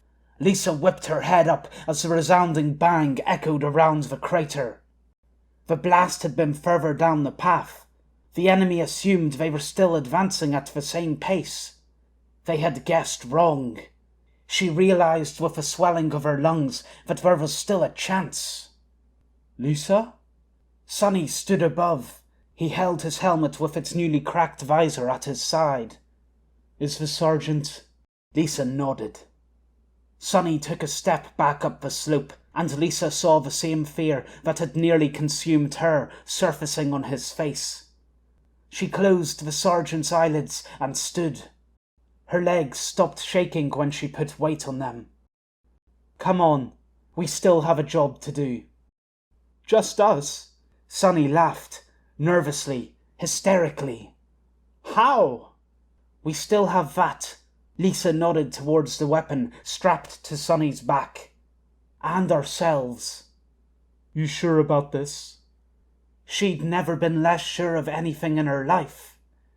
Lisa walked to Sonny, slowly, taking care not to slip back down the slope. She gripped his shoulder.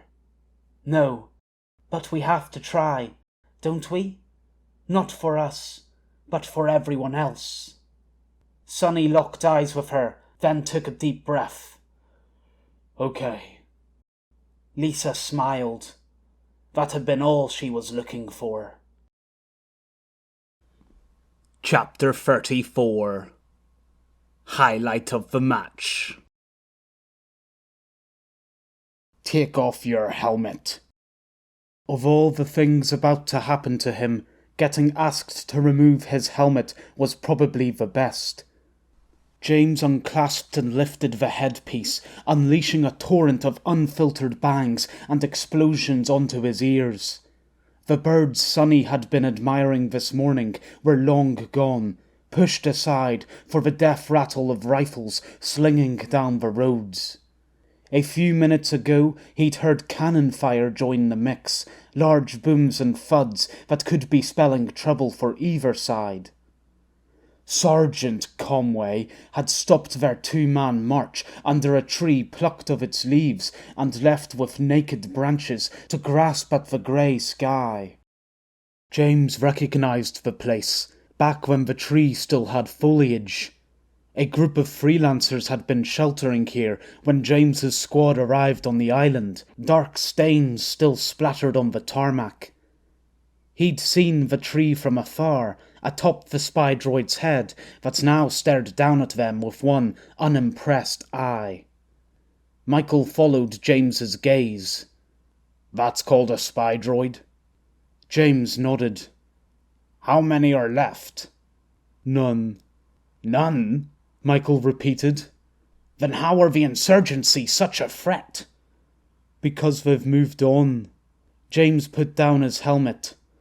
The spy droids were effective at clearing out the Baltharians from Mars and culling the Earth during the epoch, but after that they were too slow for combat.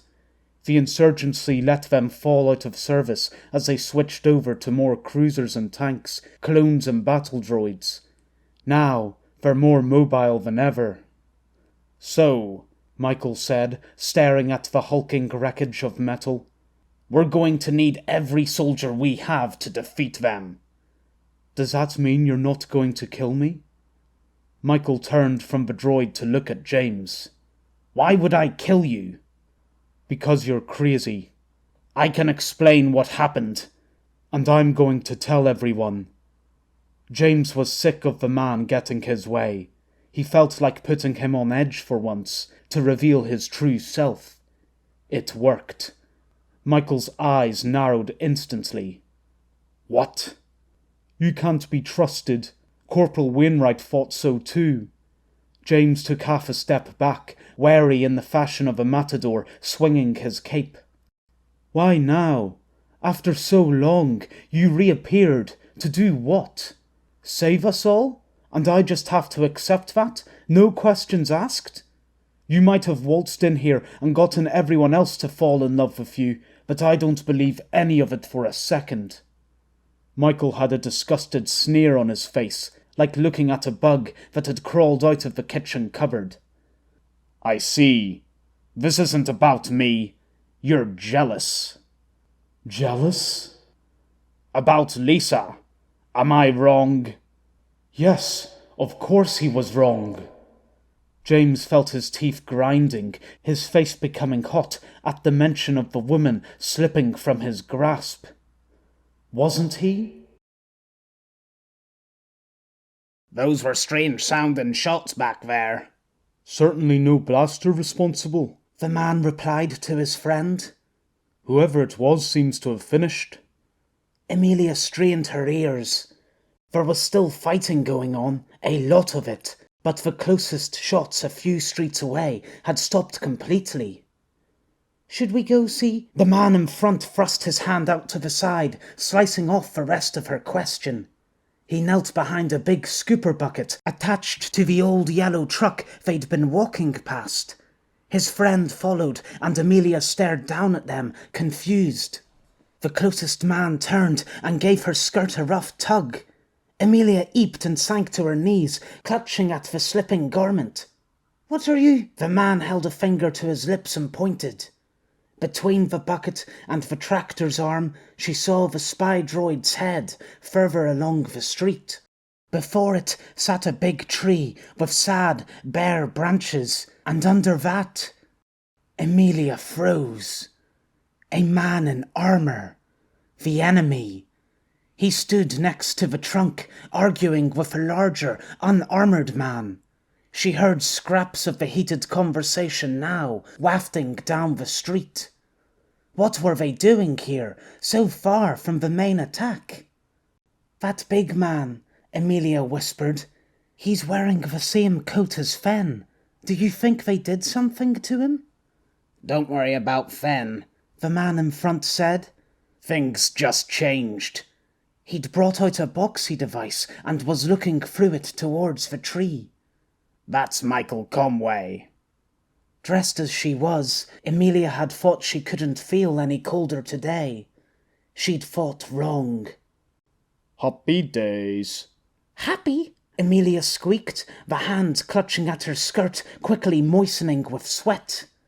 "Isn't that the main baddie everyone's looking for?" Exactly.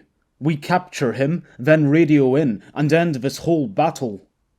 Amelia looked at the men under the tree again. She couldn't make out their faces, but the poses told it all. The slight lean of Michael's squared shoulders, the armoured man's stiff arms, and one leg stepping away. He feared Michael, and Amelia imagined it was for a good reason. "Looks like a lover's tiff, don't it?" Works for us. There'll be plenty distracted while we get in close. The men both stood. Amelia spun around. "Don't go over there," she said, grasping the man's sleeve. "Fen warned us. He said Michael Conway's a demon." The man snorted. "A demon, huh? If that's true, he'll still be nothing compared to my ex-wife." Amen, brother, the other man said as he stood. You best stay here, dear, in case things get complicated. "Please don't go. Why would no one listen to her?" It'll be all right. The man reached into his jacket pocket and produced 2 blaster cells. Amelia's eyes went wide at the sight. Take these if that makes you feel better. You can back us up if something goes wrong. Not that it's likely.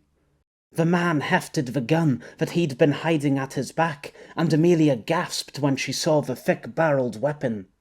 She'd only ever seen one at the Rock, and the devastating results it left behind before Sawtooth banned them. She understood why the men were confident, but still.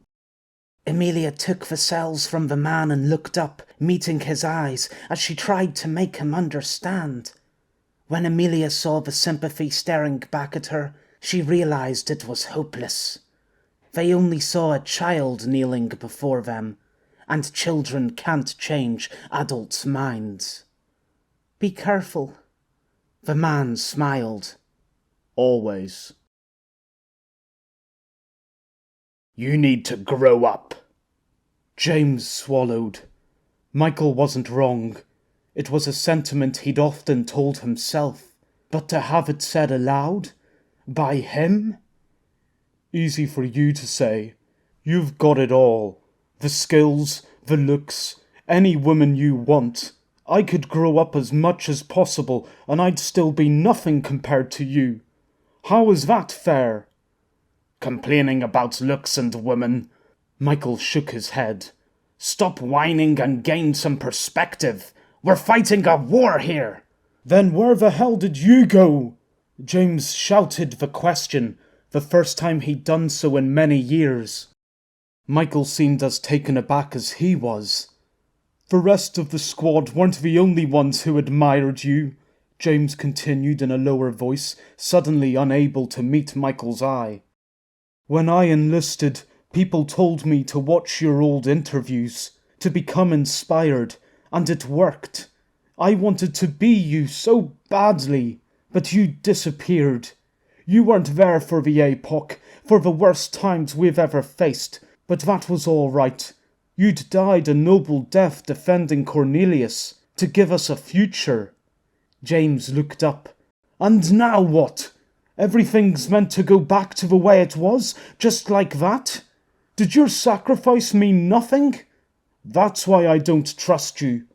You'll destroy the legacy of the man that came before. Michael had become very still, finally at a loss for words. It was like looking at a completely different person. Lockhart, He suddenly stopped. It was the kind of pause someone has when they've suddenly noticed something, but Michael hadn't even moved his eyes. You can come out now. What? James turned and gasped as two men, astonishingly close, wearing long coats and cautious gaits, stepped out from behind a truck into the clearing. The men were much older than he and Michael, but their weapons were ready, and James's own rifle, strapped to his back, was agonizingly far from his hands. He'd been around a lot of guns while training. It was a different thing entirely, having them pointed at you. Strange sight for a supposed battlefield, said the man with a thick red moustache as they both advanced, weapons pointing the whole while. One soldier without armour on his head, and the other with none at all. Sweat sprang to James's brow in all the familiar places, but Michael replied casually, as if used to conversing at gunpoint. That would be a good point, if either of you were dressed for the occasion. We don't need no fancy suits, the man with an unshaven white chin said. While his partner's weapon was raised to the shoulder, his was held at the waist. You're both military men. Recognize this. James's eyes dropped to the hefty lump of steel and plastic. A blaster shotgun. Usually reserved for special operations units, shotguns fired several 10-kilowatt cells at once, depending on the model. The weapon excelled at urban breaches or combat in narrow quarters, or say, eviscerating a pair of men standing a few meters away. Seems you're at an advantage, Michael remarked. That must be a forced coolness he's putting on. What do you want from us? I think you know, Mr. War Hero. Surrender now, and we can all leave in one piece. Pretty good deal, the other man chimed in. It is for me, Michael replied. But what about my man? How do I know you won't gun him down when we hand over our weapons? We're not monsters. Prove it. Michael nodded to the man with the rifle. My man puts down his gun, and you do the same. If it's only me you want, then one readied weapon will be more than enough. The man with the shotgun gave a tense smile. You've done this before. Once or twice. Lockhart! James looked around the group before slowly slinging the rifle from his back, keeping it pointed to the ground as he lowered it. Michael had been clever, telling James to put down his weapon when he did. Now the man with the rifle, locked into the silent obligation, did the same. Your turn.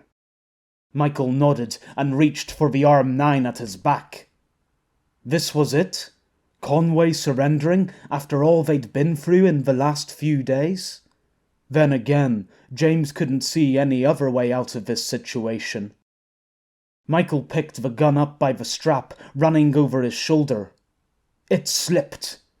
Michael swooped and crouched, catching the gun. Everyone froze. James heard the creaking tension of the shotgun's half-squeezed trigger as the 4 men watched each other with bated breaths. Michael held up his splayed-free hand. "My bad." "Fucking idiot," the man said, releasing his finger from the trigger. "Don't do that!" The gun dropped from Michael's hand, and he followed, throwing himself onto the floor to catch it.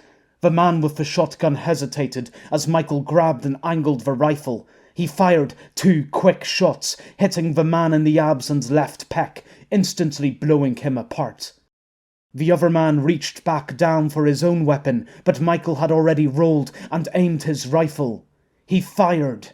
The blast hit the man on the underside of the chin, spraying upwards in a great fountain of blue flames and pink mist. His blood was still raining back to the ground, a hail of shattered bone pelting the road with little taps as Michael got to his feet and walked to the men's bodies. He focused on each of them with efficient precision, lightly kicking the piles of meat to confirm their deaths.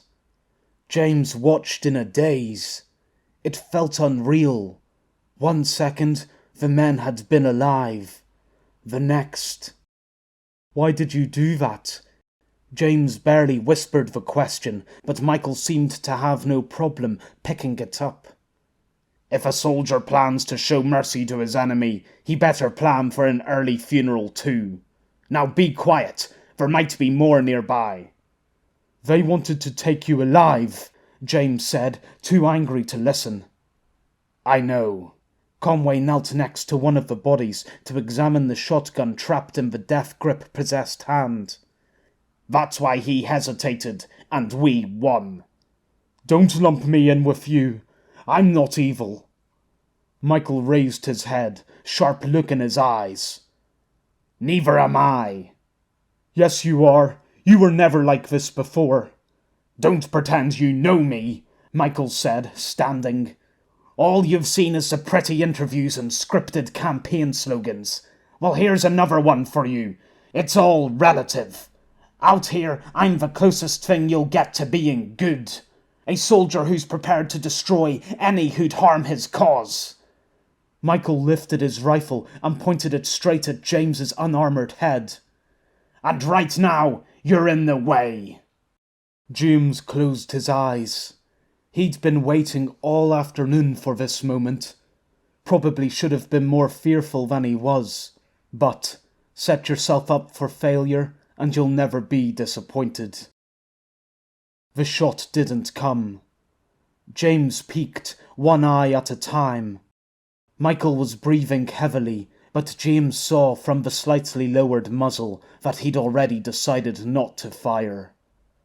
The stress of constant impending death was playing weird tricks on James's mind. He'd started hallucinating a pretty woman dressed in a skirt and pigtails to the right of the truck behind Michael, running full speed towards them. Maybe the mental strain brought out some unknown inner desire, or... James's eyes widened as he saw the pistol in the young woman's hands, her rapid footsteps coming closer and closer. Is this real?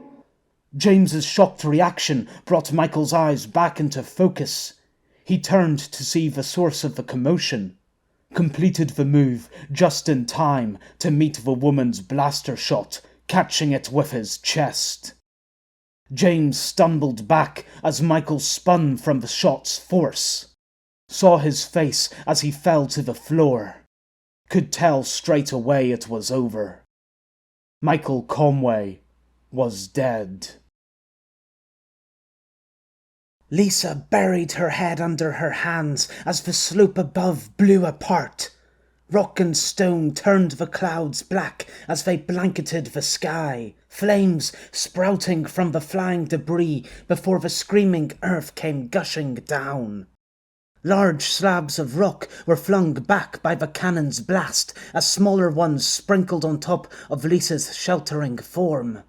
She covered herself best she could. She'd left her helmet by the sergeant, and there was no time to go back for it. As soon as the last stones ricocheted from the back of her hands, Lisa turned, climbing between the hot hurdles of ballast that burned through her gloves and the craggy spikes of earth that threatened to rip out her throat if the sliding dirt tripped her in the wrong place. Lisa tried to focus on these dangers and not the ones she was about to expose herself to. Not the potential snipers or cannons, gunships or rifles waiting to peck her off over the summit's rim. It was terrifying, running the gauntlet over and over like this, but there was no other choice. A few meters from the top, she heard the dry cough of Sonny's weapon as he fired it from further down the slope. Lisa poked her head above the crumbling edge in time to be greeted by a gust of wind trying to shove her back down, whipping the water from her eyes. The 3 glass towers and the replica cruiser sat at the foot of the mountain, the black muzzle of the monstrous cannon pointed directly at her. It was important to reassure herself. The freelancers had just fired, and there was time before the cannon reloaded. Still, it was a fear worse than any she'd ever felt, staring down the distant tube of metal that had grounded an entire cruiser in one shot and killed 3 men in another.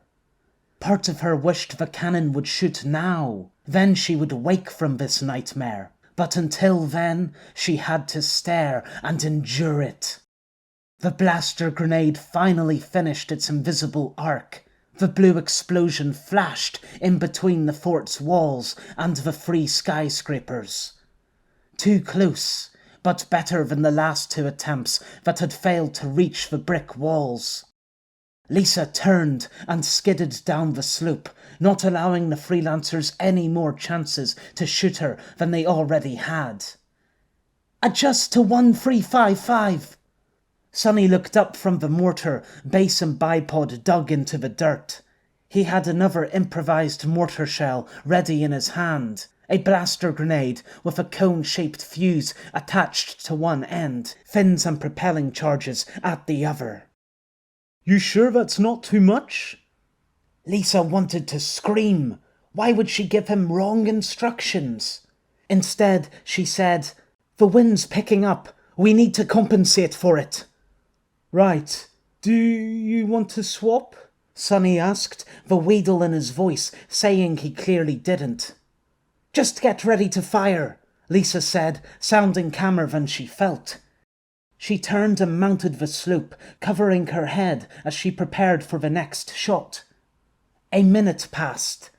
Gunfire continued to spit from the city, but the cannon's ear-splitting boom never came. Had they run out of cells? Maybe, although would the freelancers chance using all their ammo and give the Roebuck a window of escape? Lisa reckoned they had another plan in mind. She unwrapped the armor piece from her forearm, exposing her smart gauntlet, and started to edge towards the top. A single line on the horizon had never looked so intimidating. "Don't!" Sonny shouted when he saw what she was trying to do. "It's too risky." His panicked words did nothing for Lisa's shaking confidence, but what choice did she have? She threw the armor, turned and leapt straight away, not waiting to see if it made it over the crest. The blast hit mid-jump. It pierced the rock above, and Lisa gasped as a few sizable chunks knocked against her back. Sharp fragments sliced the sides of her face and unarmoured arm as she fell, carving through her gauntlet. No time to check the damage. As soon as she hit the ground, Lisa was on her feet again, fighting the overwhelming urge to keep falling away from the line of fire. She was surrendering to the fact she was going to die here, body sprawled across the crater like Sergeant Black's. She'd thought when the moment came there'd be glory in throwing her life away for a greater cause. Instead, there was only fear, but the hollow ringing from the mortar spitting out another shell reminded Lisa she couldn't stop. You don't have to control your fear. Her injured arm had stopped working, and Lisa stumbled on the steep slope as loose grains slid beneath. She struggled to her feet and forced her way forward, clawing with one hand. You just have to hide it. Blood trickled into one eye, forcing it closed. Her arm heaved between laboured breaths, the recently blasted rock broiling her hand. Hide the fear, not for yourself, but for everyone around you. Lisa felt wind on her face and looked up in time to see the mortar shell burst against a story of windows on the tower directly below the cannon. She yelled in triumph. They'd hit the tower. They could do this. Amelia stood with legs shoulder-width apart, heart beating as loud as Sawtooth's war drums as she struggled to calm her breathing. Her shaking hands were throbbing from where the pistol's recoil had coursed through them. She'd been good, had remembered to keep both hands on the handle, far from the pistol's scorching top barrel. And the shot had been true. The dead man confirmed it. He lay motionless at the tree's base, torn jacket bloody, chest underneath mangled, everything messy. And the smell, the sizzle of cooked flesh from 3 corpses invaded her nostrils. It was... Amelia vomited. It jumped up her throat so quick that she had no time to aim, spewing some of it on her pistol and new skirt. She groaned, the acrid taste filling her mouth. Why was her body doing this? She'd been through worse, hadn't she? All week she'd hunted for blaster cells to bring some power back into her own hands, and this was her reward? If they hadn't been the answer, then what did she need to be free? To be happy at least once? Amelia whipped her pistol back up. The armoured man froze, hand outstretched towards the rifle on the floor. He had short hair and a shiny forehead, small chin and panicked eyes. He slowly pulled back, holding up both hands to face her. Amelia sidled forwards, coming level with Michael's body. She wanted to wipe off the stinking film of bile coating her chin, but both arms already ached from holding the pistol aloft. The man stayed silent, and Amelia realised she'd have to say something. She raked her brain, the years of watching others start conversation suddenly far from her. I had to do it. He killed my friends. The man's eyes flicked to Michael's body. They were good men. Good people are hard to find. You can't go wasting them. You can't waste anyone. Amelia realised she'd raised her voice, trying to make the words heard above the far-off battle that had seized the city. I saw you get angry at Michael after he killed them. You get it too, don't you? She looked around the clearing, filled with bodies, and felt another wave of nausea hit. The prisoner at the rock, Spencer, Green, the 2 men at her feet whose names she hadn't even learnt, and now Michael Conway. The list started rolling out of Amelia's head, and the tears with it. Why had it taken her so long to realise? She met the man's eyes. It's not good to kill! The words echoed around the clearing and floated away, quickly replaced again by the uncaring gunfire. Amelia let out a big breath and sniffed. It was pointless. No one was going to listen. The man only looked puzzled. Then again, Amelia struggled to think too. She felt like having wandered into a humid swamp that clung to her mind, dragging it down into the steam that rose all around her, making her skin hot and sticky. "What are you doing?" the man asked. He'd noticed the steam too. Amelia lowered her pistol, his confusion making her uneasy. "I'm not going to shoot," the man said, taking a step back. "So stop whatever you're doing." Amelia looked at the floor. The steam was coming from somewhere nearby. Why? There was a sudden grunt, then a much louder snarl. A dog? Amelia jumped to the side, looking frantically for the mutt before it bit her. The steam thickened, forming a cloud around the clearing, a moving one that swelled, flowing from her left where she'd heard the snarl. Amelia turned towards it. First came a pair of legs, human ones, then a set of bulging arms, slipping their way out of the mist, as silent as snakes. The steam cleared, and Amelia's shoulders went slack as she stared at the whole, smooth chest of the man coming towards her. Her eyes travelled upwards, and she met two hollow circles staring back at her. Blue ones. "Mud demon," Fenn's words echoed in her head. "Eyes blue as a Bunsen's flame." The demon tilted its head, mouth agape, as a blood-curdling gasp sucked at the air, like the scraping of rusty blades across tombstones.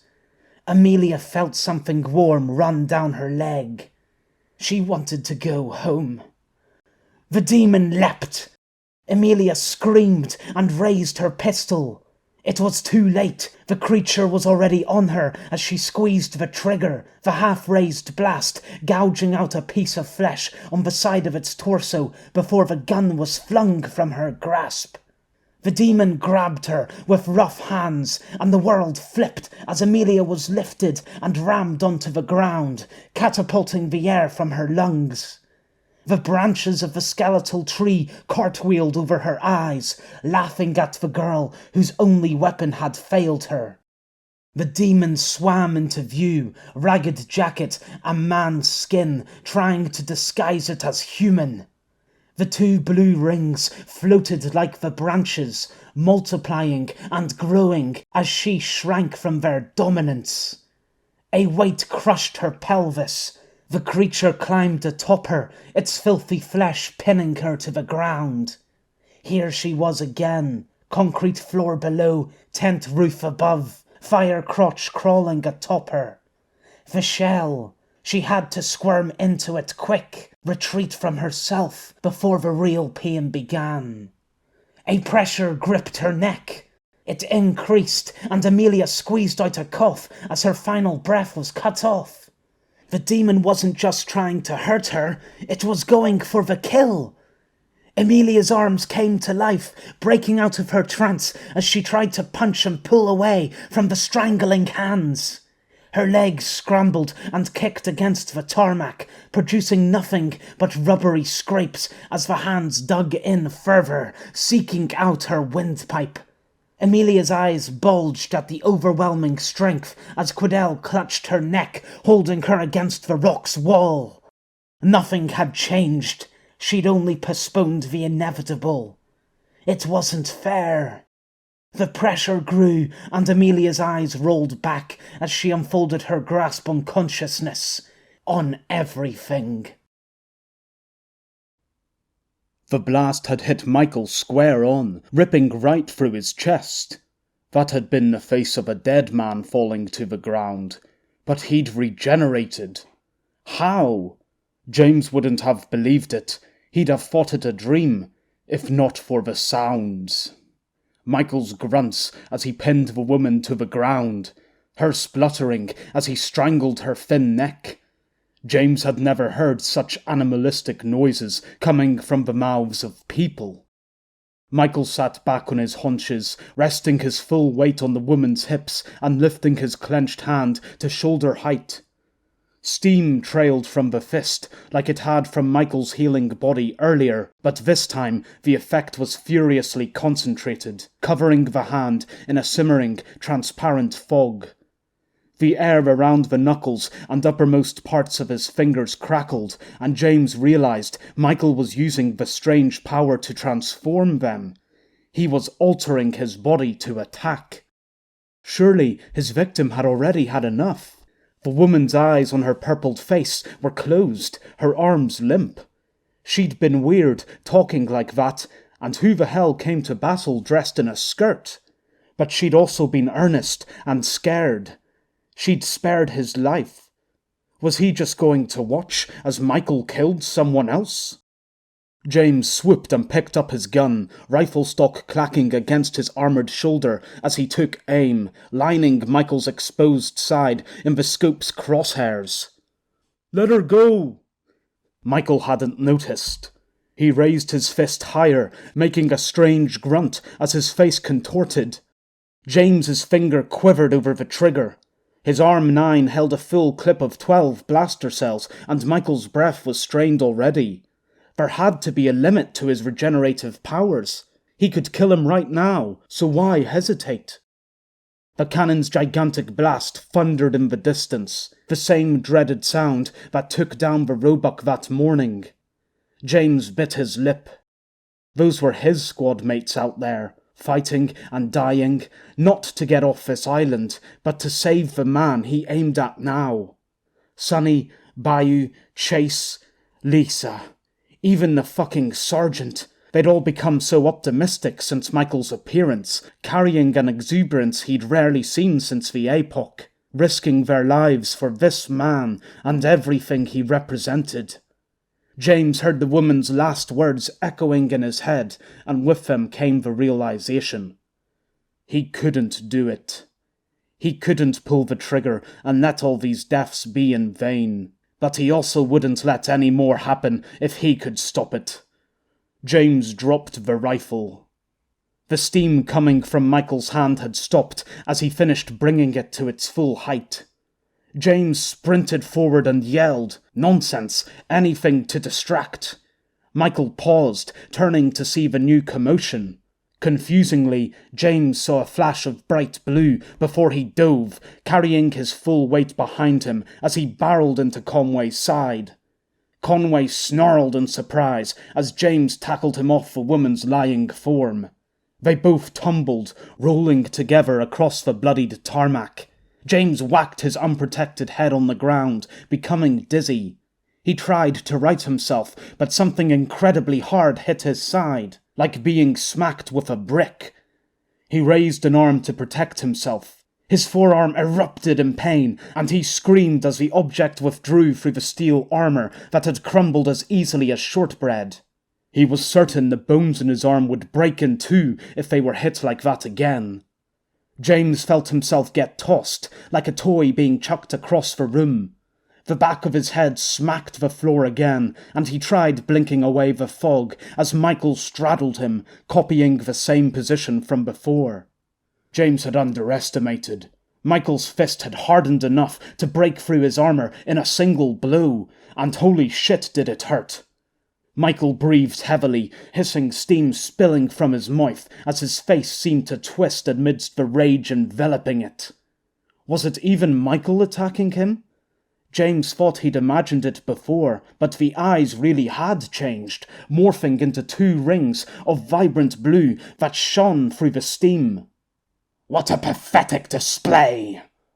Michael's mouth moved, but an entirely different voice came out. Older, unfriendlier, and packed with scornful grit. The change went beyond anything an impressionist was capable of.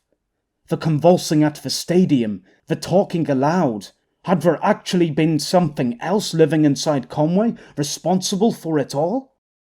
The blue-eyed creature swatted James's good arm aside, raised its own, flesh-coloured protrusions visible atop the fingers and knuckles.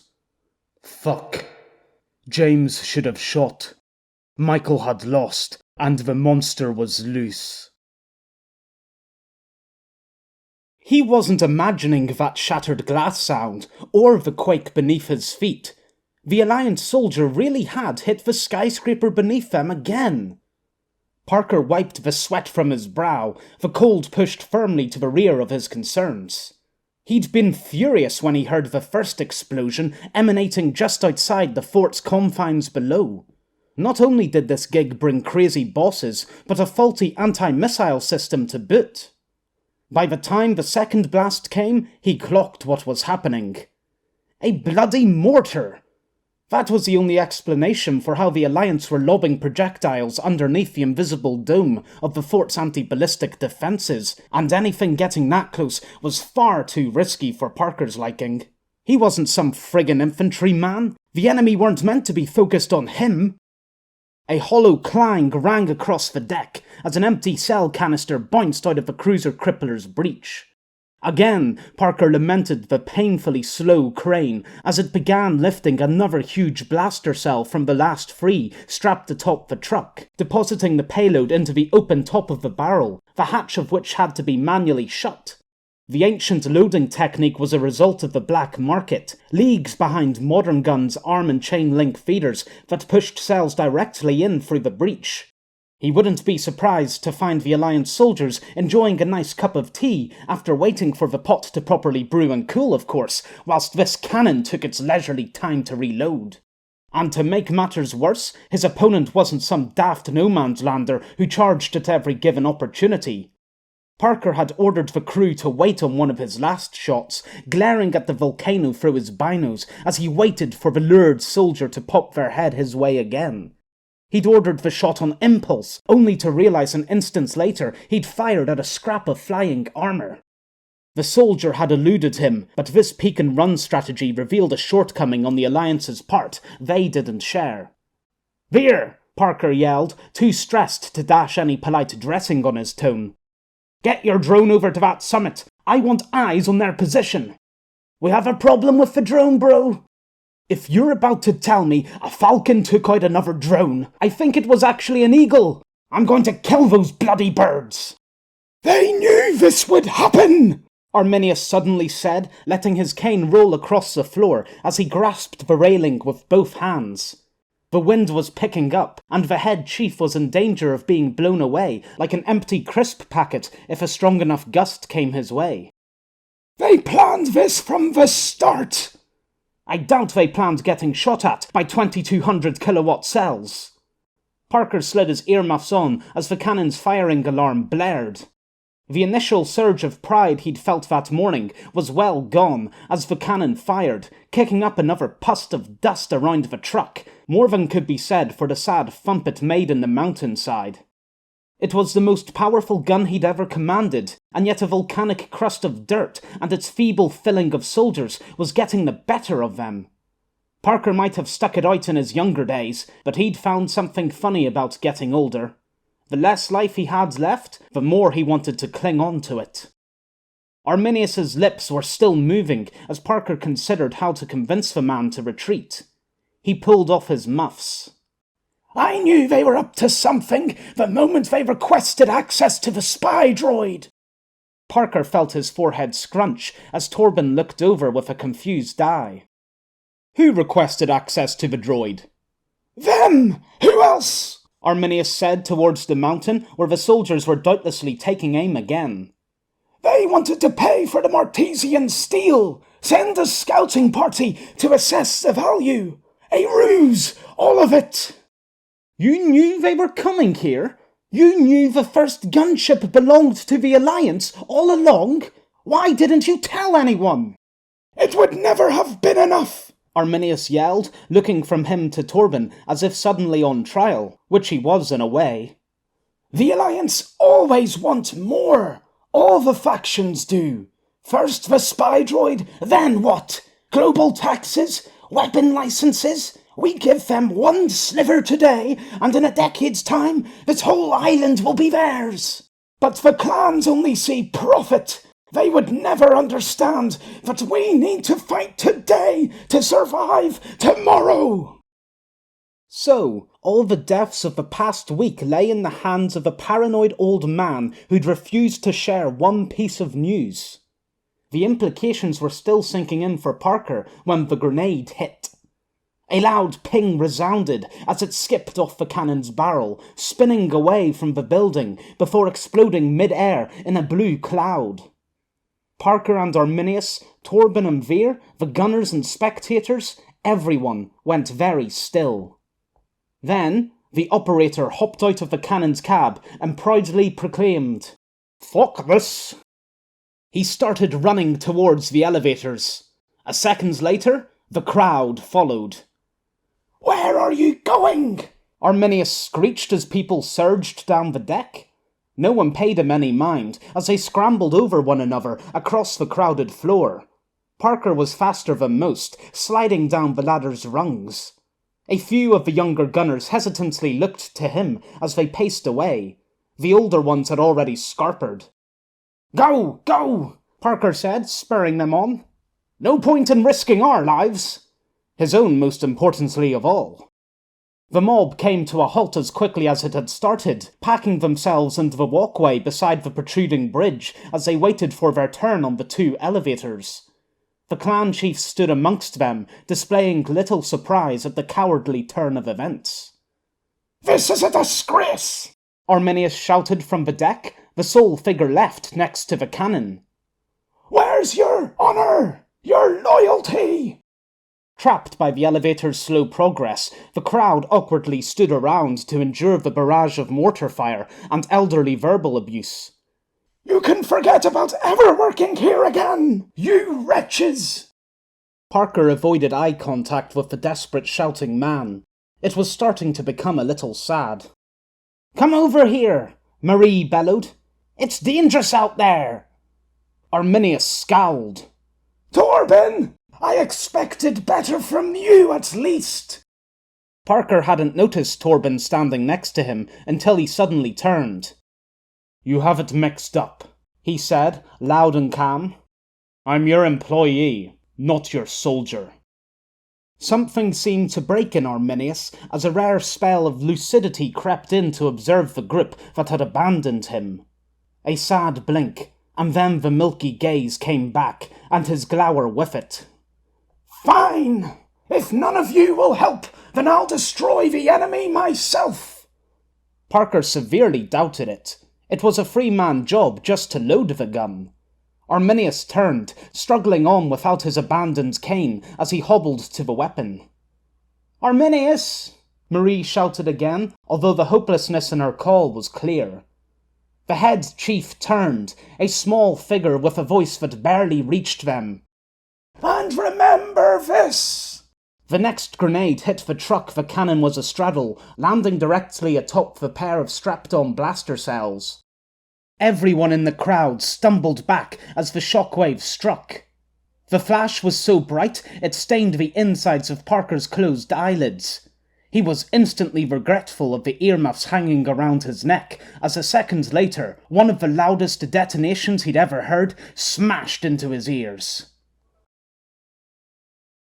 Michael recognized an especially big explosion when he heard one, no matter how far. He could tell by the stages it arrived in. First, there was the absence of sound, like God pressing pause on the world as he held his breath. Then there was the bang, the shortest and sharpest of the stages, closer to a pop than anything else. And finally, the angry spreading rumble of fire that carried on as smoke billowed its way into the sky.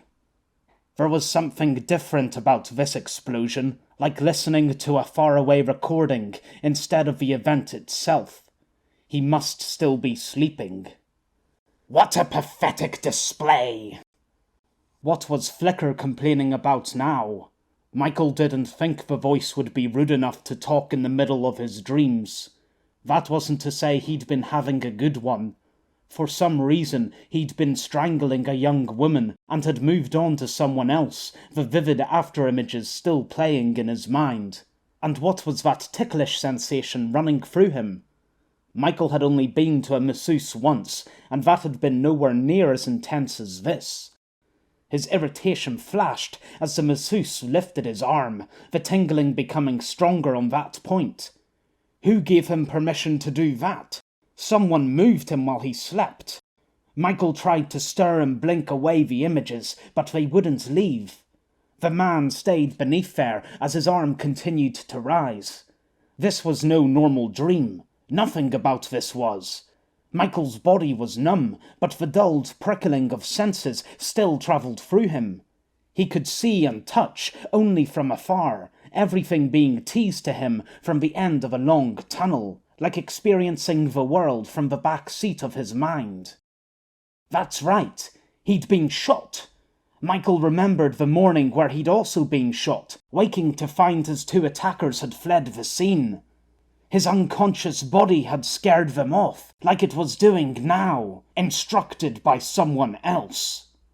Michael concentrated, staring down the tunnel, and at its distant end, James stared back, pinned to the floor with terror-stricken eyes, as the fist was lifted higher into the air.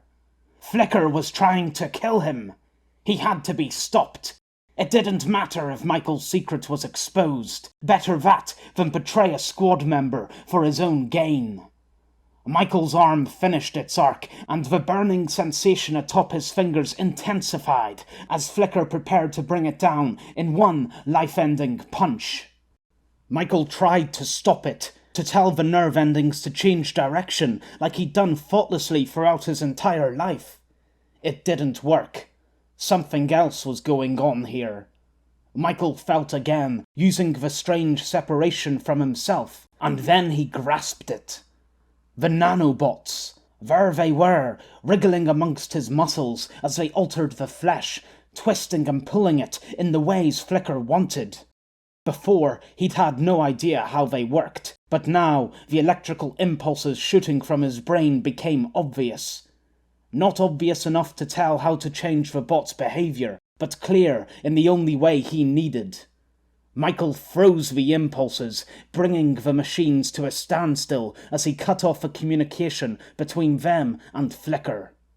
Flicker grunted, finally paying attention to Michael. So, you've figured out how to stop the nanobots? You shouldn't have reversed the roles. Michael spoke, the words echoing around him like shouting from the bottom of a deep well. I can feel where they are. So what? Flicker's voice resounded, loud and clear beyond the well, and Michael realized he was speaking aloud, using his mouth. He saw James's face become confused at the seemingly random words. You can't control them. No, but I can stop them. I can stop you. Don't interfere! Flicker yelled. He tried bringing the fist down. Michael felt the minuscule robots restarting as Flicker forced the motion. Michael reached out and gripped the machines, cutting off Flicker's commands. However, some got through, and only a few conflicted bots stalled, while the rest drove forward. His muscles in the spot tensed, the fist atop it shaking violently. It was like an arm wrestle contained within one point of himself. Michael had never sensed something so weird, but that didn't matter. Amongst the screaming tendons and swarming bots, he felt the direction he needed to push. The arm stayed still. Back off! Flicker snarled. Don't be so weak-minded! There's no other option but to kill him!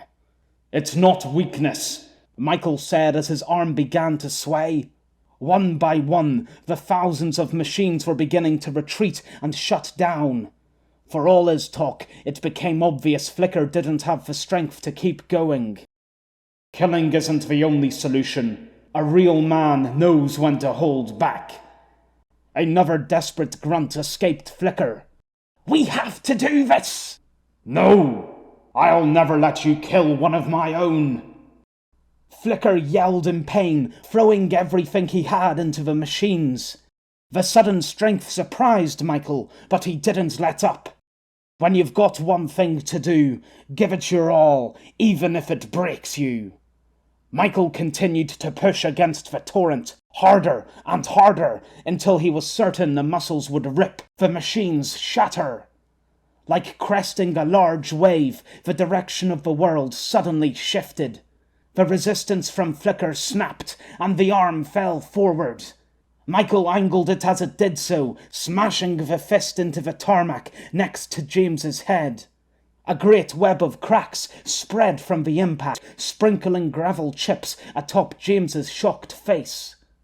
Michael lurched forward, falling down the tunnel and breaking out the other end until, suddenly, he took a deep breath with his own lungs again. He was back. Michael closed his eyes, tilting his face to the sky, the chill air embracing his bare torso. It was like being submerged in cold water, his heavy breathing and sore muscles becoming more pronounced to him as he regained full control of his senses. "I didn't think it possible," Flicker mumbled as he slipped back into position within Michael's head, voice trailing off as he drifted. "You really are stronger than me." Flicker stopped talking, and Michael guessed he'd fallen asleep. He wouldn't mind doing the same.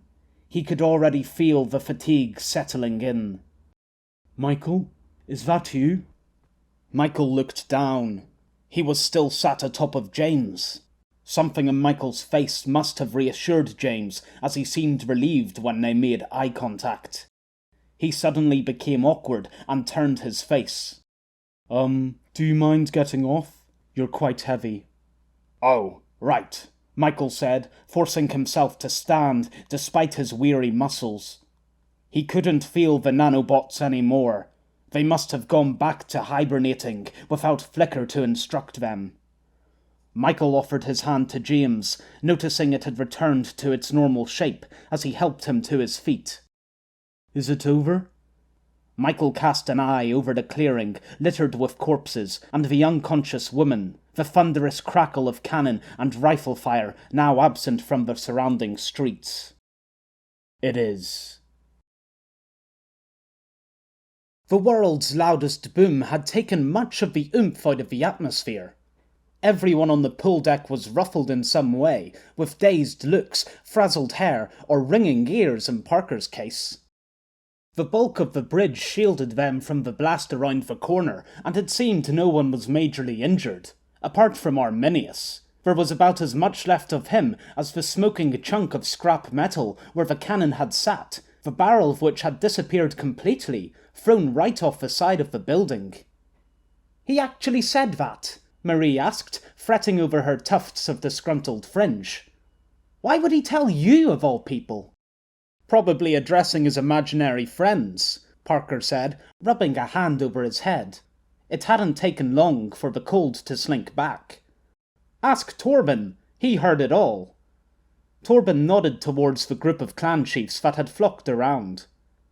"So, this could have all been avoided," Billy remarked. "We should have done something about Arminius sooner." "Or that spy droid," Saburo said. The group tensed at that, but to Parker's surprise, Hilda broke the silence. "Don't talk about that droid. Not today. I've heard enough about it for a lifetime."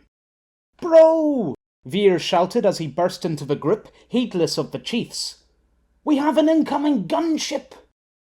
Parker turned, and sure enough, the mana was making its way across the rubble field towards them, wings folded back for a quicker flight. He was taken aback by the cruiser that flew behind it, slowly hovering its way clear of the buildings. The cruiser crippler hadn't grounded it for long. He hoped no one would be pegging that on his performance review. "Are they coming to attack?" Hilda asked, narrowing her eyes. "Don't reckon so. Our gunship called in. The Alliance let them go without a fight." "They're coming for those soldiers on top of the mountain," Parker said. "That puts them in shooting range of our Type 35s, he added with a quizzical look towards the group. Sadie scoffed. "You serious? Continue a lost cause for a lost commander?" "I'm not the boss." "None of us are," Marie said, "which makes this the perfect opportunity to unanimously end this conflict. Agreed?" No one objected, which suited Parker fine. He'd likely lose his bonus with a dead employer on the books, but that was all right. Some bloke from the People's Legion had contacted the Holocloaks that morning, inquiring about cannon experts, and he was the closest they had to one of those. But first, Parker had to go spend some of his fresh earnings. Charlene's boycott wasn't the end of the world. There were plenty of other fish in the sea, most of which loved the lure of a well-stacked bank account. Michael didn't have much time. He'd already swapped his jacket for one of the men's on the floor, a little bloody, but whole, depositing the knife and Finn's bracelet into the new coat's pockets. James was sat on a massive tree root that had carved its way free of the tarmac, staring into the helmet visor held between his hands. He was shaken, as most would be after a day like this. Michael walked to him. "Guess I have less explaining to do." James continued to stare at the helmet as he turned it in his hands. "I thought you were crazy." Maybe he was. Weren't they all a little bit? Michael didn't need soul-searching conversation right then, so he stayed quiet. "Did you always have that thing living inside you?" "Only since I woke up here." "And you can control it?" "Not until 5 minutes ago. What you saw in the arena was me losing to it." "But now you won't?" "Yes." Michael had felt it, Flicker's way of controlling the nanobots, the strength it took to turn them. He still had no idea how to make them repair and alter his body, but he could stop them in their tracks, and that was enough. "And I'm going to use it. This power can help us fight the insurgency, but things could get complicated if I were discovered. So, I need you to keep quiet about it. I'll be in your debt." James looked up when he said that. It saddened Michael when men responded so readily to personal gain, but that was human nature for you. Michael left James to think on it. He lifted the arm 9 and made his way towards the strangely dressed woman. He'd heard the men's approach with Flicker's altered hearing, but the woman had snuck up on him while he was distracted. That was something he'd have to work on. Dark bruises were forming on the woman's neck where he had strangled her, although she still breathed.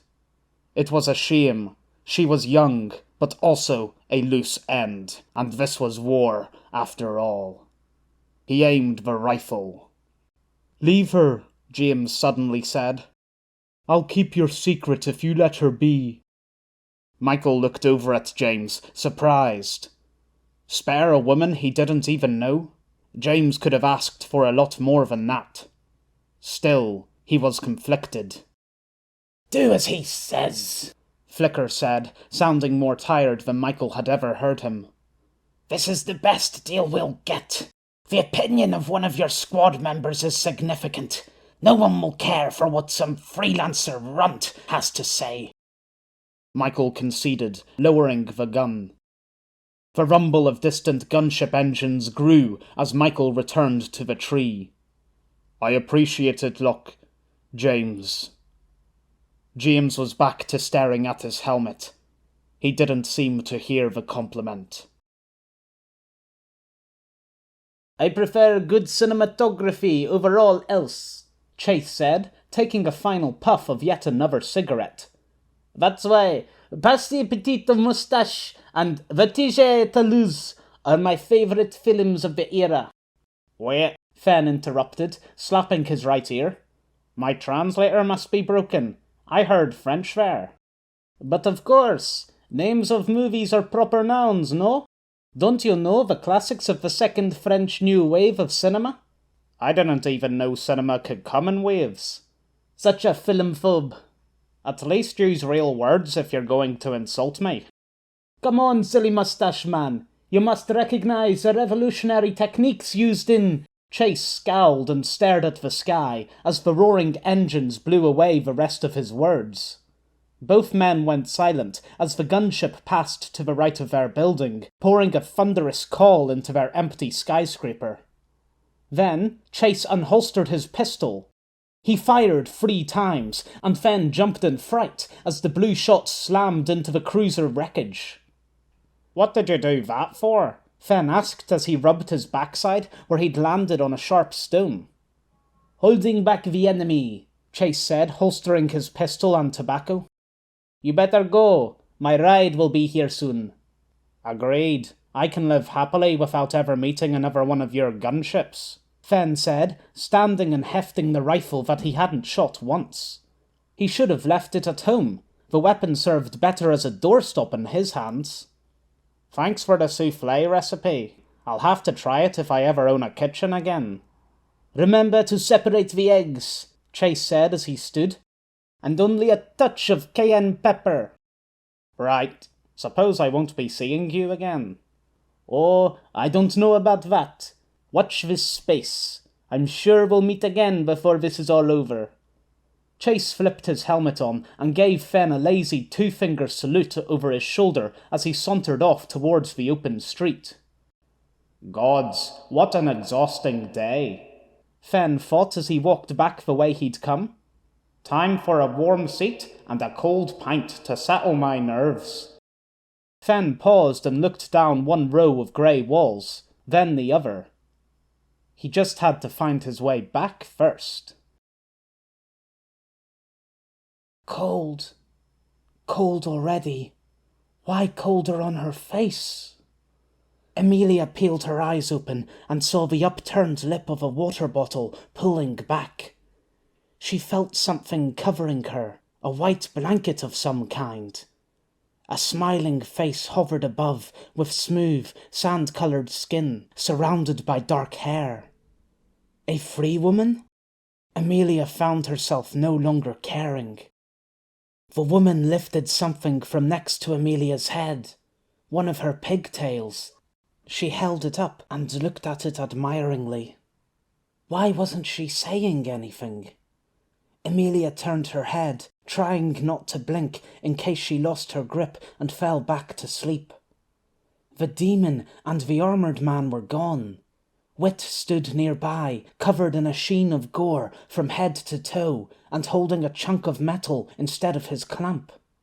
All his anger from a few days ago seemed to be gone. He looked more vulnerable.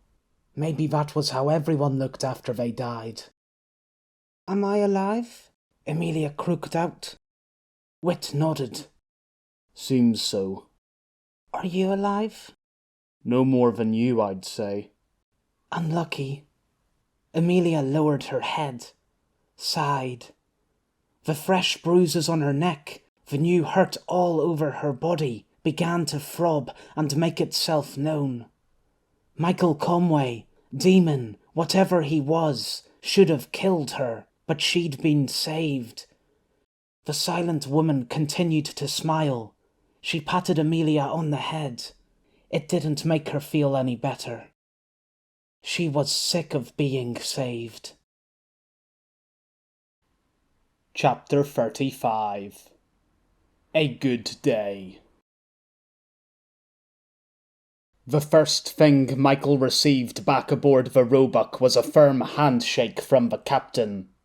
The second was a new uniform. The clothes he'd come back in were a bloody mess, which Captain Davidson wasn't shy to point out. The spare set of thermals were a little small, but a big improvement, especially where the smell was concerned.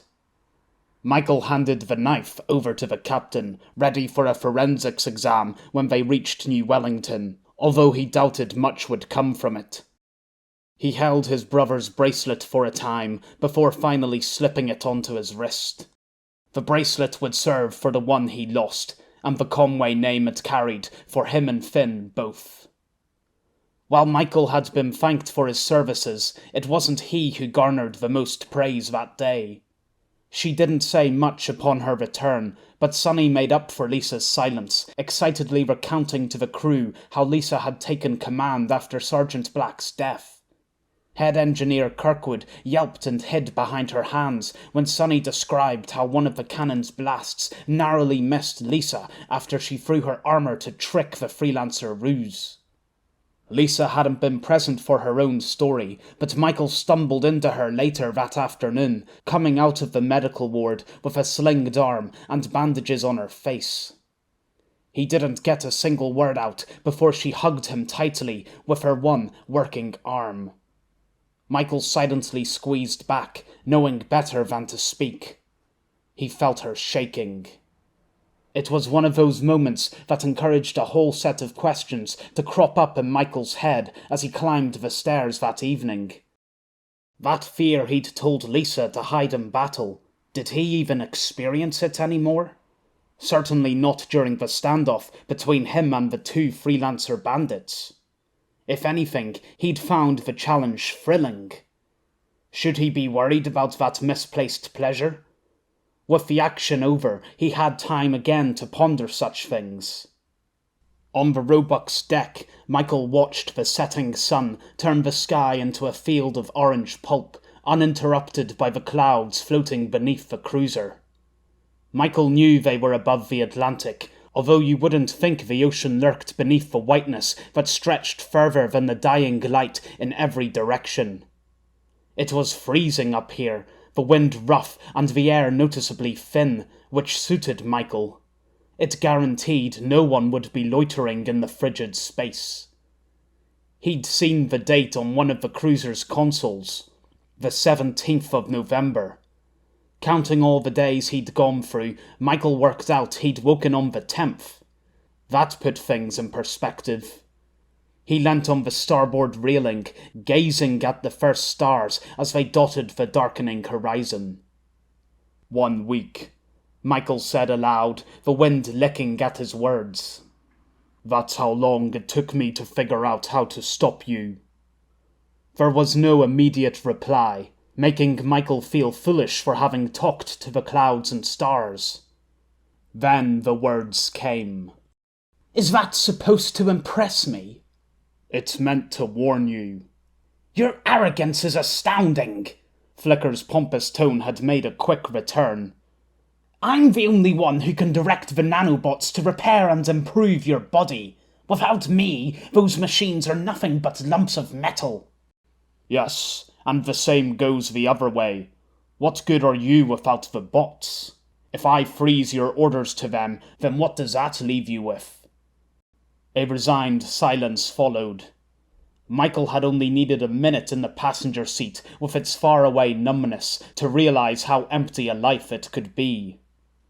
Why do you insist on being my enemy? Please, you're the one who refuses to listen to reason. If you wanted reasonable, then you chose the wrong body to be trapped in. Flicker gave an amused huff, making Michael hopeful. Why don't we start over? Start over? You're very conciliatory considering the pain I inflicted on you. That's because I want your help. Michael crossed his arms, fiddling with the bracelet wrapped around his left wrist.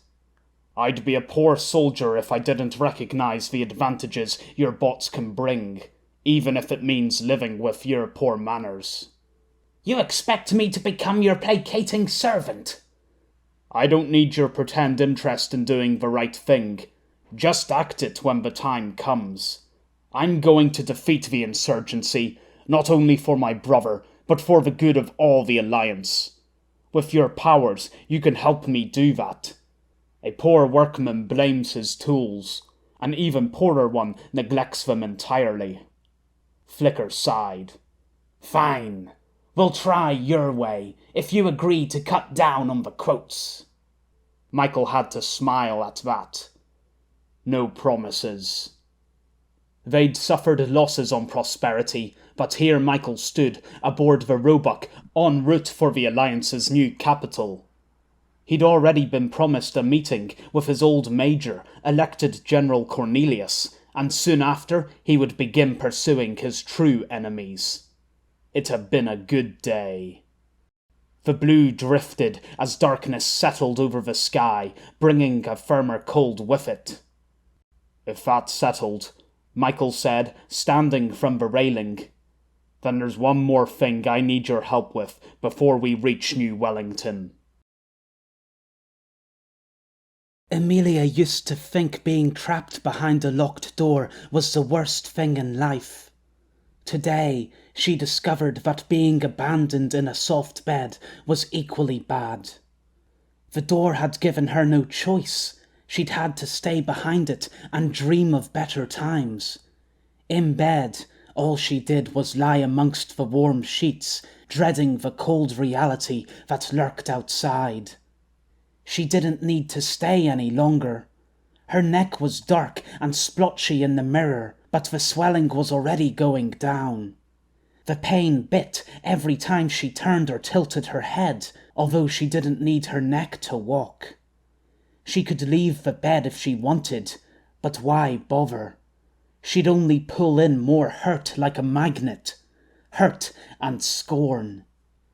No one believed her about the demon coming back to life. Not Wit or the cloaked lady who'd found her, nor Billy who'd come to visit.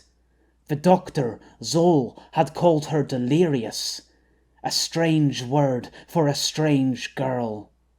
At the Rock, the men would have told her she was being stupid. Here it was worse. People were too polite to say so, but she read it in their eyes. No one believed Michael Conway had come back as a demon, and she wished she didn't either. But the hands that returned every time she closed her eyes, wrapping around her neck as the blue rings seethed at her. How could she make that up? She couldn't leave this room and face it again, not when even her pistol had failed. She wished Fen would come back. He'd believe her, but Fen was still missing, and Amelia didn't have the courage to rush out looking for him again. Not when the creature still roamed. The door opened and Amelia perked up. Fen... She stopped, then sank back into the pillow. Hello. Amelia looked down as he greeted her. Oscar stood by the door for a second before closing it behind him, sitting in the chair by her bed. Amelia sensed the hands fidgeting in his lap as she continued to stare at the bedsheets. Two quiet people in a quiet room. It took Oscar a minute to finally break the silence. I'm sorry. I wanted to talk to you, to explain everything, but it's been a busy week.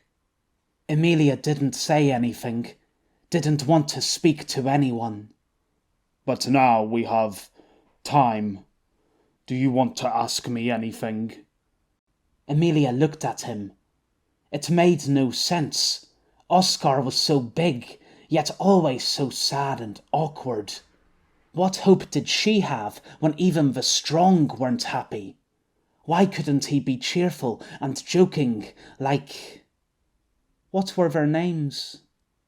Oscar's eyes widened. You don't remember? I never asked. What do you mean?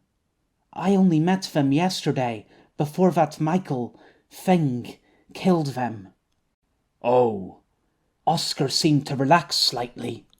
You meant them. Who had he been talking about? The man with the big mustache was Ian. The other was Doug. Ian and Doug. Two people she'd failed to save, as good as killing them herself. Two more to add to the list. Don't you want to know anything else? Why we brought you here? Where you came from? Amelia was already back to gazing at the bed. She knew the patch of desert she was from. She could have died there, should have died here. She lived on borrowed time. It didn't matter what she did with it. The end would be the same, either way. A movement interrupted the returning silence. You were meant to be safe here, Oscar said, tense as a corpse. That's why we rescued you, so you could have a normal life and, well, Wit found your pistol after the battle. Amelia looked up as Oscar pulled the pistol from his coat. I do gun etchings in my spare time, so I thought I'd do you some patterns, to show the beauty that can be found in such things. Amelia stopped breathing. Taking the pistol slowly from his hands, she brought it close to see if it was really true. The dark wood had been left alone, but the metal barrels, they had drawings all over them. Intricate patterns of ribbons and swirls, feathers and flowers, etched onto the steel, carved into the hard flesh. Oscar must have spent hours digging away at Sawtooth's gift, defiling it. "Get out," Emilia whispered. "What?" "Get out!" she screamed, throwing the pistol onto the bed and covering her face with her hands. The gun bounced off the mattress and hit the floor with a bang. She heard Oscar slowly stand and walk away, a pause in the doorway, and then he was gone. Emilia stayed motionless as everything sank. Nothing had gone right here. The only piece of happiness she'd found was falling into the fighting pit filled with sand that made her think of the rock. Emilia curled up, burying her face in her knees as a new batch of tears brimmed. She wanted to go home. Chapter 36 Irreversible. Fen couldn't remember the last time he'd pulled an all-nighter. It was an activity generally reserved for night shift workers or drugged-up party-goers, yet here he was, straining his eyes against the rising sun. The sun's arrival was irritating. It told him he'd been walking in the complete opposite direction of the fort for half the night. You'd think it would be difficult to get lost in a tiny city composed of straight, flat streets, but a series of roadblocks and threatening dogs had sent Fen in circles throughout the night. He would have followed the stars home if not for the ceiling of clouds, or his own inability to determine which ball of plasma in the sky he should be navigating by. The sun had firmly risen by the time Fen trudged his way through the fort's doors, much to the amusement of the guards. "There he is, the fabled Fen." "Oh great, another name." "Where have you been, fabled? Fighting off stray cats?" "Nah, I'd hate to do your job for you." "Better be quick, pal, or else you'll miss your medal." "Medal?" "Yep, medal for world's slowest man on foot." "A high honour indeed," Fen mumbled as he walked past the chuckling guards. "There must be some secret comedy club in the fort for all the guards to prepare their routines on the unfortunate citizens." Time for coffee or sleep? Fen was so tired he couldn't think straight, which probably meant he should choose the latter.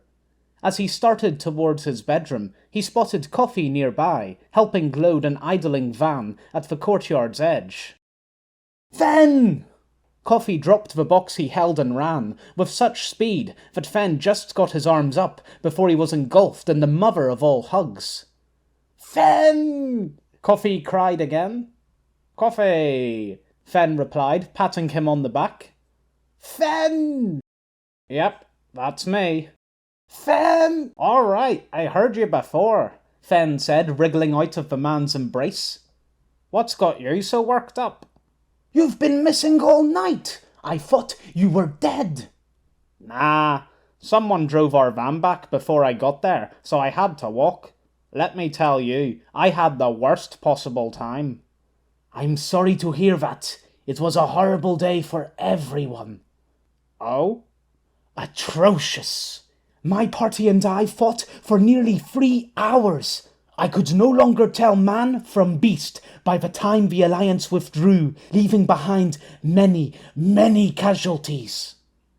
"That horrendous firefighting from so much of yesterday must have been Coffee's group." "I'm sorry to hear that." "Arminius is dead." "What?" "The Alliance destroyed Parker's big cannon while the head chief was stood right next to it." "Arminius dead?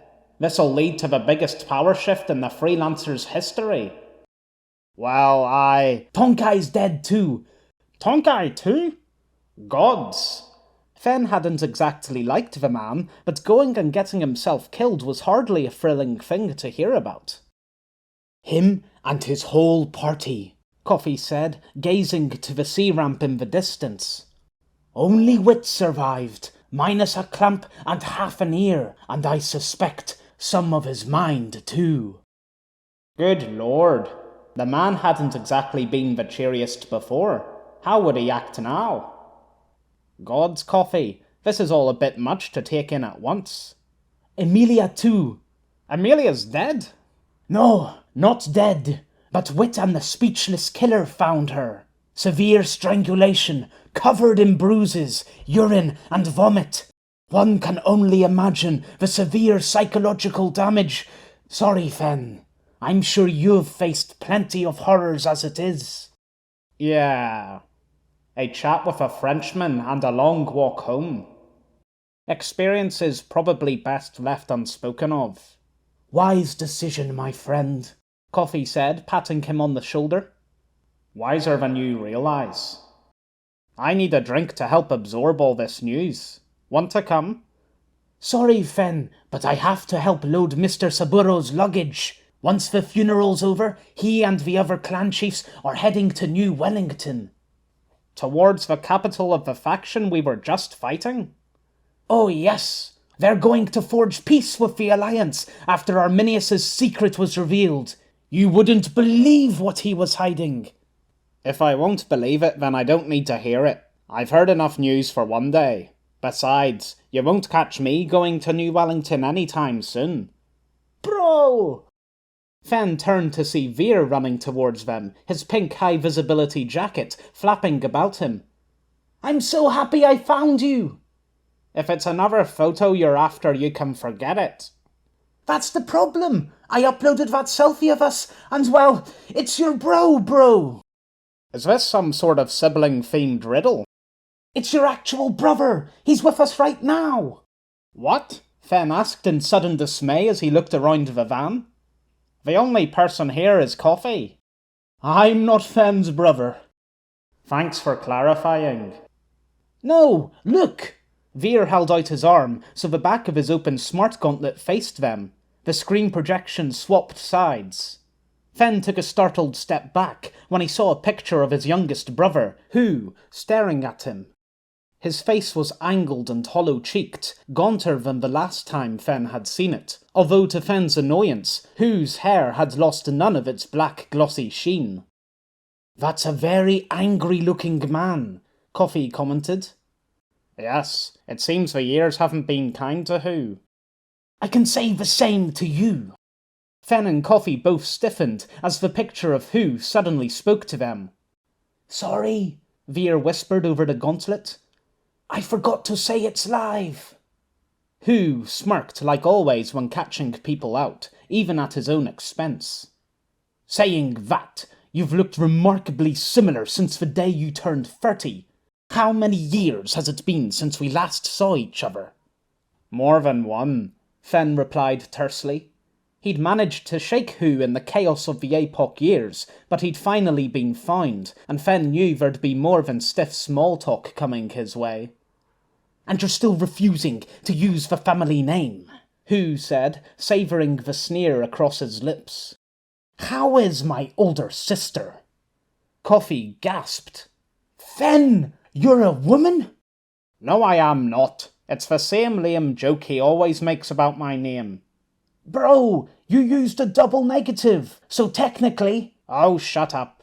Quite right. This riffraff is getting in the way of our conversation. You be quiet too, Fen said, irked that his brother was already insulting people he didn't know.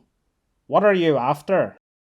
Hou narrowed his eyes, lending him that snake-like appearance he'd been famous for in the old days. The rumours aren't completely unfounded. You have become more fearsome. Oh, for God's sake. I have an inkling to punish such disrespect, but we could use that spirit. Or more specifically, your cousin could. Fen groaned. Not Jin. Why not Jin? Because he's likely to kill me for forgetting to take my shoes off at the door. He's in New Wellington, Fen said, taking a different tack. I don't want to go there in those cold winter months. New Wellington's in the southern hemisphere. It's going into summer.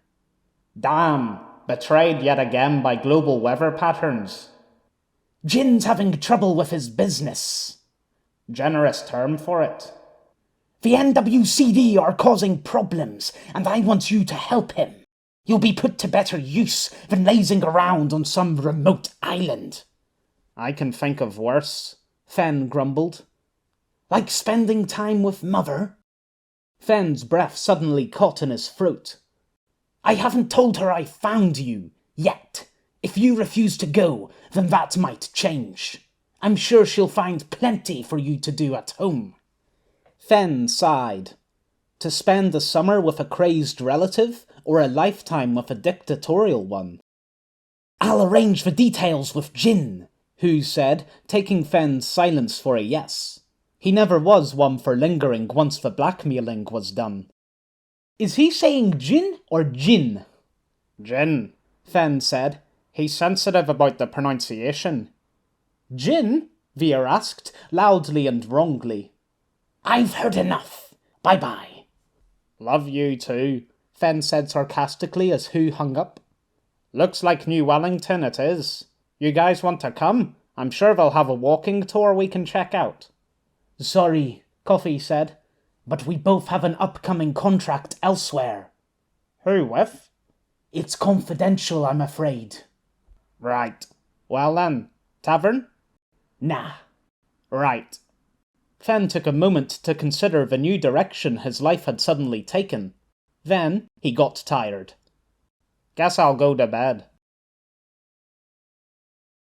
What's your version of events? Well, he'd failed to shoot at a single enemy in his second ever battle. Had saved one, in fact, which probably wasn't the goal. He'd been belittled by a previous role model who he'd then spared rather than kill, all for the sakes of his comrades who paid him no attention upon his return to the Roebuck. Michael had received all the praise, despite sending off 3 members of their squad to be killed by an unknown freelancer force, and to top it all off, he was now back in the mess, sitting in the same spot where Michael and Lisa had nearly kissed only the day before. James's version of events was rather bleak when he thought about it, but he couldn't tell the captain any of this. They were sat alone in the only room suitable to conduct the investigation. Davidson placed her cap on the dinner table and tried to fix a friendly smile his way. A big effort for her, James was sure, considering the man she was dealing with. Of course, a lot happened yesterday, Davidson continued, using one of those long stares James shriveled under. So that's why we had to postpone this discussion. If I'd known the freelancers had killed Sergeant Black, I might not have left so peacefully. She paused, looking regretful for having said more than she should. James had been surprised at how little he'd felt upon the news. Sergeant Black's death hadn't brought any joy, only emptiness, as all the anger and injustice he'd harboured towards the man was robbed from him in an instant. But that's not the reason I called you in. There are a few irregularities from yesterday I'd like to clarify. Private Martel's claims of fighting off scores of enemies I find to be most perplexing, but he was the sole account for that story. Fortunately, in this case, you and Sergeant Conway can corroborate one another. What did Michael say? Davidson's lips formed a hard line. That's not how this works. I've called you in separately from Sergeant Conway to get the full story. So, what happened? The seconds seemed to crawl past as James started to speak. 2 men, freelancers, appeared and threatened us. Sergeant Conway fought and killed them. And then? Could he do it? He'd promised not to, but James knew this was bigger than him or any of the consequences it might bring down. Already he'd seen the influence Michael had over this small group. Could he really let him climb the Alliance ranks with that thing inside? A 3rd combatant arrived, James said, staring at the steel table. She fought us. Yes, engaged in close combat. That's the explanation we all heard for his state of attire when you both returned. But I'm curious, is there more to it than that? This was it. There'd be no turning back, no hiding this time. The hum of the Roebuck's engines flowed around the mess. It leant in and placed its hands on James's shoulders, pressing down as it and the Alliance, everyone he knew, waited for his reply. Michael, Conway, he... James glanced at Davidson before quickly looking down again. He subdued the third enemy. She was young, and he wanted to do the right thing by sparing her. That's all. He felt sick as the words coated with a bile of lies fell from his mouth. Davidson's approving smile when he looked up only made it worse. I suspected Sergeant Conway wasn't telling the whole story. To think he managed to save an enemy combatant's life in the middle of battle, Davidson said with an admiring tone. He never gloats his own achievements. James nearly choked as he nodded along. So pathetic. He didn't trust himself to speak when he was dismissed. He concentrated on dragging his feet to the exit, cursing himself with every step. He shut the door behind him, turned, and came to a complete halt. Michael was in the corridor, leaning against the mess wall, his tight thermals showing off his firm chest and bulging crossed arms. He locked eyes with James as he stood from the wall, nodded once before casually walking away. The mess walls were thick, the door soundproofed like all the others on the ship, but James had no doubt. Michael had heard every word. Chapter 37 Awakening. The olives bounced and shook as the gentle breeze played with the branch holding them. One of the riper olives broke at the stem, and the fruit plunged to the baked ground. It thudded on the crumbled dirt, causing a slight tremor to travel through the apple blossom's white and pink petals, disturbing the butterfly drinking their nectar. With a beat of its wings, the butterfly took off into the warm air. It was a marvellous creature, pitch-black wings dashed with vibrant blue lines that cracked across the delicate membrane like frozen streaks of lightning. The wind buffeted the insect far above the sun-drenched, cypress-speckled hills, past the stretched clay-tiled guardhouses, and through the newly sculpted marble colonnades. The butterfly climbed higher. Then a depression in the air struck, and the insect sank, gliding with the change as it was carried into a building grander than all the rest. It flew into the open academy's clutches.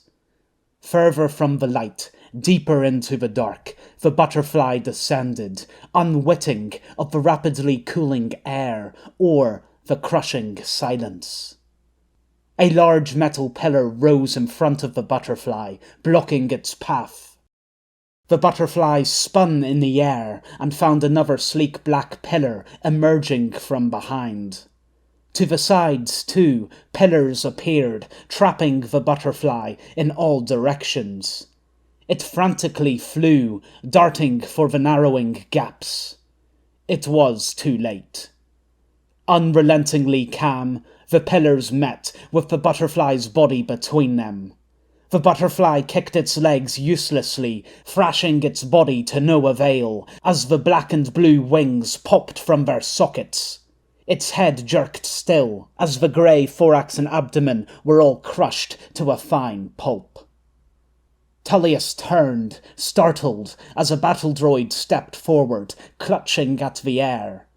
He relaxed when he saw the droid step back, dropping a squashed bug from its fist. Damnable droids, Tullius thought. I can never rest in their presence. He swiveled in his chair, its creaks echoing to fill the cavernous chamber that, for its grandiose size, made him feel all the smaller. He looked to the room's sides, lined with flaming, torch-bearing columns.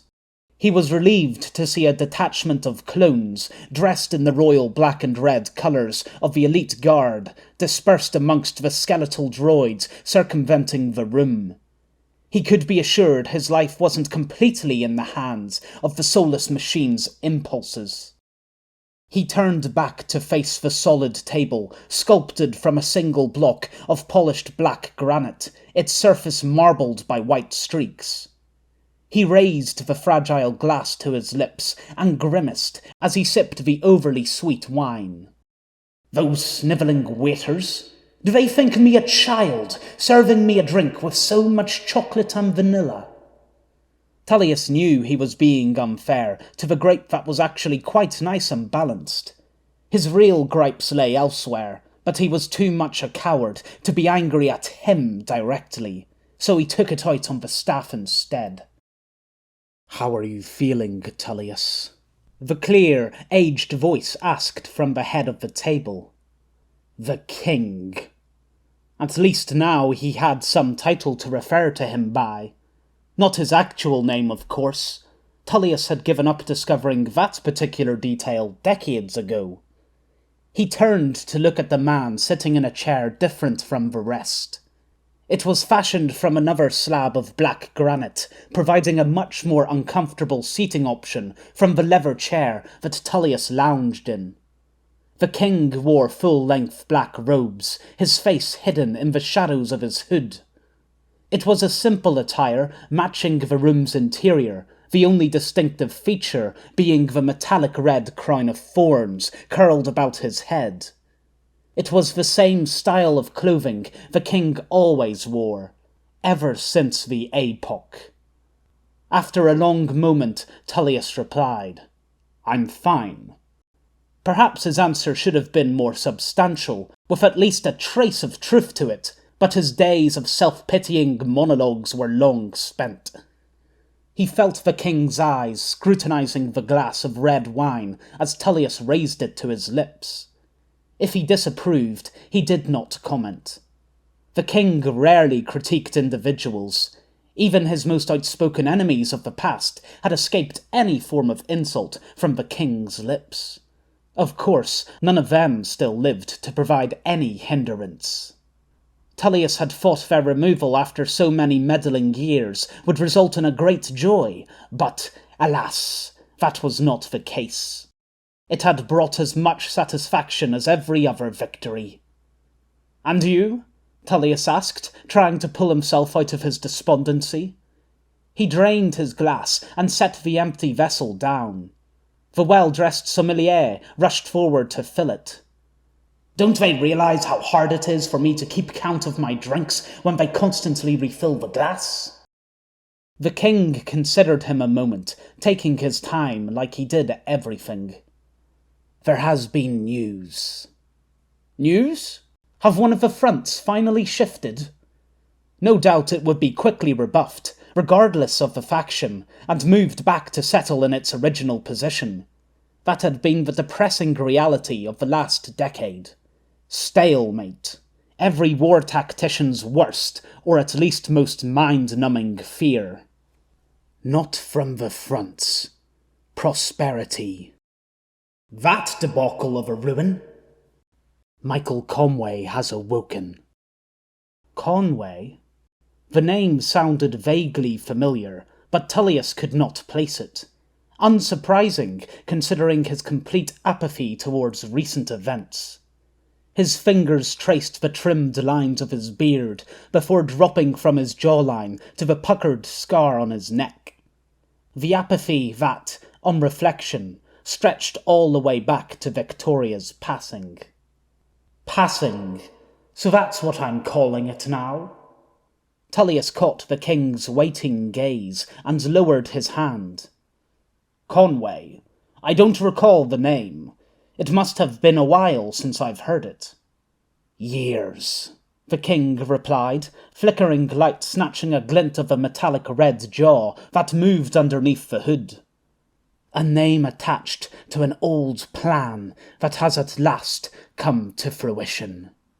That plan being? Tullius asked, feeling tired, more exhausted than usual at the very least. So many plans and schemes, plots and stratagems, tangled and lost in the web spun by the king and his council over the decades. He was one of that council, of the triumvirate no less, and he felt more lost than ever in its labyrinth, their final goal mired in such confusion and deceit that only the king could fathom its purpose. As if to prove a point to his musings, the king replied, "A plan the details to which you need not concern yourself. Instead, I need you to prepare the forces." Tullius sat up. Prepare the forces? Had he heard correctly? He felt an excitement within, a stranger he'd become entirely unaccustomed to rubbing his shoulders with. The king's amber eyes seemed to shine from within the hood's shadows as the implications crashed upon Tullius. Another chance, an opportunity to do something with purpose and rightfully make his mark on the world, to move himself and feel something, anything but self-loathing. When? He asked, the strangled word barely more than a whisper in the vast space. The king's face was shrouded in darkness, but Tullius didn't need to see it. He only needed to hear the words. Immediately. The real fight has begun.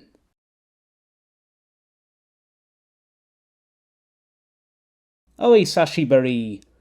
That means long time no see in Japanese, and as you can tell from my use of this one single word, I am now an expert in the language.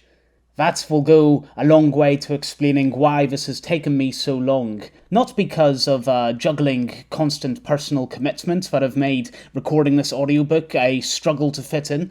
No, it's because all of my time has been spent becoming an expert in Japanese, I swear.